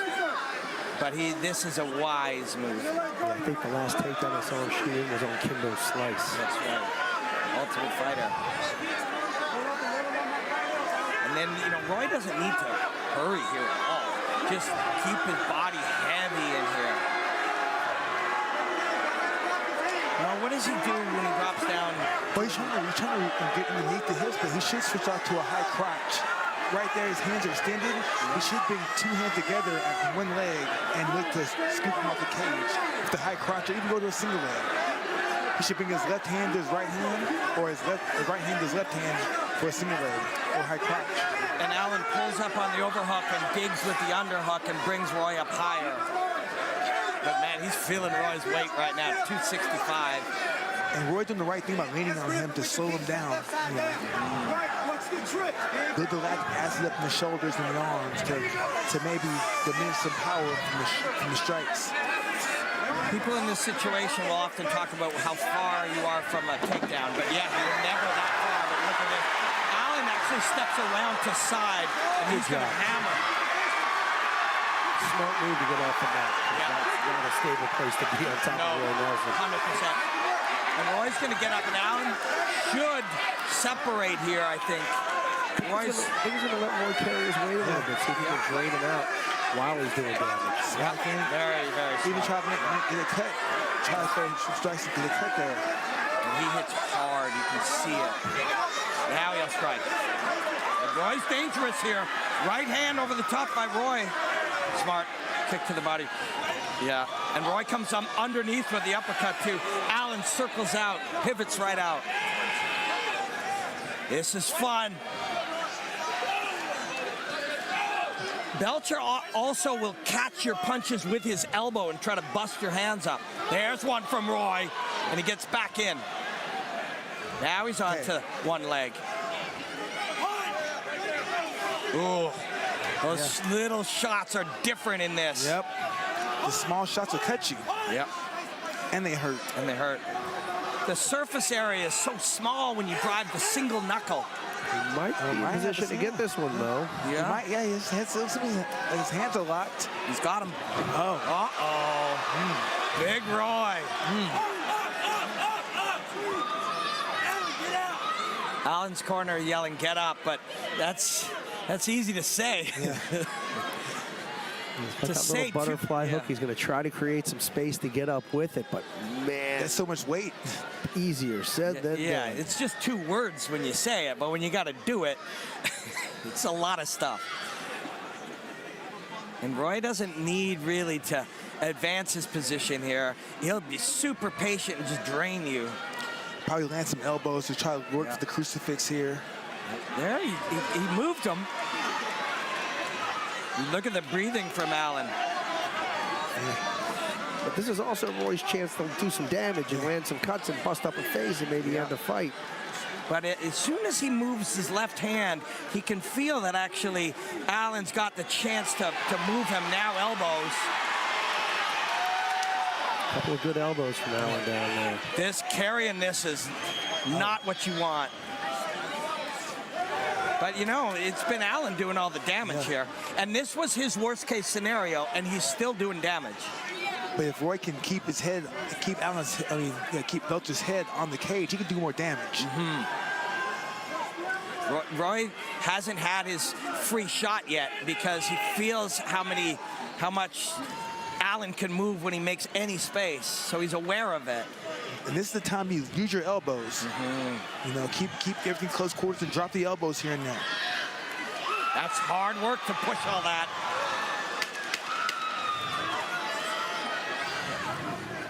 Roy Nelson comes in with a smart strategy and does the hard work to get Allen Belcher into his worst case scenario. And Allen is going to be breathing hard here. Yeah, Allen jumped up there pretty quickly. Yeah, he did. A couple deep breaths by Roy on the way back to the corner. Yeah. If you told Allen Belcher this was going to be the position he'd be in, this would be, look at it, just so subtle there to end up on top. He did some damage. Again, not an easy round to score. Yeah. We prefer. Roy landed a couple to get in. Yeah, if your memory is good, you know what Allen did in the first half. But if your memory is not all that good, this is what you saw at the end. It is, but literally, as you mentioned, the only strikes that really landed from that point forward to the end of the round were by Allen from the back. Yeah, I think the high-level judges would tell you that is correctly an Allen Belcher round. Yeah. Roy landed one large punch coming in, and he was able to get a positional advantage, but Allen had the same positional advantage, and he did more work, more damage throughout. Doesn't mean that's what these 3 humans saw. I wouldn't feel comfortable telling either guy who won that round. No. Good shot to start the round by Allen. Good speed, change up on the speed. Yep. And he's moving side to side, changing his foot position, offering up different looks, including fake kicks. Probably feels a little less danger standing in front of Roy. There. A look down right hand. He looked down first on his way in. And he got deep.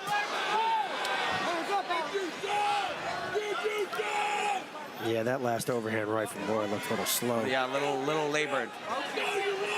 Roy worked hard. So still, he knocks people out, but there's still a 47-year-old man working his ass off to get in deep here.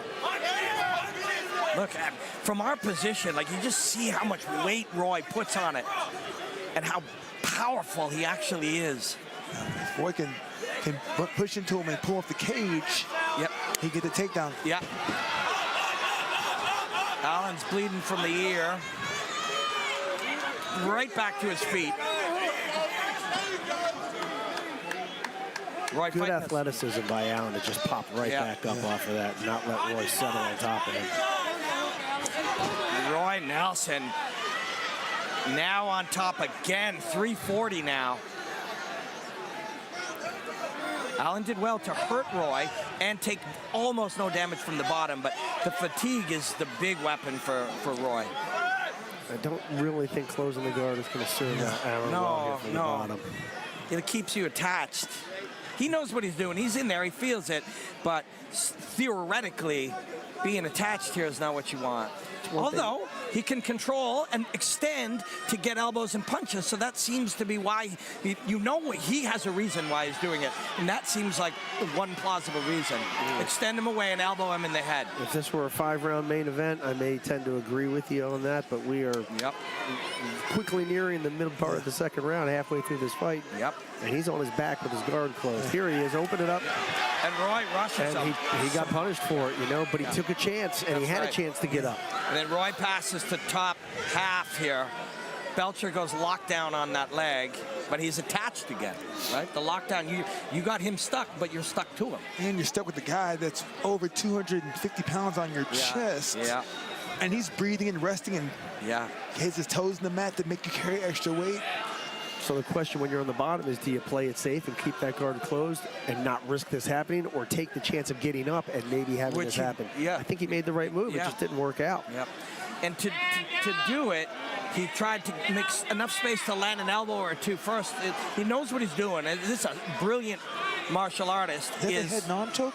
It's in there, but I don't see the left arm, so it's probably extended, right? I'm sorry, the right arm. I don't see the right arm. It's probably north. It is in there. Roy's got ear to tricep. Roy can, and you don't, now he's around now. Belcher's back. He's going to hand it to Roy. I'm not sure. No, goes frame inside. But even with this, Roy's winning this position. 100%. Oh, yeah, there's no question who's winning this round. Remember, in round one, Allen, although on the bottom, was smashing up Roy a little bit. This one, and the audience is going to try to discourage this behavior from Roy, but it ain't going to work. They're trying to encourage behavior, not discourage it. It's just from the ref, and it worked. Oh, it worked. Probably been a little quick. Roy is not happy about that. No. Belcher's couple of deep breaths. Yeah. Both guys. Oh, Belcher's firing. I think Allen's going to start taking over here. Oh, smart.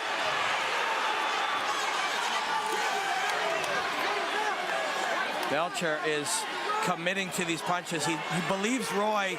Roy's showing him the old bolo. He believes Roy is slowed down enough that he can just light him up. And Roy can play possum like that too, remember. Well, you don't want to go backwards and set up the takedown for Roy. Allen's got a fire there. He's playing possum.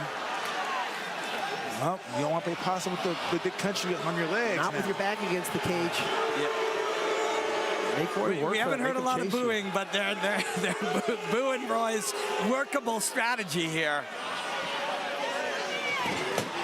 Jeez. Did you feel that? Yeah. It shook our table.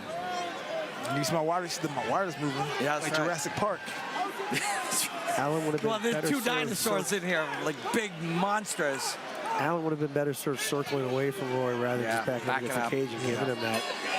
He actually could have stolen the round if he had landed a few more shots and moved. At least would have tired Roy out a little. Roy's a little slow getting up here. Himself. The correct scoring theoretically is Belcher round one did all the damage and was equal in position. And the correct scoring in round two is definitely Roy Nelson all the way. So doesn't mean that's what they haven't scored. They could have given Roy round one. I would not be surprised at all if it was 2-0 to Roy, but I agree with your scoring there.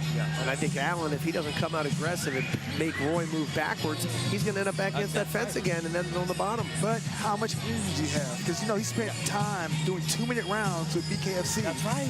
Now he's doing 5-minute rounds with everything. With a 265-pound man on top of him. Yeah, you're right. So it's a whole different animal now. Yeah. Roy Nelson, in his second Gamebred Bareknuckle fight, took over in round 2. And Roy was committing to those rights as well. So was Allen. And one thing I see with Roy looking to punch with Allen. I don't think he fears Allen's power. Looks like Allen's coming forward, which I think is smart. It's dangerous, but it's smart. He better be coming forward or circular and not go backwards. Yeah. Roy can, of course, close the distance and grab you, but a lot harder for Roy to take him down in the middle than against the cage. Yeah, I don't see Roy getting a takedown in the middle. No. Not against an athlete like this. Nope, I think he's going to back him on the cage with a big overhand, left hook shot. That's nice a kick. wise choice. Yep. Circles off Roy. There's a big shot and another. That's where he needs to go. Oh, and Roy answers. Belcher's going to get grabbed now, though. Belcher's going to get grabbed. He got 2. Well, I don't know if Roy has a neck. That's a. No, Roy's kind of, you know, with the acid threshold being high, it's low now from all the grappling. Yeah. He didn't have that power or the grip to do anything submission-wise.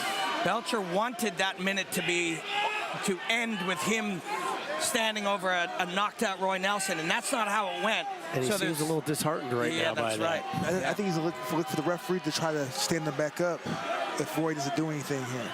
And the referee has shown a tendency to do that earlier in this fight, so it's possible. Roy's trying to just keep his feet off the ground. To stand up, your feet got to be on the ground. And Roy's just keeping his feet off the ground. The ref might do it. You see him edging forward. And going to your back and closing the guard rather than trying to work your way up the cage right there. That's trying to get the ref to help you. And he might do it. Nope, Roy's gonna get out. Oh, look at the ref take it. Look at his feet, just edging forward. Roy needs a break here too, but he's gotta work.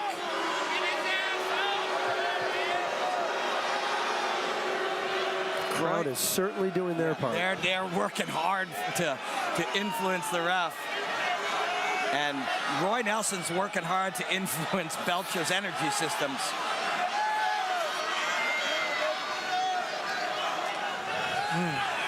This is a heavy fight. And the weight and the pressure is the big difference right now. Super wise, and you feel the tension too. It isn't, Roy isn't doing a lot, but you feel the tension of this fight. Belcher, if the fight gets to that, Belcher has the speed and the style to do some damage and to get the stoppage. Yeah, he does, but he's not doing it from his back. But Roy has the chin to withstand that's right. Whatever he has to throw, so it's... Yep. Right now, with 2 minutes remaining, if Alan Belcher cannot change this scenario, Roy Nelson will win this fight. And Belcher's feet are not anywhere near the ground, so standing up is not in the near future. Is that a can opener he's going? Look where his feet are, just straight up in the air. But that's a credit to Roy, not an error by Belcher. And also, 10 years off from MMA, so working your striking. That's right. Coming back to MMA is a whole different animal. There's not a lot of damage going on, but Roy's moving. And Roy's doing enough in theory to keep that fight where it is. From Ezekiel. Roy's doing enough to irritate this crowd and keep the ref from doing what they want him to do. I still think the ref's going to give in at some point and stand him up. I think so. No, but he can't there. Cannot. Roy passes. I think Roy's got this fight. I think you're right. Yeah. Roy Nelson, 47 years old. Finding one more chapter in his career. 40 seconds away from going 2-0 in bare knuckle MMA for Jorge Masvidal's Gamebred Bareknuckle. Against a guy who's been on a roll for a decade. Yeah. I don't know what the odds were, but I don't think Roy Nelson by decision was people's pick of this fight, but that's the way it's trending with 20 seconds remaining. And man, they're angry here in Biloxi. And props to the ref for standing his ground. Roy's advanced his position. He's thrown some little shots. He's done enough to stay busy. Yes, he has. To deserve keeping his position. It's hard work for both men, but it's harder work for Belcher on the bottom. Yeah. Worst case scenario, he said it, and Roy executed it.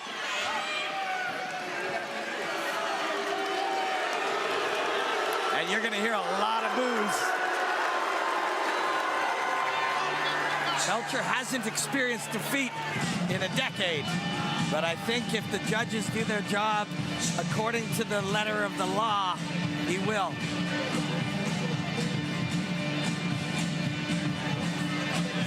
Roy Nelson looking to go to 2-0 and fight Junior Dos Santos. Is that a rematch? Yes. Did they fight? Damn. I'm trying to remember. That fight's not sticking out to my mind. No, you're right. You're right. My knee-jerk reaction was yes, but now when I think about it, no.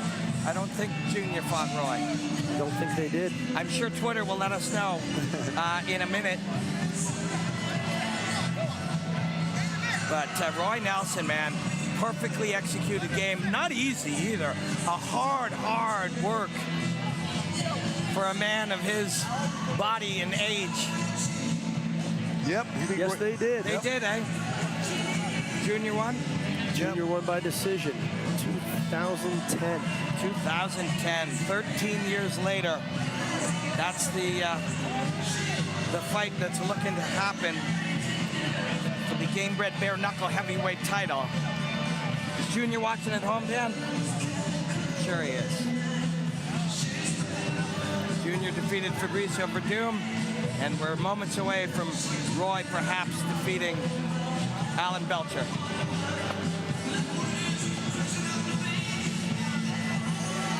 Wasn't pretty, but it was brilliant. Roy might be getting older, but he's getting smarter. All right, let's hear if the decision is in. Lupe Contreras. Ladies and gentlemen, after going the distance inside the Gamebred cage, we go to the scorecards. Judge Dixon scores about 29-28 in favor of Nelson. Judge Childress, 29-28 in favor of Belcher. And Judge Santana scores about 29-28 in favor of the winner by way of split decision. From Biloxi, Mississippi, the Talon Belcher. Hey, listen, don't go by what we say. Our job is to commentate, not score. We believe that Roy owned those final 2 rounds. You decide for yourself at home whether they got this right or not. We'll go back and watch it. But guys, Roy was on top for the last 10 minutes, was he not? I'm trying to understand. I thought Roy won 2-1. It's not our job. Our role here is to do our best to enrich the experience for you guys as best we can. We hope you enjoyed this fight, and let's hear what Alan Belcher has to say after a split decision win. Their winner, Alan Belcher, a split decision victory. Alan went down to the judges. How close? How did you feel when it went down to the judges' scorecard? I'll be honest. It didn't go exactly how I thought it was going to go. Didn't go exactly how I thought it was going to go, except for the part where Roy took my best punches. I knew that was going to happen. So, you know, you fight your ass off, you prepare. I didn't get to grapple as much. I just got back into grappling. I didn't want to put myself in a bad position trying to get up. So I just wanted to control, even though I was on the bottom, and I landed a lot of elbows. Not taking anything away from my opponent, but overall, my technique and everything just allowed me to get the win tonight. Plus, God, I was blessed today. So I'll be more prepared next time when I fight Junior Dos Santos for the belt. There we go, guys. Belcher Dos Santos, is that exactly next for you? And how great did it feel to get a victory here in Biloxi, Mississippi? Oh, it feels great, baby. I'm 2-0 in Biloxi in my career. Thank you guys for coming out. I really appreciate you. Hell yeah. Biloxi, make noise for your winner, Alan Belcher. Alan Belcher, and you know, when they showed the highlights, I'm not, rewriting history. We believed what we believed, but when they showed that, Alan landed about 10 or 15 really brutal shots on Roy in the first minute of the third round. There are judges who will put those 10 punches ahead of 4 minutes of control time by Roy, guys. There are. It's all a matter of being subject to interpretation and what judges put, the importance of it and scoring around. I don't agree with him. I mean, I don't know that you're going to overcome four minutes of domination on the mat. They call it duration, and duration. Roy won those last 2 rounds of duration, but Alan did a lot of damage in round 3. I'm just saying, a lot of different, ways that these guys will look at it. It is not our job to decide. And Alan Belcher, history will say, the record books will show, the internet will record forever Alan Belcher as the victor in this fight to go on to fight Junior Dos Santos. Guys, a nonsensical, awesome night of fights from the beginning through the end. A couple injuries. We've got updates that people are doing great. The fallen fighters are doing great. And congratulations to all the winners, guys. Thanks for a killing show. And the big winner of the night, I'm going to have to say, is the Gamebred Bareknuckle FC heavyweight division, because there are some fights that people want to see. Alex Nicholson, Chase Sherman, Junior Dos Santos, Alan Belcher. There's some excitement coming. Randy Costa, that was some of the most offensively mind-blowing minutes that I've seen in fights. Thousands of fights around the world. Thanks you everybody for watching. We thank Jorge Masvidal, Dean Toole, the entire team, A-Game and Safety Shot, and we thank you, the combat connoisseur. This is Gamebred Bareknuckle. This is the most violent show on earth. Enjoy the hostilities, my friends.